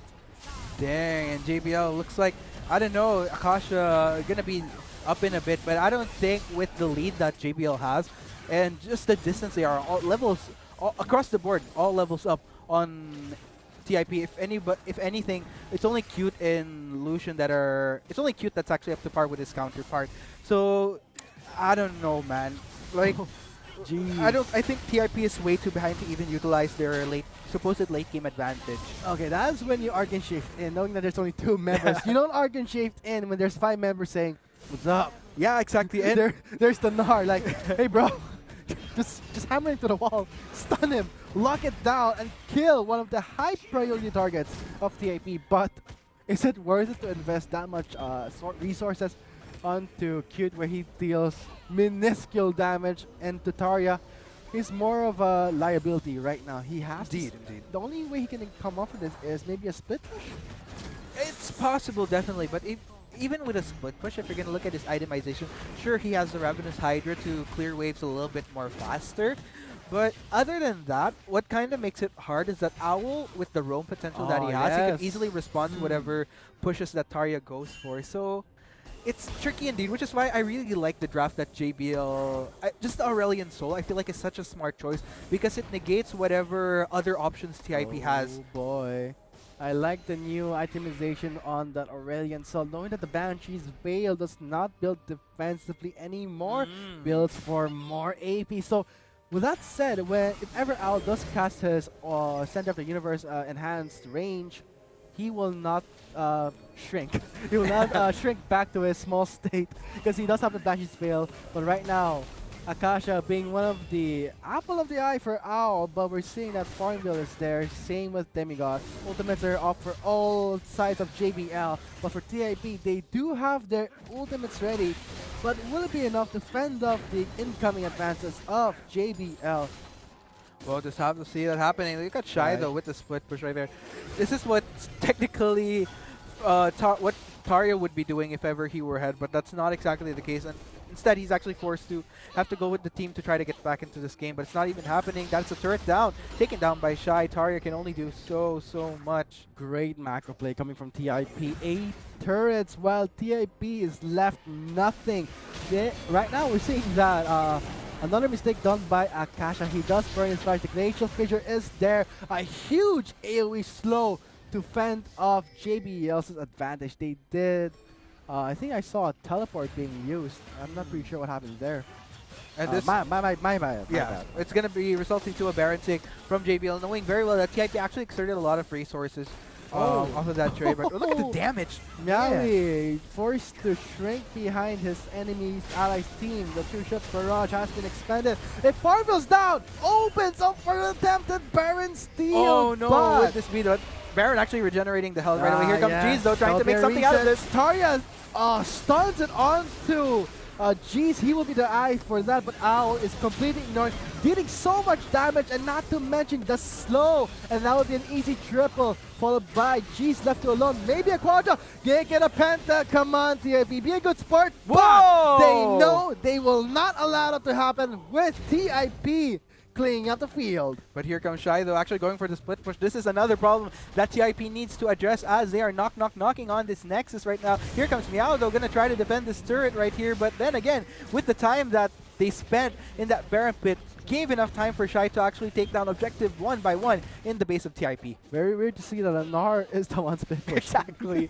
Normally you would be seeing the Nar making the game-changing ultimate to hammer them to the wall, but that is not the case, knowing that Shy really feels comfortable around the map. He knows that he can kite the members of TIP with ease. We'll just have to see He how did that pick up the frozen mallet. And this just gives TIP a lot more problems. You know, they're restrained to their baits. They have to keep on pushing out these, making sure that their pressure is negated coming from the super empowered waves from JBL. And this actually makes it easier for JBL to take this Baron, as we're seeing right here. Oh boy, JBL, they really want that Baron to end the game, close it neatly. But TIP, I think they're feeling some have a lead advantage, knowing that the Ezreal did pick up the Trinity Force very late into the game, in my opinion. But So then again, yeah, I mean, look at the item difference still. Lucian still up 3 items over Q, who's only completed 2. And Lucian already building towards his 4th item, actually. Let's go ahead and check out this replay, though, from what happened earlier. So, very actually, Owl getting a good stun on, but it's just that they, with Tarya ahead, like, a lot of it was used on Tarya, that it just granted Q all the more And leeway to just kind of deal damage. Akasha just walked in. He was more of a liability there, Yeah, more than a asset towards the team. So It's basically walking bait, if you want to put it that way. very close for Owl here. He could have gotten a penta. He could have taken down Meow actually, but Meow at the last moment had that extra at- shield to survive. But look at Owl looking Look very at the big. vision invested for TIP. It's nice that they have vision, but the control ward is placed there. Yeah, no. But there we go. They're actually on the way though. Meow, I don't think he could go for the steal. There's no vision, no telling where the HP of Baron is at, and that is going to be the Baron take. And not to mention, Owl does block the strike with his Banshees, and now in the bot lane, the inhibitor is taken down. So it just left to TIP thinking, should we try and defend the incoming bot lane, or knowing that they don't have their inhibitor turrets, they are all exposed. This might be game set. Knowing This that might indeed. and 3 Ocean Drakes for JBL. Great macro play. And even with the Baron buff, they don't even need a wave to go in on this inhibitor. They're just very gutsy, fully confident about the lead that they have. That doesn't even matter, but here comes that wave, and this might be the Yeah, game. here comes Shy is reaching the Mega Nar state. He does have Flash and his ultimate, and now Akasha, yet again the first one to and there it is, the Nar. However, just 2-man stun. Well, 2 members are just flinged away towards their fountain. Double kill for Farmville. And with that said, everyone, congratulations to JBL for such a clean game, showing us how it is done, how to use the Rift Herald, how to use macro play, and there you guys have it. Match 2 concluding with JBL with a 2-0 against the ex-champions, TIP. Dang, man. How was the Damn. game? I mean, how does it feel? I mean, how does it feel? Wow. I'm kidding. But yeah, I mean, how could you? But no, I'm for seriously speaking, that was a well-deserved victory by yes. JBL. This is where, like I mentioned, TIP ultimately lucked out. I Yes, mean, sir. they were the third seed. They barely made it even. They barely even made it into the interconference. So this is just all the weakness of TIP manifesting against these top-tier teams. And JBL, I mean, I'm such a fan right now of the overall play and Can't how blame they. you, man. Look at the Exactly. So clean. It's so clean, and there was clearly a lot of thought, and there's a lot of flexibility in their champ pools. They took out the Gnar, the Aurelion Soul. Might not, I mean, especially the Gnar, might not necessarily be within the top tier champions you could use for the top, but because of the composition that TIP has, it was used so efficiently. And Wow. look at the damage, like all across Constant. the board. The equally distributed damage. And not to mention, you know there's a problem where a Fiora deals less damage than a poke-heavy champion like Karma. So this is actually almost an absurd stat as far as damage output for a Fiora. This really went way too south for TIP Fast. I see what they were trying to go for, but they didn't take the measures necessary to make sure that the Fiora was actually relevant going into the mid and late game. So that was where ultimately they started spiraling down. Cute was just not enough. Sure, Cute, I keep on preaching how excellent he is on this Ezreal, but without, again, one man can carry a team alone, and there was just everyone else was just so heavy for Cute to carry that it didn't even matter anymore. JBL just skyrocketed into nothingness, couldn't be reached by TIP. Very well played. JBL represent. Probably, if anything, probably one of the top teams for me. in this High group right now. expectations for JBL Indeed. to see how will they perform in the succeeding games of the group stage for Group C. So guys, there you have it. That was the second match concluded. It was JBL. Where I gotta say, clean victory with a 2-0 with great macro play, not to mention how it is done with the Rift Herald. We have your shoutcasters for the second match. I am Vulcan, and joining with me is my co-caster, Arctic. Do not go away. We still have our third match between another game of UP Los Yes, Baños. So that's something to look forward to. Let's see how it turns out. Tarian starts it on to Jeez, he will be the eyes for that, but Owl is completely ignored, dealing so much damage, and not to mention the slow, and that would be an easy triple, followed by Jeez left alone, maybe a quadra, they get a penta, come on, be a good sport. Whoa! They know they will not allow this it might to be the happen. game. Here comes Shai, is reaching the Mega Narcissist, he does have flash and his ultimate, and now Akasha, yet again the first one thrown, and there it is, the Gnar. However, just two-man stun, well, two members will just blink away towards their fountain. Double kill for Farmville. And with that said, everyone, congratulations to JBL for such a clean game, showing us how it is done, how to use the Rift Herald, how to use macro play. And there you guys have it. Match 2 concluding with JBL with a 2-0 against the ex-champions. Yay.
Not enough Garena shells to buy the latest League of Legends skin? On sale now? Get shells anytime, anywhere with your Globe or Touch mobile number. Go to gamer.com.ph and sign up with your mobile number and enter the verification code you will receive via SMS.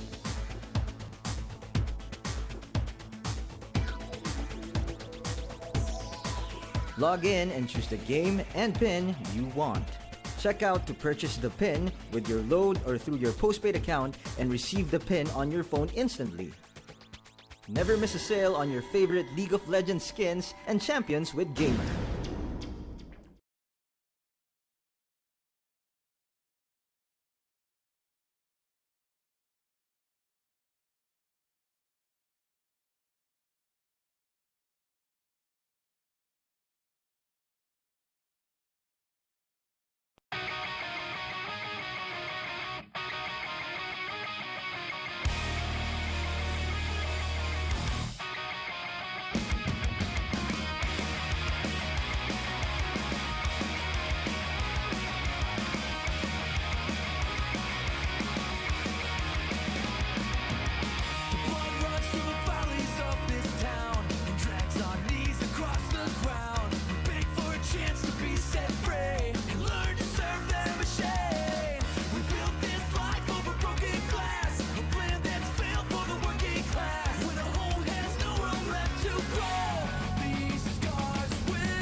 the gears they will fail to turn as the lights go out, and the sun will be all that burns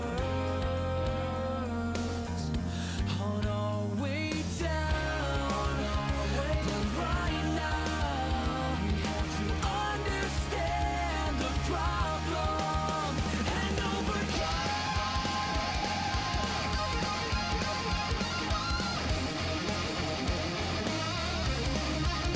so arm yourself, your mind, your gun. It's time to learn, accept what's done, yeah. Repair this destruction. All we need is a reason. All we need is right here inside us. All we need is a reason. All we need is right here inside us. All we need is a reason. All we need is right here inside us. All we need is a reason. All we need is a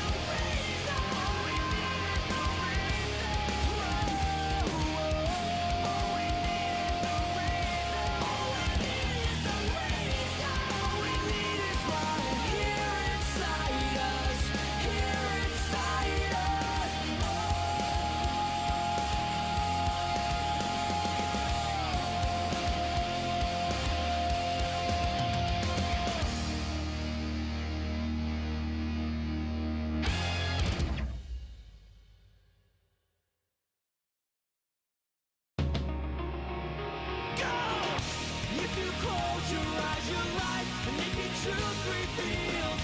Dreams you never lived and scars never healed.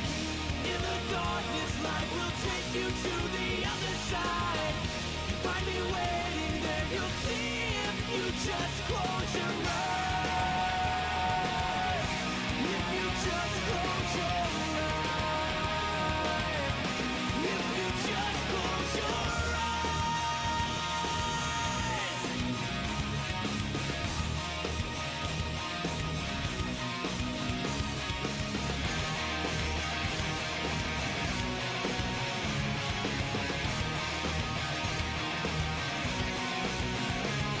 To see by my eyes is all I was told I should see. Opinions not mine, the person they taught me to be. One night in the dark, a vision of someone I know. And out of the darkness I heard a voice say I know. Inside of me a light was turned on. Then I was alive. If you close your eyes, your life a naked truth revealed. Dreams you never lived and scars never healed. In the darkness, light will take you to the other side. Find me waiting there, you'll see if you just close your eyes. Hearts uninspired, trapped inside somebody's dream. Too close to the fire, yet cold and so numb with the pain. But the fever has broken and the river has run to the sea. Washed to the ocean and saved by a voice inside me.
Shells attack. Huge calls of Mountain here for CDSL to do anything against, and they get it. This is going to be the ace. A clean swipe. Guardian Angel, George fighting in the front. RJ goes down. Redemption a bit too late. What's gonna happen?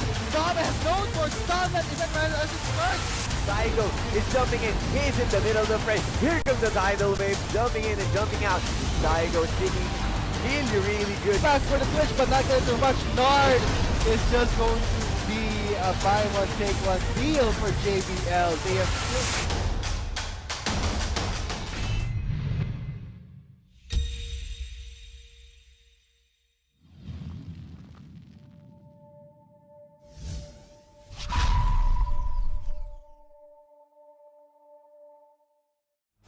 Hello guys and welcome back, and thank you for watching the Lenovo LCL 2017 Spring Term Challenge. What you know, we will be your shoutcasters for the last match of the stream.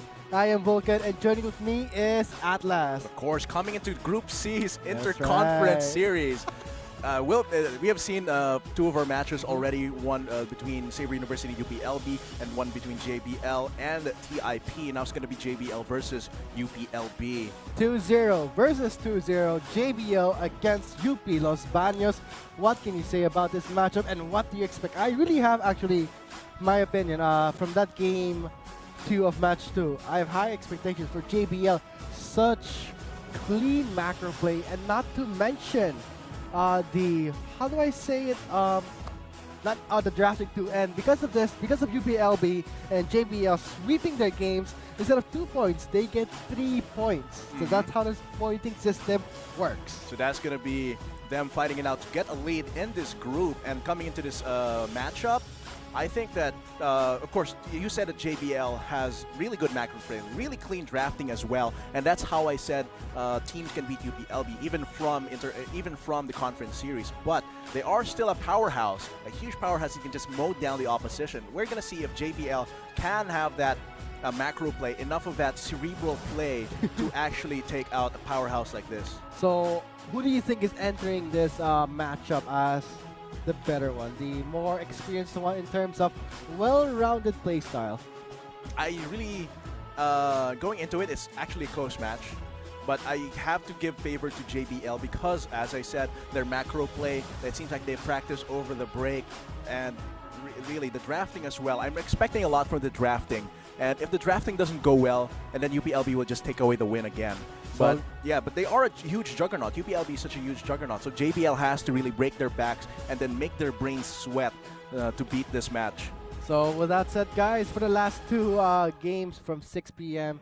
to 6 p.m. will be the first game of match 3, followed by 7 p.m. You just saw the schedule of UP Los Baños versus JBL. So for everyone who is wondering who won the Search and Win trivia, it's gonna be, the question for it was who had Ghost as a summer spell, and it's gonna be JBL Owl. And of course, the winner for that, congratulations, you'll be getting that mystery gift in 5 working days, is Raychester Mangaron. I'm not sure if I pronounced that correctly, I'm sorry, but you will be getting that mystery gift in a few working days, so just be patient. It is a Sunday, so it should be within the week. Within, if it's 5 working days, I would say Friday. Yes. Friday. So, congratulations to you, and to everyone who did not answer fast enough or correctly.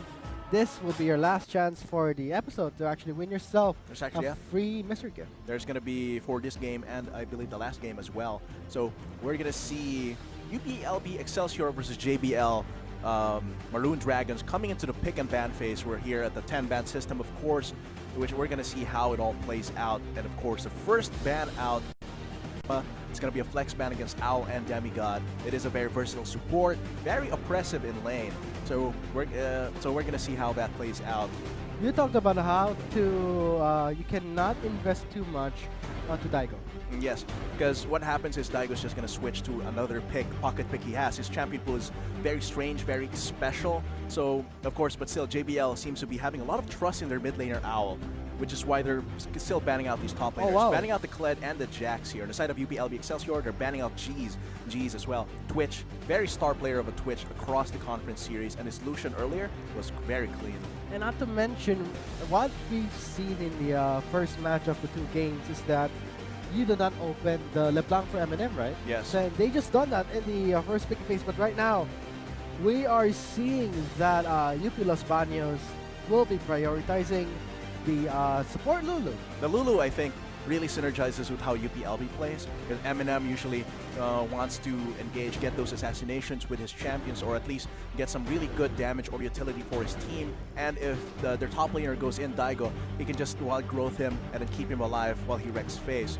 But we're going to see how the response here is actually going to be the Renekton and the Graves. I see your smile coming with that Renekton pick. And actually, I think it's a really good pickup for JBL specifically against UPLB. Because looking at the UPLB's games, Daigo always has this really weird champion pool, right? And I think every single champion in that pool can be beaten by Renekton. Like the Darius, the Gangplank, even the Kled and the Jax could be easily defeated by the Renekton. But of course, it's still up to the Renekton players. Yeah, so whatever you said with the Renekton is that Renekton also heavily counters Jax, in my opinion. It's really on to skill matchup, but right now, we'll be seeing UPLB securing their Pantheon. Pantheon. Could be in the mid, could be in the top. I wouldn't suggest it in the top. Yeah, if it was top lane, yeah, it would just get destroyed by the resourceless, really lane bully champion. They're both lane bullies, but since Renekton is resourceless, he can just spam out those kills without abandon. And okay, let's say you do have the passive of the Pantheon where he blocks one basic attacks. So what? I can just slice in, use the color make. You can't block that and go back in. Plus, not to mention, he does have that sustain. So if he picks the Pantheon with the mentality that he can completely deny it just because he can deny the stun, he is going to regret it. But it's always also on to skill matchup. The Renekton also has to be very smart in how he times his harassment. He cannot overcommit. He just slice in, and slice out. So that's going to be the second banning phase here. Of course, Al's Aurelion Sol is banned out as well. Demigod, who can really take away all of these projectiles from UPLB, is banned out. Boy. And they do ban out the Echo and the LeBlanc from Eminem, which I think is a good choice, since UPLB did not use this opportunity to to go for something that Eminem can really be proficient on. So right now we'll be seeing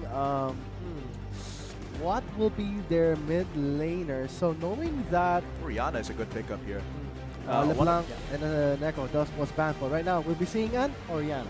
And Orianna, one of his Eminem's picks as well, really standard for the mid lane, lots of utility, decent damage, and combine that with the explosive cast. Even though there is some natural anti-synergy between the champions, there you still have those two tools. You don't have to use them the same time in the team fight. So I think I really like UPLB's balance here in terms of the composition, but I'm really doubting the Pantheon pick here against the Renekton. Shy already picked up the Renekton. I think a different champion who can survive that lane bullying would have been better. But Pantheon, I don't think is one of those champions. On the side of the mid lane, Owl picking up that Ignite means that he has some kill potential there in the mid lane. Really powerful. And I think Vladimir. Yes, that's very correct, because not to mention to the powerful Vladimir, we are also running the newest patch, not to mention the heal factor from the Spirit Visage from 25 to 30%. So that's actually huge, Very considering nice. the amount of healing that Vladimir's kit gives him from the Hemoplague, just even from the Transfusion. So I'm really expecting a lot from JBL this game, but of course UPLB is a powerful contender. If their sheer power can break through the macro play of JBL, they will still take away the win. But looking at how JBL drafted it, I think they have a pretty good chance. Of course, we are loaded onto Game 1 of the last match for today for Group C. It's going to be University of the Philippines Los Baños Excelsior versus John B. Lacson Maritime University Maroon Dragons. And let's have a bird's eye view of the Rift as our players exit their bases and play their level 1s. Oh boy, Daigo is going to be running the Ignite top. So Ooh. we will be expecting that. Of course, he does have the Grand Skyfall. He won't be needing a teleport, but let's see it in action.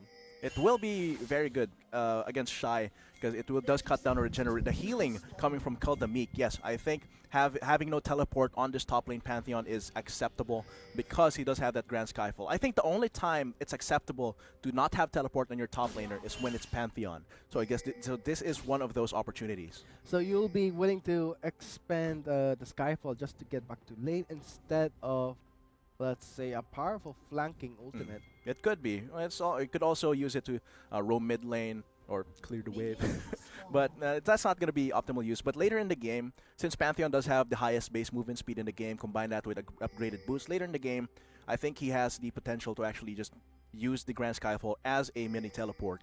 And due to And having more freedom to target it as well. Oh yes, that's very true. And due to the newly reworked Doran's Shield, instead of that, he'll be picking up the Doran's Blade. But still, I think the Doran's Shield will really benefit greatly for Shy, knowing that the Pantheon does rely on very small health to enhance the critical strike from the spear, the sudden death.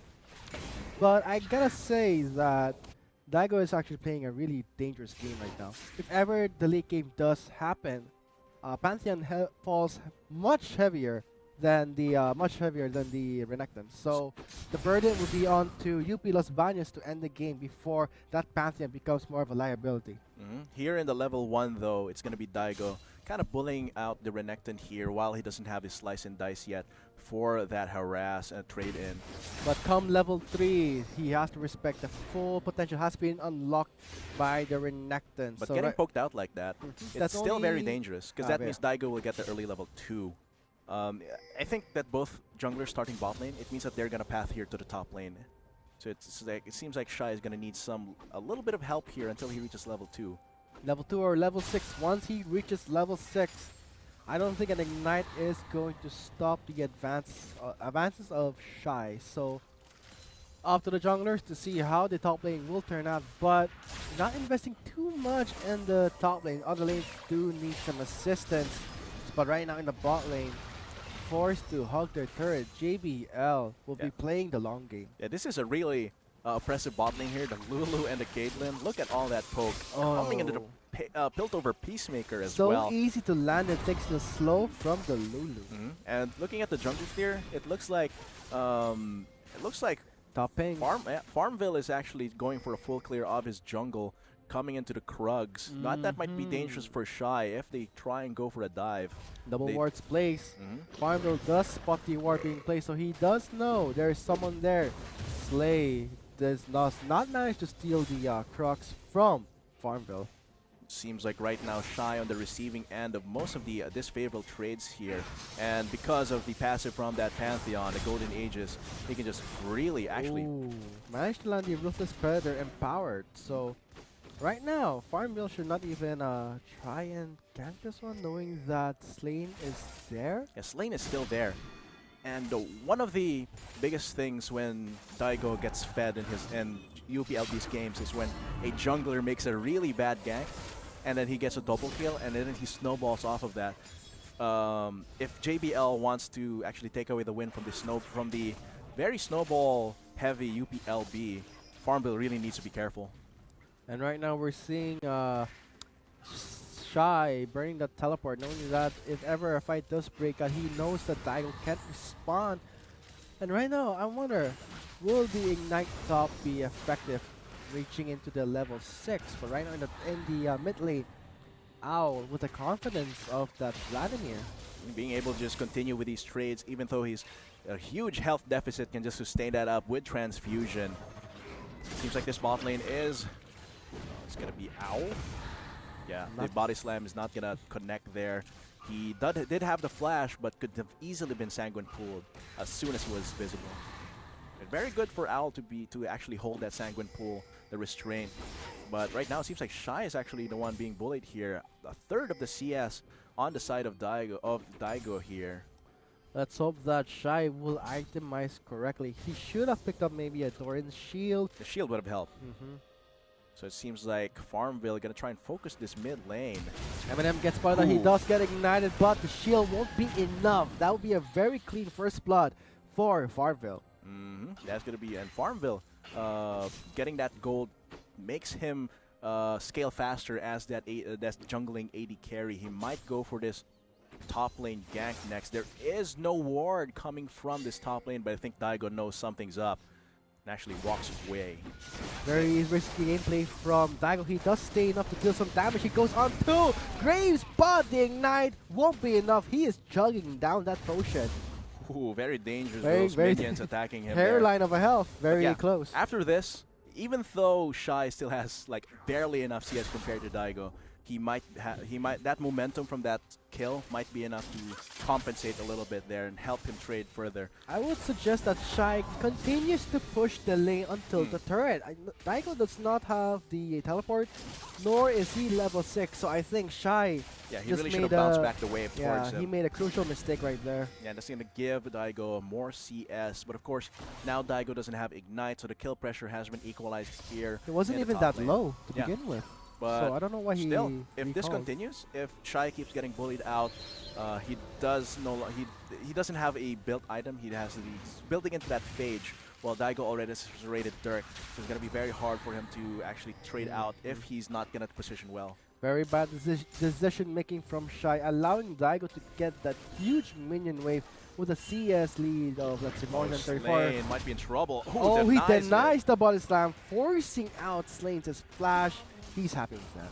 I'd be happy with that. That's taking away the flash from the Gragas. That's huge. Denies that very cheesy flash in body slam. Very crucial for a Gragas jungler. So I think the laners right now would expect that, hey, he does not have his flash. We won't be expecting a flash in body slam stun.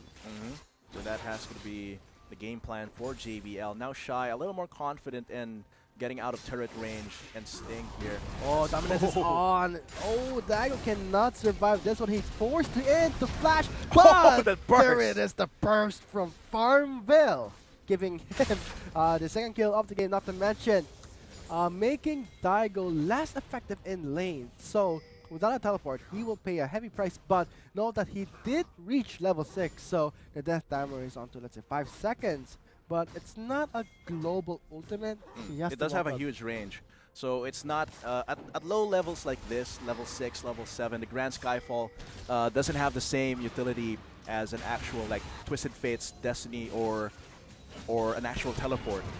But that's going to be the engage here in the bot He lane. gets through it down and exhaust and a knockoff from the Giant. That's Hollingale. Great monsoon, but no follow-up. That's a shame. Dash will just take in the kill. Seems like Shai here wants to escape. Does There's no he- blast cone for him. The slicing dice is available. Oh, man. Oh, that regeneration.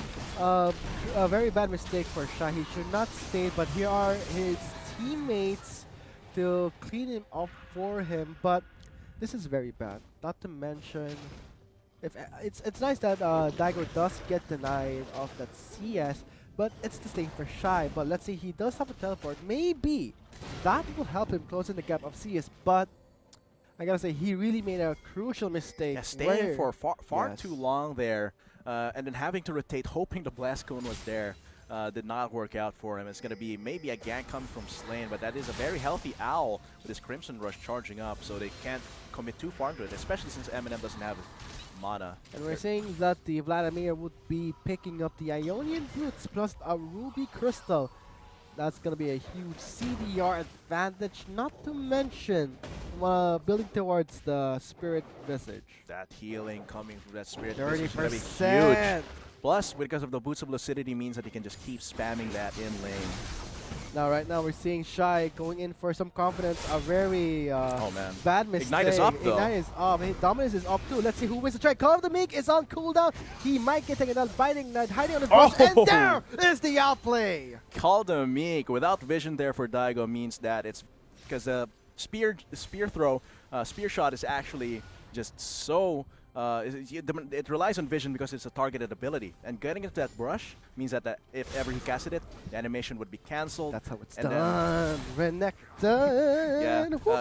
Vulcan here is having a dance party here. He really loves any Renekton popping off in these games. 2-1 and 2, catching up in CS. Might even be able to get the turret here, but Daigo does have the Grand Skyfall to Victory return dance to lane. for me, for all Renektons out there. So going back to the game, what Renekton happens one there trick. is that Yeah, what happens there is? Daigo got too overconfident.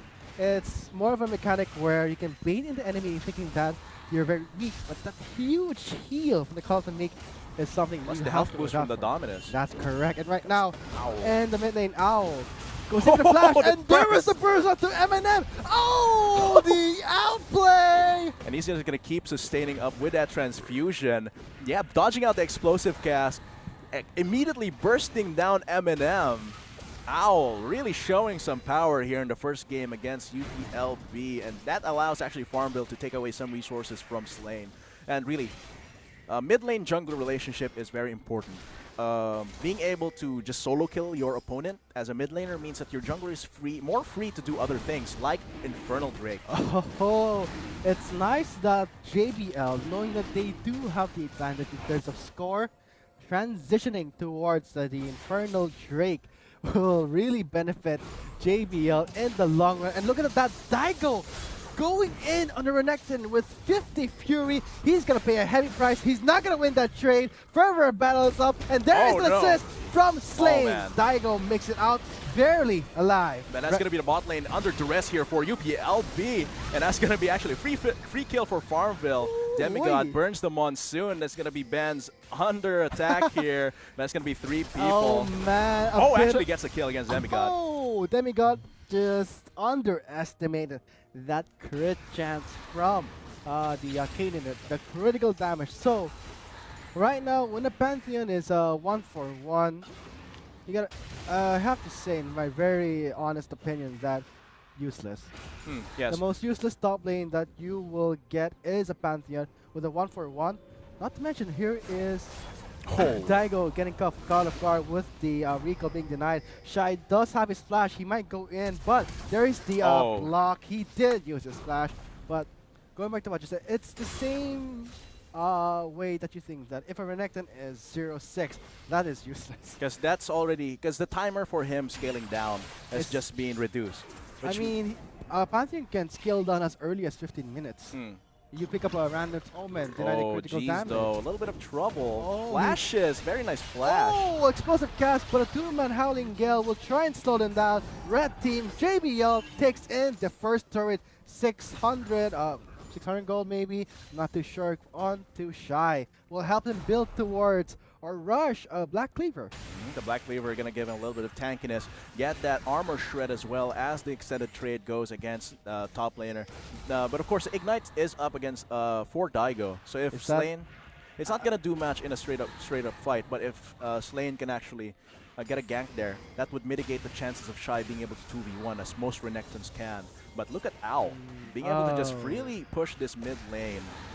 He did get the Proto Bell, but now he will be going for, let's say, the Spirit Visage. But I gotta say, when it comes to the late game, Pantheon falls harder compared to Renekton. He does get blocked by that wall, did not even manage to get over that wall. You can hop over that wall, I guess he just...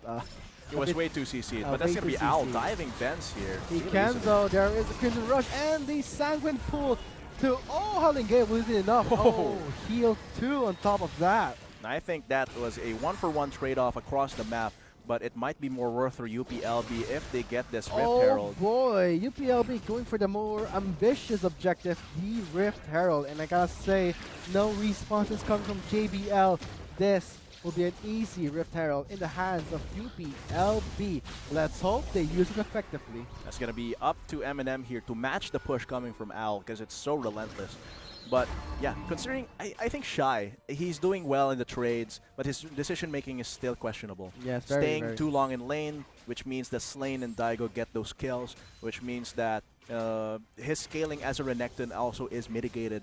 So, and actually him dying there means that it's going to be a free Rift Herald here, and especially since Owl had to dive in deep there in the bot lane. Yes, that's very correct. And not to mention, the game timer would be 15-minute mark. I don't think a Pantheon would be that useful right now, but if ever JBL does not build defensively, let's say more HP, that's gonna spell trouble, because that just means that you are not building properly to make that Pantheon completely useless in the game, where he heavily falls out into late game, is more of a setter or a one-man stunner. I mean, that's not gonna be a very useful asset in a team fight. Yeah, JBL as well, it's still dangerous. JBL really has to position well coming into skirmishes of the mid game, because if they're cut apart, if they break formation because of the Grand Skyfall, they might be caught in a hold-up by UPLB and have an all-out attack against them.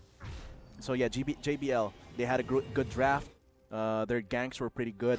The dueling for the top lane was great, But if they don't, transition that into better rotations coming to mid game, it might spell trouble for them. But they did manage to get the Infernal Drake, and right now we're seeing Daigo roaming around the map, hoping to come back from the deficit with some kills. But right now, Eyeing the think bot lane. eyeing the bot lane. Let's see how It's it going to be turns so out. dangerous. If he gets a kill there bot lane, that's going to be Ben's ahead, and then Daigo coming back Here into it the game. comes. He's ready for the Grand Skyfall here, so Jeez and Demigod really need to be careful. They have to mind that, yeah, okay, Daigo's not top lane. Where is he? We should just back off.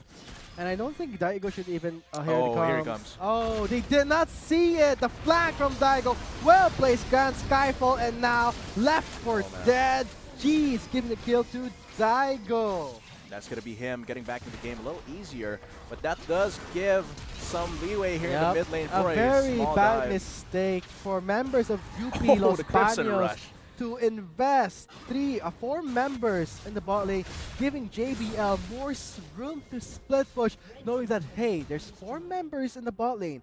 Why not take the mid lane? Why not take the top lane? And that's how they played around. Seems like they're going to dive Daigo here. That's right. Let's see how it turns out. Shy dominance is up. He does get stunned on a flash, dancing around the turret. Bit of a cha-cha right there, but Shy will be cleaning up the fight. That's going to be another kill on to JBL, trading actually some pressure there on the top lane for that kill against G's there in the bot lane. But I think JBL could have played that better. Daigo is down, so is the Inferno Drake. Will be live pretty soon. But UP Los Baños will be trying to take this Inferno Drake. No jungler inside, so I guess this will be an easy Drake. No vision place. There is the This could clear still for- be dangerous though if they get collapsed on. Teleport is ready for Shy. He can teleport. There is the teleport. Let's see how it turns They out. will have to cancel that. They will have to wait for Farmville if they want. Oh, geez. Being targeted by the Infernal Drake is actually so Yeah, bad. this is the really bad part where the enemy, your top lane does not have teleport. You are at a disadvantage for a 4v5. Let's see who takes the Inferno. It will be JBL snatching with Inferno Drake. Oh, And the now burst. Owl going in with the burst with the Vladimir. He just missed that stun with Owl under the Sanguine Pulse. A 3-man shockwave stun. Then no follow-up and no damage from UP Los Baños. Seems like this is going to be an Infernal Drake and a kill to JBL, which gives them some room to get this mid lane turret. But they do have really good wave clear, but they have to cancel it. Eminem with that empowered recall, not using the Eye of the Rift Herald just yet. Or rather, we didn't see it actually have a lot of impact so far. JBL, great macro play, and that is how you defeat UP Los Baños in terms of just straight up brute force. And here it is, Daigo entering with a Grand Skyfall. Oh, the gets cancel. denied by the Monsoon. He does get stunned. He burns his flash. He is not making it out alive. Confidence coming from JBL. This will be 3 members. Bodies on the floor. Was JBL trampling on them, saying, "Come at us, we are on." And that is JBL. No, they saw the Grand Skyfall. They immediately They don't go care. on the opposite direction of the Grand Skyfall, taking out the members. So once Daigo Grand Sky fell in, that's just him alone. Plus he gets monsooned away from his stun, which means he also doesn't get the Golden Aegis, the Aegis of Protection, meaning that he just gets killed straight up. And that is actually huge for JBL, getting those kills, getting those turrets. Oh boy, the next Mountain Drake, it will be up. That should be an objective that UP Los Baños will try to take. They have to understand that the setter is not Daigo. It has to be Slain and Eminem. Yeah, let's look at the replay here. They just immediately go into Eminem. Denied. Yeah, because Daigo, even though he tries to flank with a Grand Skyfall, he gets denied, gets destroyed. He's separated from his team, so Dash can't even wild growth him. CC lockdown on Daigo, and that is confidence. Look at from Owl. Look at JBL. the damage coming from Owl and Shy together. This is just a bloodbath for JBL. Wow, that's going to be a lot of their members actually. I think 2 key members here. It's like Farmville and Owl don't have any deaths yet. They can't be shut down because of how the survivability coming from them, combined with the help from Demigod. great drafting from JBL, mirroring from the second match. So it's like this.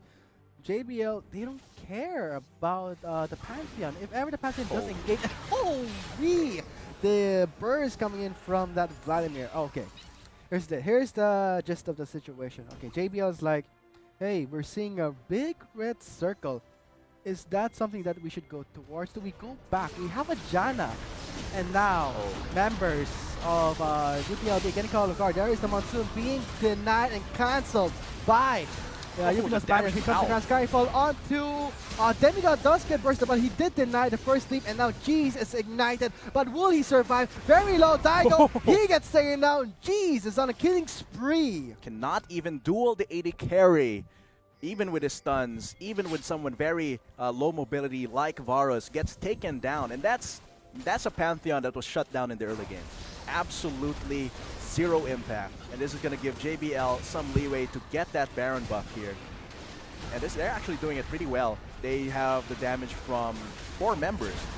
And what's the good thing about Vladimir is that he has a lot of burst damage potential, plus very good sustained damage. So it's just the best of both worlds here, giving him a 4-4 score. Yeah, UPLB, they have to shape up, think logically. Should we go for a clash, knowing that there are no objectives? They are losing heavily, and the gold deficit. Yeah, the gold deficit really manifested there, because JBL really got caught out there. The body slam, the Shockwave as well took out a lot of their members, chunked them down. But because of the gold lead from JBL, because of they built that gold lead with macro play, with intelligence, what happened there was they could just ignore that engage with a Shockwave, power through. Their sustain coming from Renekton and the Vladimir is enough for them to actually be fearless. And even with G's 5, 2, and 3 and his lifesteal, able to overpower the burst and assassination coming from Pantheon. MVP would be out. Look at that, 404. Not to mention credits to Farmville for 0 deaths.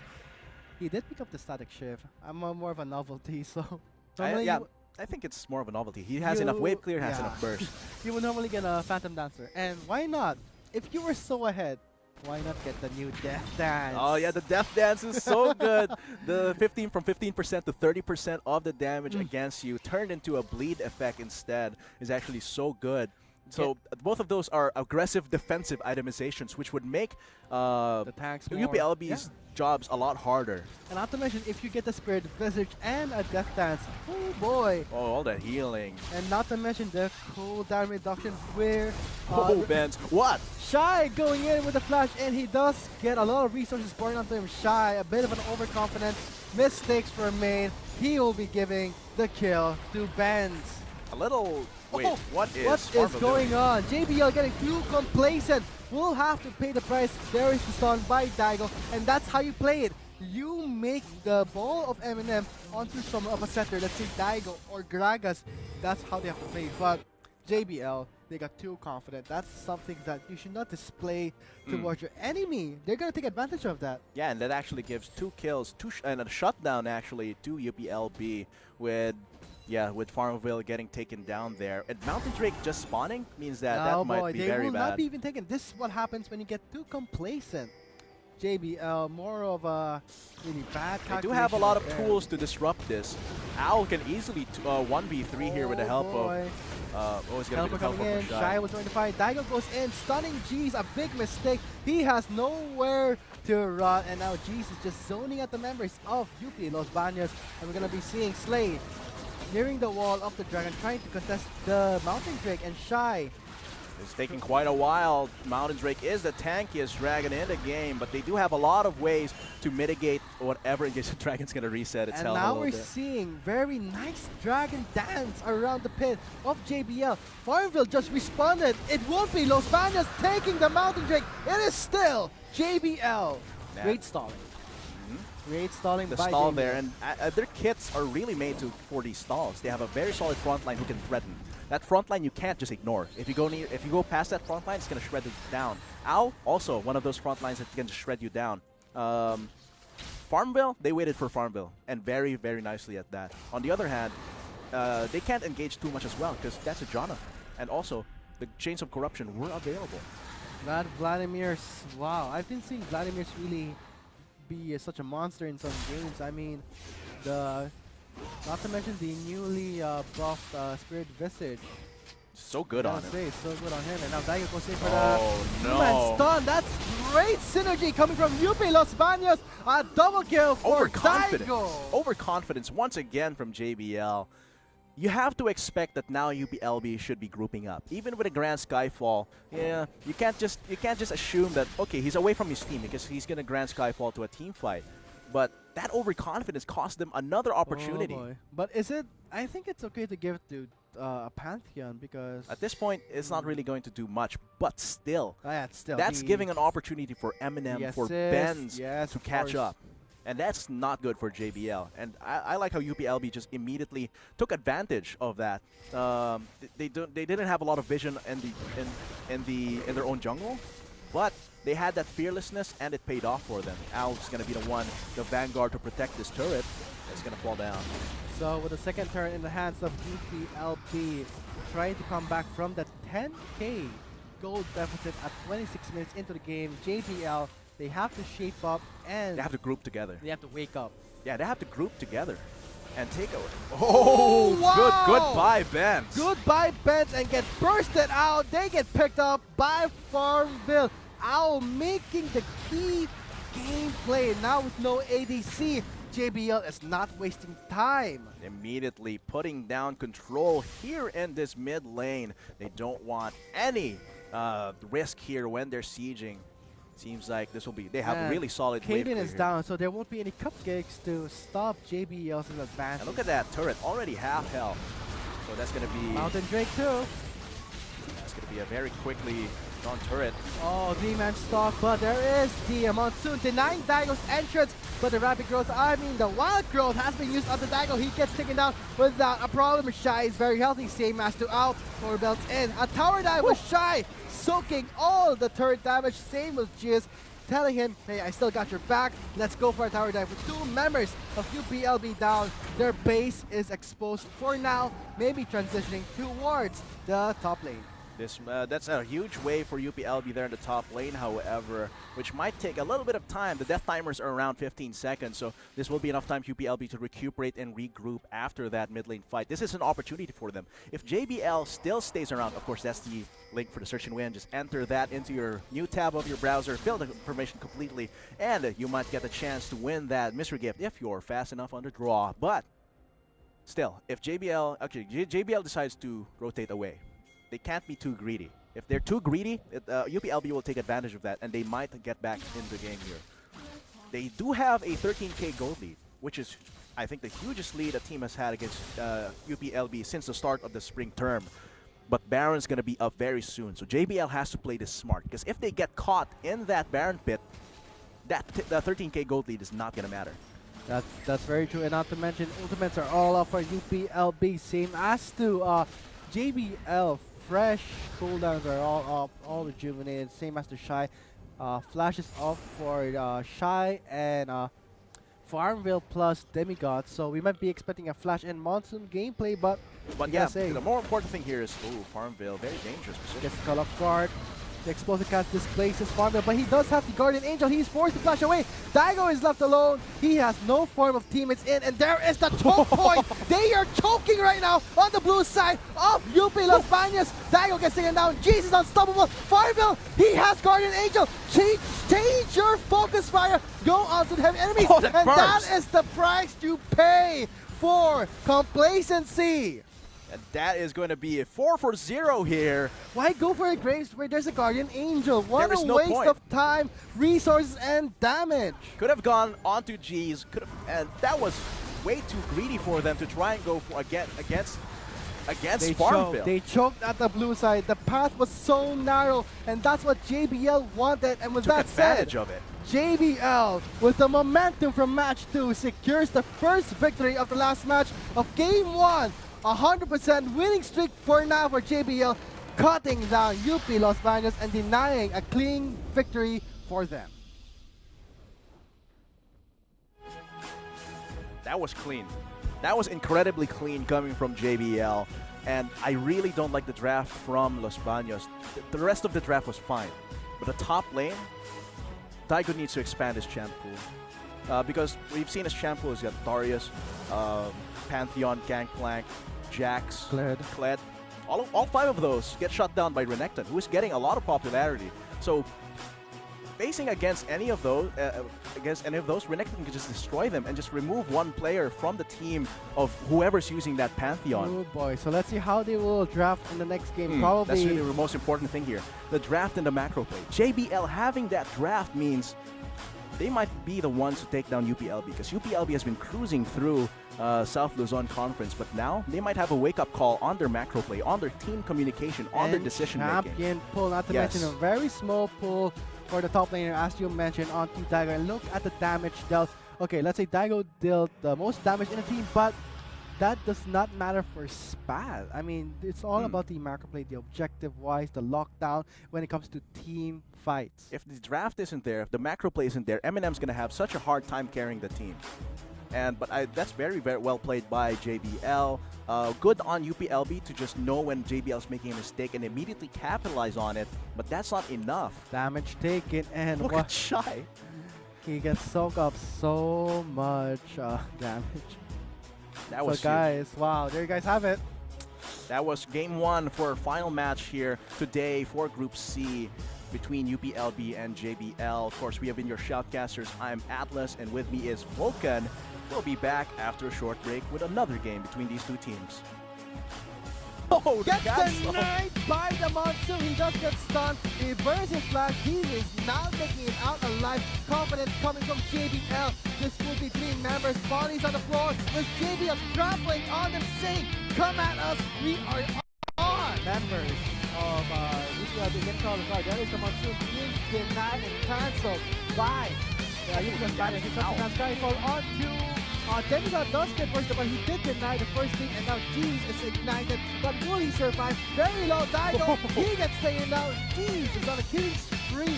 Very quickly on turret. Oh, 3-man stomp, but there is the Monsoon denying Daigo's entrance. But the Rapid Growth, the Wild Growth has been used on the Daigo. He gets taken down without a problem. This guy is very healthy. Slave Master out. No belts in. A tower dive with Shy. So cool. Fell off guard. Explosive can't displace his father, but he does have the Guardian Angel. He's forced to flash away. Daigo is left alone. He has no form of teammates in, and there is the 12 point. They are choking right now on the blue side of UP Las Bañas. Daigo gets taken down. Jesus unstoppable. Farville, he has Guardian Angel. Change your focus fire. Go out and have enemies. Oh, and burst. that is the price you pay for complacency. Why go against Farmville? They choked at the blue side. The path was so narrow, and that's what JBL wanted. And with that said, JBL, with the momentum from match 2, secures the first victory of the last match of game 1. 100% win streak for now for JBL, cutting down UP Las Bañas and denying a clean victory for them.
Not enough Garena shells to buy the latest League of Legends skin? On sale now? Get shells anytime, anywhere with your Globe or Touch mobile number. Go to gamer.com.ph and sign up with your mobile number and enter the verification code you will receive via SMS.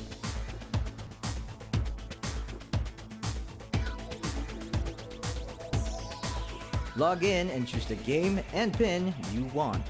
Check out to purchase the pin with your load or through your postpaid account and receive the pin on your phone instantly. Never miss a sale on your favorite League of Legends skins and champions with Gamer.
Once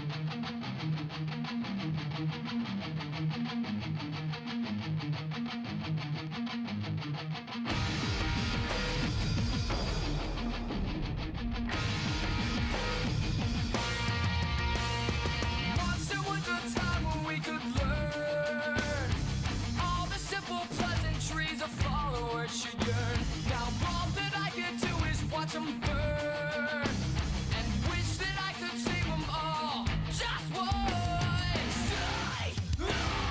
Psych. Every day shaking hands of man, promising the end. Hear him speak all the things that we need to hear to adhere. Justify your sequences and surmise your rise. I see the way you walk around with them. Is it going to end?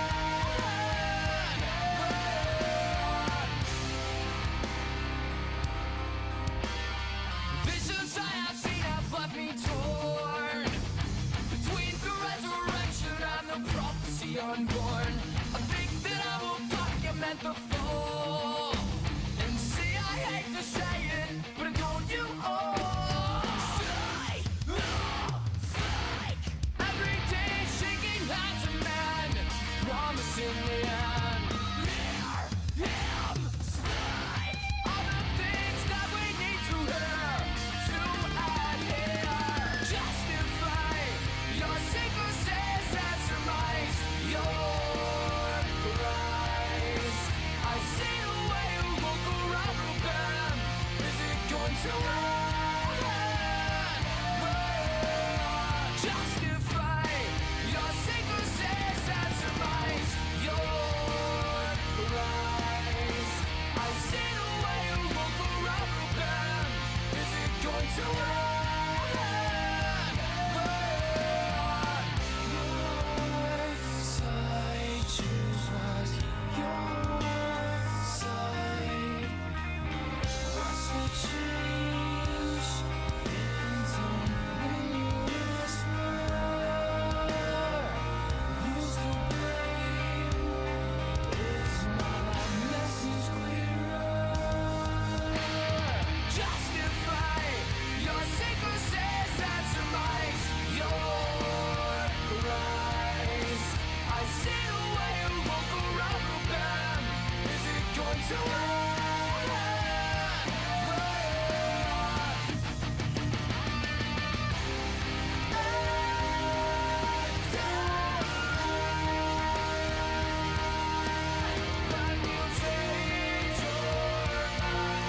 When you change your mind, is it going to end?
Tall's attack. Too Tall's unbounded here for CDSL to do anything against, and they get it.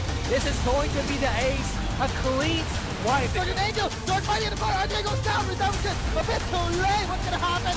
Bob has known for stun that isn't ready as his first. Daigo is jumping in. He's in the middle of the fray. Here comes the tidal wave, jumping in and jumping out. Daigo sticking really good. Back for the switch, but not gonna do much. Nard is just going to be a buy one, take one deal for JBL. They have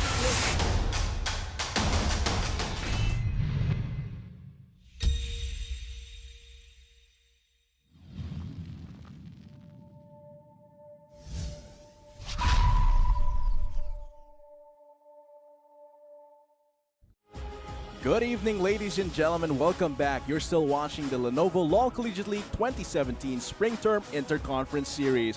And we'll be going into our third match, the second game of our third match for today, which is between JBL and UPLB. Of course, we will be your shoutcasters. I am Atlas, and with me is Arctic. And going from that game earlier, that was so clean from JBL. I'm actually proud of him. John B. Lacson Maritime University. They Damn. are so much better performing than they did in the conference series. know, I did right? not expect this.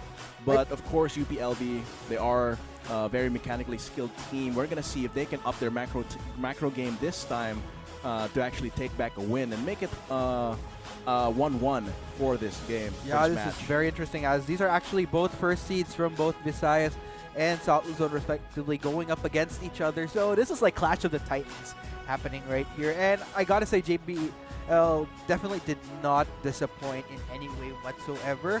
And again, this is just as I'd expect of a team that took down such big teams in the Visayas region. Like, I keep on preaching how all Fu UI were such strong contenders, but JB Lacson defying all the odds.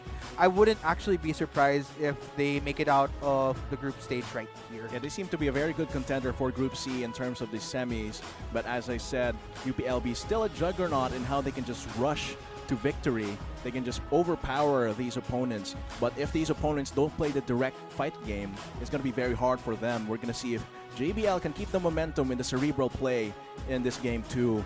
Indeed. Consistency is key. And hopefully, they don't get too overconfident. Like a 3-0, definitely a great way to start the group stage for them. I mean, they still need to polish. Because Yeah. there were a lot of instances where UPLB was able to get these small consolations when JBL made these really overconfident rotations, had only 2 members against 4 or 5, and then gave away kills to UPLB. They definitely have to fix that. But Indeed. that's a smaller problem than just overall macro play, lacking in macro play, and having very narrow, very shallow, narrow, and outdated champion pools. That's true. And UPLB definitely needs to step up their game. There was a lot of expectation just in general from the team, not from just the time that they started going into the group stage right now, and they definitely have their work cut out for them. JBL clearly showing that they're a strong contender for the LCL, and they do not want to be discounted at all. What's dangerous about having to use macro play to beat a team is that you have to be consistent. With mechanics, it's like natural to you.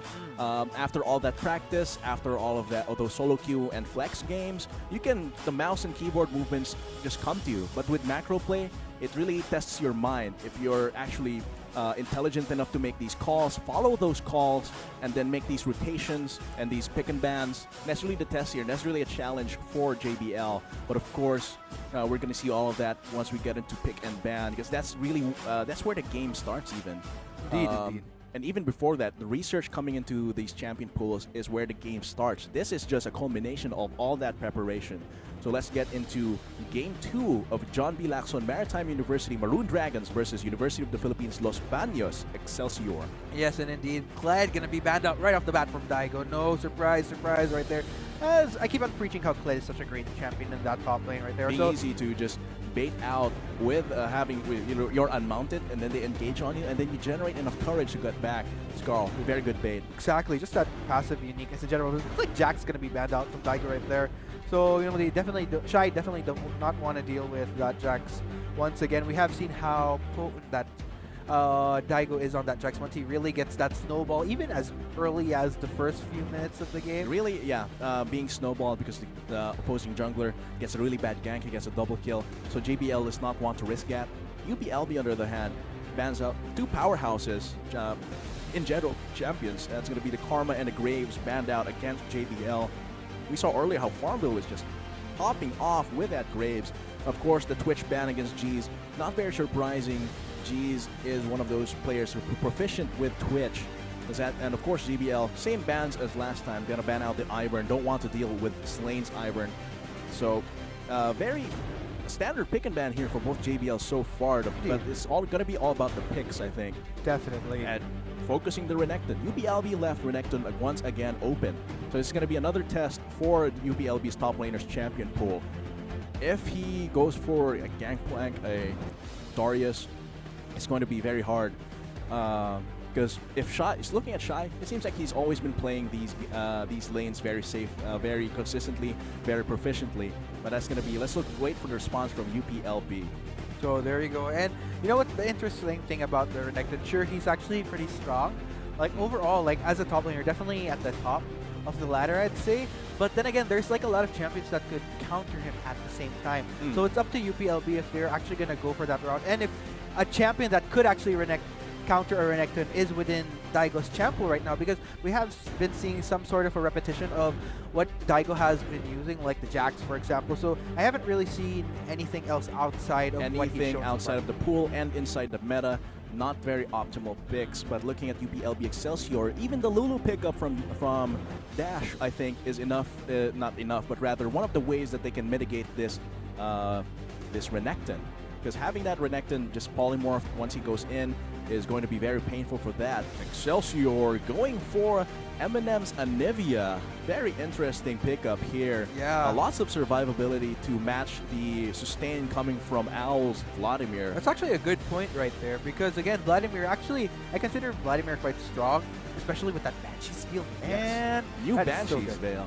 So, but yeah, I mean, Anivia is actually a great choice to go up against Vladimir, just because like when you think Vladimir, you're kind of thinking you want to keep up with the sustain that he has, that you kind of like Anivia. Sure, it's not necessarily a sustain kit, but because of that passive, it's actually pretty.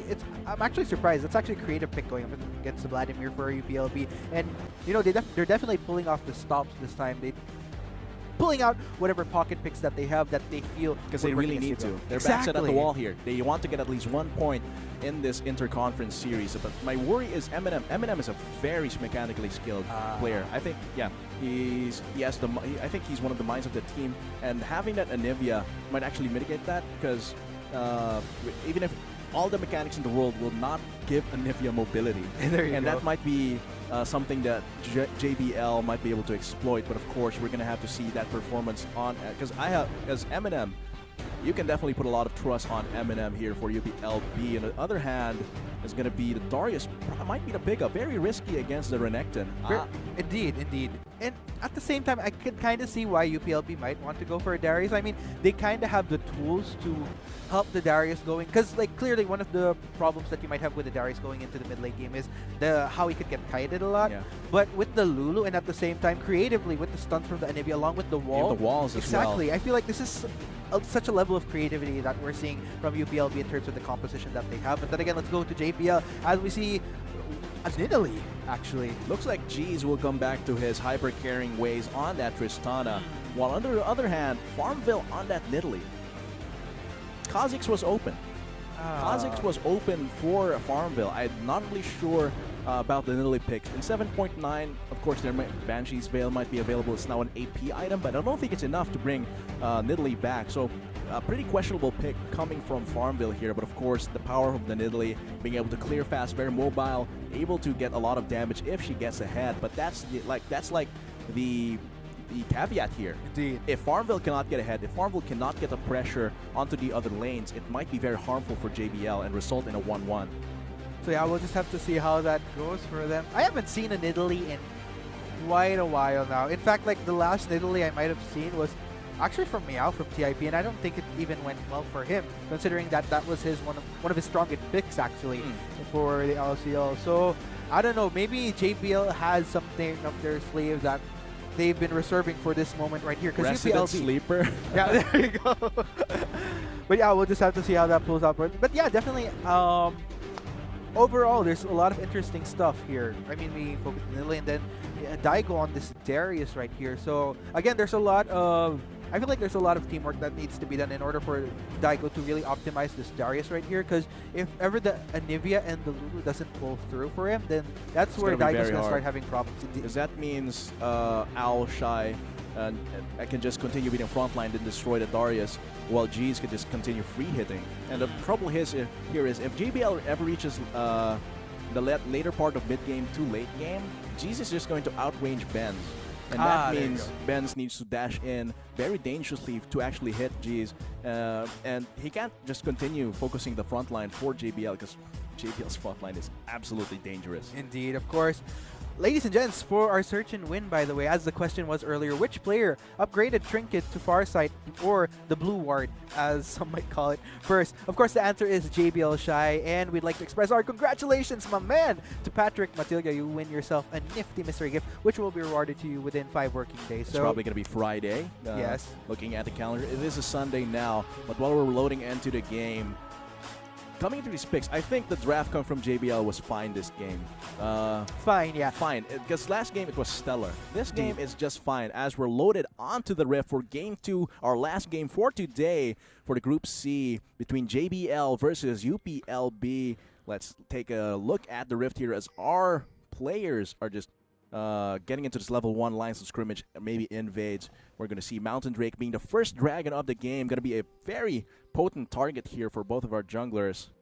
We're going to see how all of that plays out after this level 1. Indeed, indeed, indeed. So we'll just have to see. Again, I actually like the emphasis that they gave on. I agree, JBL had such an amazing composition during that first game against UPLV. Second, it definitely took a step down. Again, it comes down to this Nidalee right here. Sure, it might be a pocket pick for Farmville. Look at all but those badges. Jeez, look at the badges though. Okay, maybe I'm being proven wrong right here. That's a level 7 badge for Farmville right there. But sometimes, sure, pocket picks are excellent, but you really have to look at what's going on for you as far as what the enemy team has, because I feel like even just the Anivia, like there's a lot of things that could go wrong for Farmville on this Farmville, if he ganks, is going to be very dangerous. Very squishy jungler on that Nidalee. If he ganks Daigo, it might be dangerous. If he tries to counter gank, or if he gets counter gank, then Slane can just easily one-shot him. Very squishy indeed. And at this level of the game, he doesn't have the same amount of damage that can be brought out by the other jungler. He does have the he does have the camp clear,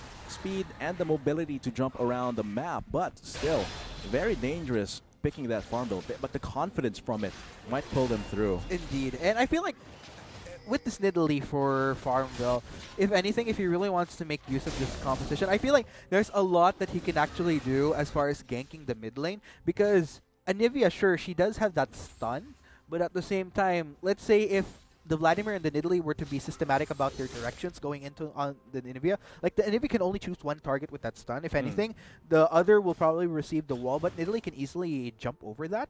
So we'll just have to see how this plays out. Again, they just have to play this composition smart within the early phases of the game. But going into the mid and late game, if Farmville doesn't make things happen for this Nidalee, then that's where things are going to get very, very tricky for him, and it might be something he will regret if he doesn't get things going. But then again, well, yeah, we'll just have to see how this goes.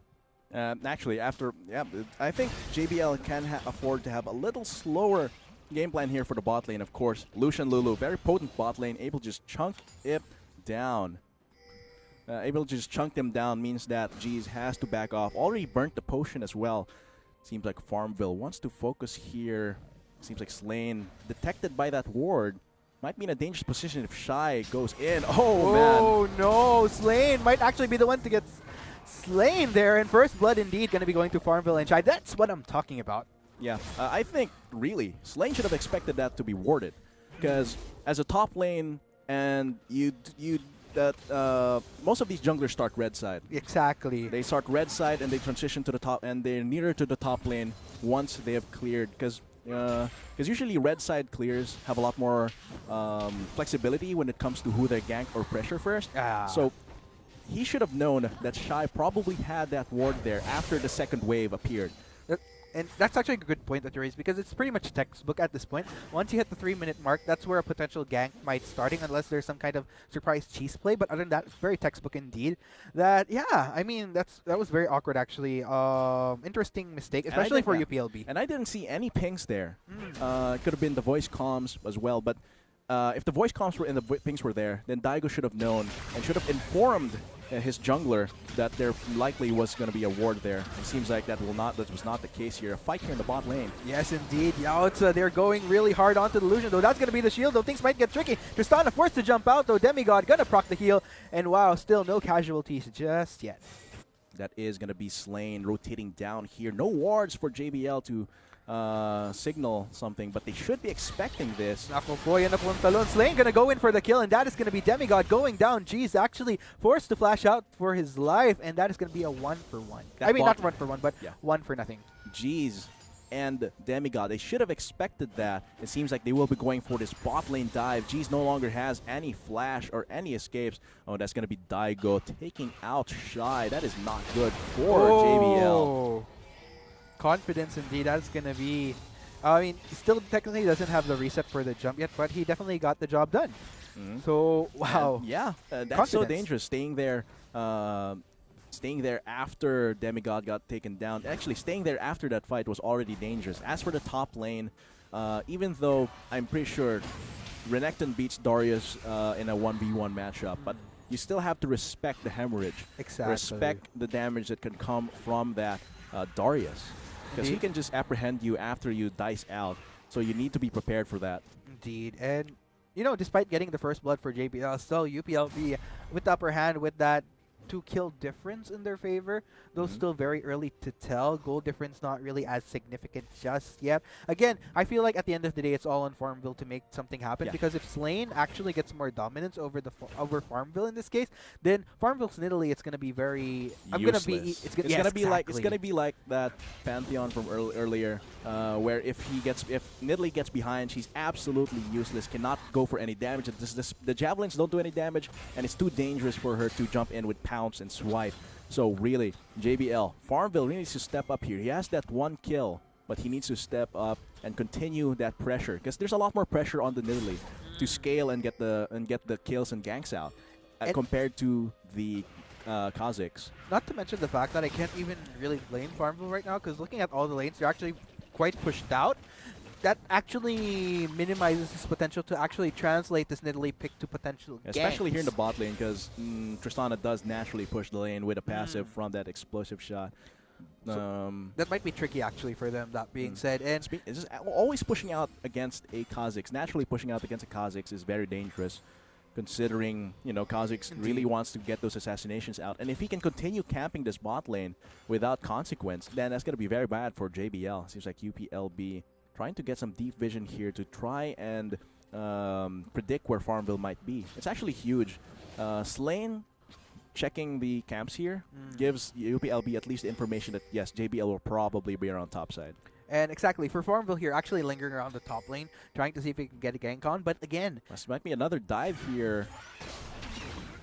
We'll just have to see, though. Demigod actually getting this passive stun onto Dash right there. Will this translate to a kill, though? G's actually going in, actually gets the kill onto the support. But then again, here comes Slane. Will be taking down Vance. JBL Demigod actually, as a result, though, Slane trying to do what he can. Actually, red buff not enough to take down G's. G's Louise indeed, but looks like both the bot laners for JBL will be able to survive. Here comes Eminem, gets the stun, gets the kill onto G's Louise. G's way too greedy in this lane. But yeah, luckily it translates, but looks like there's more action here happening. There it goes. Will the Rector be going down, though? That's the question. What gets the heal? Will get the heal for him. Plus, Farmville might have that heal for him as well. The kill onto Renekton will actually equalize the gold in this lane. But UPLB getting a really good push here in the bot lane after the dominance from Benz and Dash. And Jeez is being so greedy here. Indeed. He should just play the control game there in the bot lane. Have some restraint. Getting those 2 kills there is great. But staying there to try and get that kill onto Slane still was way too ambitious, especially knowing that Eminem was already roaming down there. He should have known that Eminem was roaming down there as soon as he left the minimap. Indeed, and if you're going to look at the kills right here so far, I mean, commendations to Farmville, 2-0 for the Nidalee. This is what we've been expecting. You know, Plus Nidalee a really has to make good something happen. farm advantage against Slane as well. And they're really doing their best to defend this bot lane turret. They don't want to give away first turret blood. Indeed, and he actually gets the red buff from, manages to steal the red buff from Slane from UPLB's own jungle. So I gotta commend Farmville. So far it's working, but we'll just have to see if it actually translates to something. Dangerous position here. Oh no, he's gonna jump in.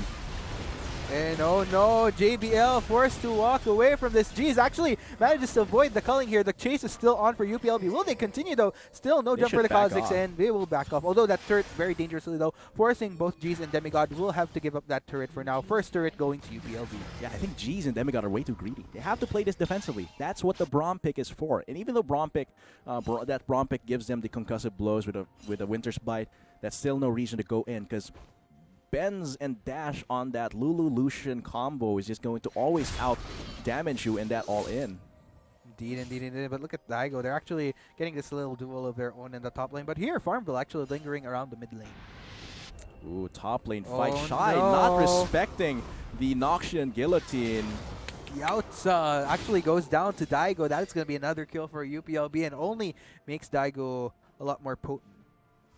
That's really bad coming from Shy. Of course, at this point in the game, Daigo already has a kill plus a little bit of farm. I think you have to respect the Noxian Guillotine and the Hemorrhage combination. Indeed. Because that just overpowers the health you gain from Dominus. And wow, look at Owl actually trying to get the kill onto Daigo. Will this be possible? Daigo actually very low on mana. Will he be able to translate this? And yes, gets the kill. Will be able to survive. But the Kha'Zix actually lingering around. Will Slane be able to respond? Here comes the teleport though from Shy. It looks like Slane won't continue with that That was teleport. a 2-for-1 teleport, scaring away Slane and then teleporting him back to lane. Seems like Farmville actually gets a solo kill against Benz there, which gives G's a little bit more free time here to catch up on CS. Because earlier he had barely half of Benz's CS. So now here, this actually gives a little bit of control onto the dragon but here. Here we go, a little bit of a dragon skirmish right here. Dash actually getting the polymorph onto Farmville, not really translating to anything just yet. Eminem procs the wall, jumps over Jeez Louise, and looks like they still decide to go for this Mountain Drake, but still very interesting though. Owl actually is coming. resets. And here we go, Owl coming for you. Eminem Slane and Dash forced to back away as they look like they will be continuing this Mountain Drake. Seems like Shy is walking down there again just for insurance in case Slane wants to go back in. But seems like this Mountain Drake will be in the hands of John B. Laxon University Maroon Dragons. Yes, indeed. Very, very good for them. And it basically sets everything back into even playing field as far as the goal that they have, despite not having a turret just yet. Might be dangerous to stay here, but they do have Farmville for the support. Indeed. No, Farmville could get a little bit of heal onto Demigod, but still very, very dangerous if ever. There is no ward here for UPLB. They are vulnerable if they push it out, but it seems like they have some restraint. Oh, no, Farmville actually going in onto Dash, not actually translating just yet. That blasting cone huge. out of there. The wild growth is gone for around a minute or so. So that means JBL has that opportunity to get another, say, a repeat gank coming from Farmville, but here's Shy. He has the Tiamat against Daigo, who has the Kindle Gem and the Phage. It means he doesn't have a lot of tank stats, which means he should just not try and duel him at this point in the game. Exactly. I definitely understand why a Tiamat would still push for the Tiamat on the Renekton, because technically, because of the axe from Darius, like, that's actually pretty good clear against the shove. So the Tiamat actually is a good balance to that, just to make sure that he isn't restrained to just under his turret. That way, he can control the wave a little bit under his own terms as well. Dangerous. If Daigo gets another kill here or Slane, it might be very, very hard for JBL to stop that onslaught with that Juggernaut. But of course, he does have that Dominus. If he gets a double kill, that's very potent. There goes Owl, actually lingering on, will be caught out by that control ward though from Eminem. Eminem actually getting a little bit of damage onto Owl right there. But yeah, Shy actually in a little bit of danger right here. We did see Slane kind of lingering around, so at any moment, I definitely feel that they might go for a tower dive if they could get more information on the location of where JBL dangerous is at. though. If Slane gets caught with a Ruthless Predator down there, up there with that dive, it's going to be very Oh dangerous. no, G's actually going in onto Benz right here. Cracks the culling, but Demigod progging like a pro. But yes, that's going to be the jump. G's gets the kill. G's Louise. My goodness, that is going to be another kill for JBL. An easy kill there with Demigod being the front line. And more of a Slane. Look at Farmville, the damage that he's dealing onto Slane. Forced to back away, though, will be jumping away, but Slane will get the ult from the Lulu. Here comes Owl, though, gets blocked away with the wall there. Dash actually flashes over that wall in exchange, but Owl still gets the kill. Imagine that. That wall wherein supposedly it was supposed to protect actually became a hindrance for Dash. Yeah, and UPLB, that decision was so bad because they know that Benz died, and they know that Dash is around there, right? But making that rotation to try and go for a kill means that if they ever get into that extended fight, it's gonna be G's and Demigod first to respond to that. And even if they had won that little fight there near the river, if G's and Demigod had rotated after that, it would have been two more kills. Oh man. Oh no, Ben's actually taking a lot of damage. The kill will be going to Demigod though, another kill for JBL, and this will give a lot more options for JBL as to what they wish to pursue, whether it be an inner turret, perhaps push mid, all up to them. Yeah, G's has the gold advantage now. But 0-4 and 3 Lucian is going to scale much slower than this hyper carry G's, who really wants to scale very quickly. Shy still needs to respect the hemorrhage. Look at how Daigo can just chunk him down. Ooh, Farmville gets gets a stunned. stun, but that's going to be very dangerous. Farmville tries to run away, though. Will get the Ignite to his face and will be going down eventually. Owl still trying to seek vengeance for his fallen comrades. Here comes Demigod to support him, and there we go. Slain, gets slain by Owl. Wow, 1 for 1 so far. Very 1 for equal. 1 at the side of the junglers, but I think this hurts JBL a bit more. It seems like Demigod will be roaming there to the top lane. Owl trying to fight out with this bird. Yes, gets the full combo, but still not enough to take out. Whoa, actually, I take that back. Actually, The burst from the icicle there is Yes. enough to, with the Thunderlord's decree, actually enough to take him out. He was stuck for a long time there because he had to flash in to get that kill against lane. Indeed, indeed, indeed. 10 and 7 now on our score, but here comes Jeez. Will be joining Shy to help him support against the onslaught. That is Daigo right here. Daigo actually starts to linger around, but It's that's going actually to be a within the 3v3. vicinity. They should expect that the response will be here. If they get triple killed by Daigo here, it's going to be very difficult for them. Indeed, indeed. There comes the but here comes the 3v3 fiasco right there. Eminem actually joins the party. Shy actually takes the full combo from the Anivia right there. There goes the dunk from Daigo. Actually gets stunned, but Demigod Does survives not yet another day. Shy gets the kill onto Daigo. And here comes Farmville actually within the vicinity. This is going to be a 4v3 now. Farmville actually tries to get, Javelin Toss connects onto Dash. And Benz joins the party, but everyone else still no further casualties. 1 for nothing. I think G's will be able to defend this poor man here. And wow, being able to take out Daigo, because that Noxian Guillotine, if it had connected into a kill, it would have been Daigo snowballing through that team skirmish. But because they invested so much in that, it leaves Al a little bit of time here to push this mid lane. Plus, of course, that means that Daigo gets that death there, which allows Shy to continue having some presence there in the top lane. Yes, and him not indeed. getting that kill there is so painful for UPLB, because they really, because if Daigo gets behind, he won't be able to have a lot of these snowballing team fights where he can just Noxian Guillotine and execute people, behead people during team fights. Indeed, indeed, indeed. And that is, of course, yet another turret taken down by JBL from UPLB 2-1. And yeah, Oh, Demigod. JBL. Oh no, Demigod actually receives the bulk of 3 members of UPLB. But there comes Owl for the stun with the ultimate, though. Eminem trying to get the connect onto the stun. Doesn't quite happen, though. Demigod actually gets the knock up onto Dash. Not happening either. I don't know. This is just back and forth. Nothing still, but there goes the Javelin Toss onto Slane, though quite the damage. looking Forced to for jump it. away. And yeah, still lots of restraint. JBL in the lead for now with a Drake, and they have vision control over this dragon. However, the gold lead is not enough like last game. JBL can still be shut down by UPLB if they get a bad team fight. Oh Slane, no, jeez. Jeez jumps in, but Slane actually jumps as well. Here comes Stun, gets Eminem, but that is going to be the passive. Egnivia is up. They actually try to take him down as fast as they can, and that's going to be the shutdown. Oh, indeed. Benz. Benz actually tries to go for the culling, and yes, will be connecting on to Demigod. Takes a bit of damage, still survives to live another day. 12 and 7. JBL. UPLB not quite on the same page there, getting into that fight. They just kind of scattered around mid lane, which allowed JBL to get that pick off against Eminem. And this gives control of the Ocean Drake to JBL, which gives them a teensy bit of regeneration coming into this mid game. Indeed, this is actually somewhat interesting from UPLB. We're actually seeing some form of weakness from them because JBL actually on the same page consistently more than UPLB. So interesting, very interesting, and JBL showing some true grit in this game. Yeah, the true grit, even without Grave and Farmville. Yeah, Oh man, exactly. Benz again. Oh no, Jeez actually gets some kill without any trouble whatsoever. Killing spray, my man. This is the third time that Benz has been taken down just after respawning because there is no vision around the jungle side for UPLB. And all of this means that that's going to be an easily pushed bot lane plus this mid lane as well, which extends the goal lead to 5.2k. There we go, and then Owl actually is farming up here while JBL actually putting some pressure on this mid lane. So there's actually 2 lanes being pushed right now with Shy actually proceeding to the top. Pressure all across the map here. Will Eminem try to start something here? Not quite happening. There goes the wall. Here comes Daigo. Actually goes for the front line, but wow, Farmville, look at the confidence coming in. Daigo actually the next to go down. Shy getting the kill. Stein actually having this duel on with Owl, but Stein getting the kill. Demigod continues to chase though. There goes the jump in from Jeez. Jeez Louise tries to go surveillance, gets another kill. Slane actually survives yet another game, but he's still, gonna jump in. That's going to be the jump in. Jeez Not fast enough, indeed. though. But indeed, still 1 for 3.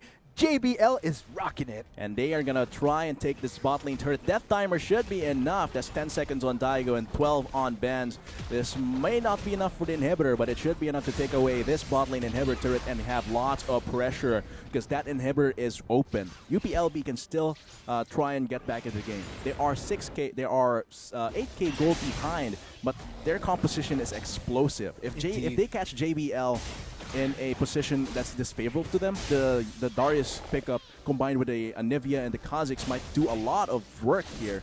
But it's going to be up to their team communication, their macro play, their shot calling. If any shot call is not followed by anyone on the side of UPLB, they will absolutely lose this game. Speaking of shot call, this is actually one of the problems that I'm having with UPLB. I'm seeing some sort of disconnect that maybe there might be this tendency from UPLB. Sure, they have individually good players, but the teamwork from JBL, the trust in each other, the respect for each other as well. Exactly. This is what's making JBL shine so bright in this game that I don't think UPLB is up to par with that kind of coordination. Is that the best idea?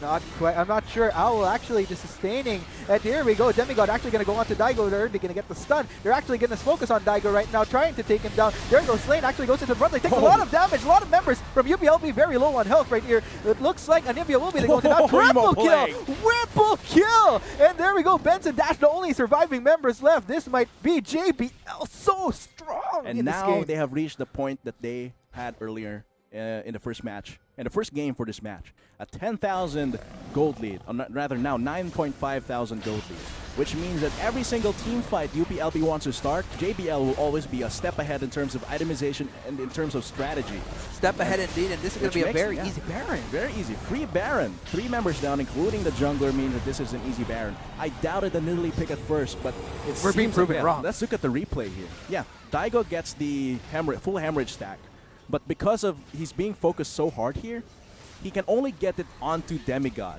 and that's not a priority target that you really want to hemorrhage. So even if he uses the Noxian Guillotine, it's not going to result in any resets or any usefulness for your team. And here, the Hemoplague just wipes them out. Triple kill in an instant coming from Owl because of the Hemoplague. You know what's actually interesting? I was trying to look for Benz in that clash. He actually got a full culling onto G's. It's just that G's sustained up with exactly, just sustained it, that it didn't even matter. It didn't even hurt him that much. That at the end of the culling, Benz was caught in such a bad position that he wasn't able to support his fellow UPLB teammates. And again, it all comes down to coordination with your team, which JBL is working. It's just extruding so much. Yeah, the back row play from JBL has just been on point. And Shy, even with a few mistakes in the early game, not respecting the hemorrhage and the Noxian Guillotine, he's doing work here. Drawing 3 members to the bot lane, almost killing Slane, and not even dying himself means that JBL is free to take top lane. And Daigo being there alone with Eminem means that that's not a lot of pressure, that's not a lot of defense against the onslaught of this G's here. Being able to push these inhibitors so quickly with the attack speed boost of the heal from Nidalee as well. Look at the damage. Yeah, look at the damage. That's a tanky Daigo to begin with, yeah. But takes that enough amount of damage. Because the sustained damage come from Jesus enough to actually penetrate the health that Daigo has. Exactly. And at this point, Daigo can't counterattack. He does not have any tools to try and get near JBL. If he tries to get near JBL, it's going to be Demigod stunning him. Oh no, look at the confidence from Owl though. Actually goes in onto most of the members though. Look at the stain. Gets the Sanguine pull in to get out of there. Out with full health. Oh man, Owl actually doing really good. That's going to be another turret taken by Tristana actually. Yeah, this is just a weird pushing configuration. You have 4 members keeping UPLB in their base, and then you have G's pushing into the turrets. Exactly, and Owl just taking it like a champion that front line, scaring members of UPLB to even respond to the onslaught of a push that JBL is exerting right now. This may potentially be the game if ever UPLB gets caught out in some way. Daigo gets caught out. Gets the stun onto him. Oh no, that's going to be all inhibitors down. This is JBL knocking on the Nexus. Yeah, with 3 inhibitors down, that's going to be the 3rd nail onto UPLB's coffin. It looks like Jeez is not taking a break here. Might be the final fight right here. Daigo actually goes in, but gets stunned. Oh my goodness, Owl now on a rampage. Daigo might be the next to fall. Very low on health. Goes down to Farmville. Only 3 members left from UPLB. I don't think they can defend this anymore. JBL going in strong. Benz, Eminem's trying to do what they can, but this is not enough. 4 members of JBL converging onto this Nexus turret. Congratulations, JBL 4-0, ending it strong in day 2. 16k gold lead as well. Very, very clean coming from JBL. And as the game ends, that's going to be the last search and win code for you guys. Get that bit.ly, open a new tab, fill the form completely, answer the trivia question, and if you're the first to be correct, you will get that mystery gift in a few working days. Yes, indeed. So there we go, a little bit of a moment for you guys to get that link right there as we kind of try to recuperate right now, because that was amazing. I am such a fan right now. Hashtag JBL win indeed. Again, this is the problem that I had with UPLB. We've always considered them so strong, but this is where their weaknesses are actually showing. They're very strong because they just mowed down South Luzon. And I think because South Luzon doesn't have enough teams that have really good macro play. Indeed. That was what allowed them to just overpower with brute force. They're like a bull trying to catch that red capote that is the interconference. That is the semifinals. And look at but JBL. It seems like here they faltered. Exactly, like positive KDAs all across the board. And I'm Two actually games. Exactly. 2 games where they had an outstanding lead. And I think it all starts from the draft. Yeah, like and the macro play. It starts from the draft, and then the macro play makes it better for JBL and worse for UPLB. Because the team synergy, the team respect for the shot calls, I don't think it's there right man. now. And look at the damage. Yeah, Eminem really did so much work there. 20,000, trying to carry his team, but not enough. I am absolutely in awe right now. Like, at this point, my expectations, my ranking for JBL just went sky high as far as what they demonstrated right now. I thought this group wouldn't shine. Indeed. But JBL really changed a lot from the conference series, and I'm really pegging them as the Group C semifinalists. Indeed. Like, if I had to rank them right now based on the performances that we saw today, JBL, UPLB, TIP, and probably a tie between Xavier and TIP. But looking at the ranking, seems like JBL might be over here. Exactly, like way up there. In relation to Group C, because all the other groups are going to be very hard. And yeah, the comment there was a comment from the captain of JBL, and this is a direct quote, that their game plan was not to let Daigo snowball and ban out all of his champions. So that seemed to work here, because it did work. It did work, giving them a total of 6 points now, and UPLB left with only 3. And then, so ban out all of his, most of his signature champs, not all of them, because that would be overkill. So yeah, let's go ahead and check out the standings here. JBL in the lead, 6 points, 1 step closer. A lot of steps ahead, actually, of potentially getting out as the semifinalists from Group C right here. UPLB coming in 2nd place with 3 points. TIP and Xavier University both at 0 points respectively with 2 losses. And yeah, I think the bans as well that weren't against Daigo directly also denied Daigo. Exactly. Because the bans onto the mid lane means that Daigo can't be as reckless as he usually is. The bans for the Ivern means that he doesn't have that really steroid-giving support jungler.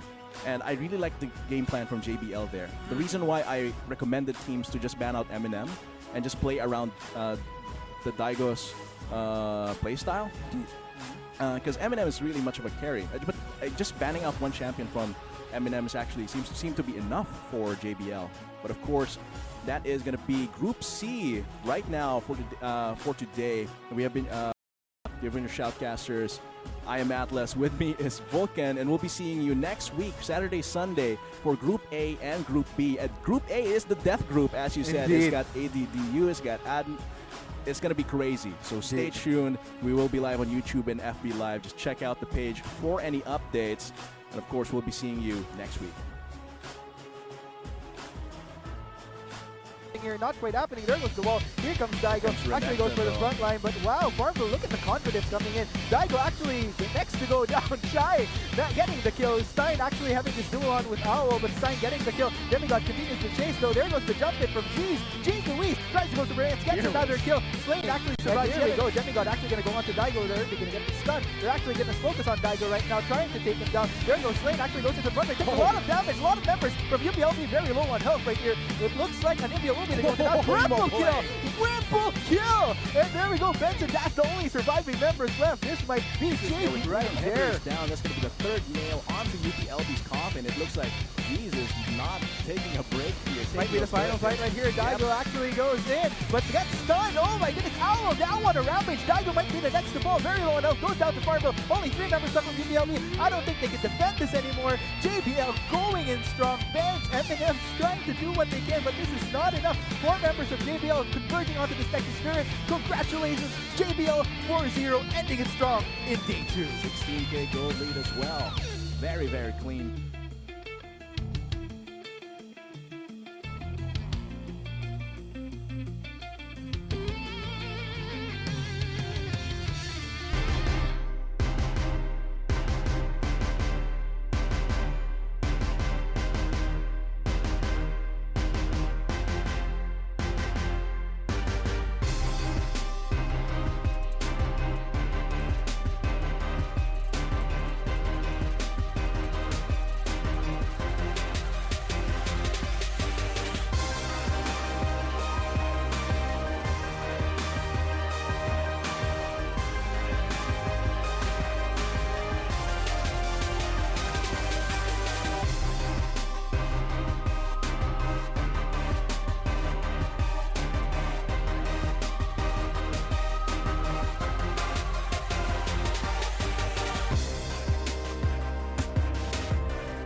Not enough Garena shells to buy the latest League of Legends skin? On sale now? Get shells anytime, anywhere with your Globe or Touch mobile number. Go to gamer.com.ph and sign up with your mobile number and enter the verification code you will receive via SMS.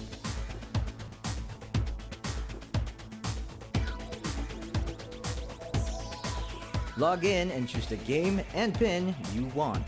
Check out to purchase the pin with your load or through your postpaid account and receive the pin on your phone instantly. Never miss a sale on your favorite League of Legends skins and champions with Gamer.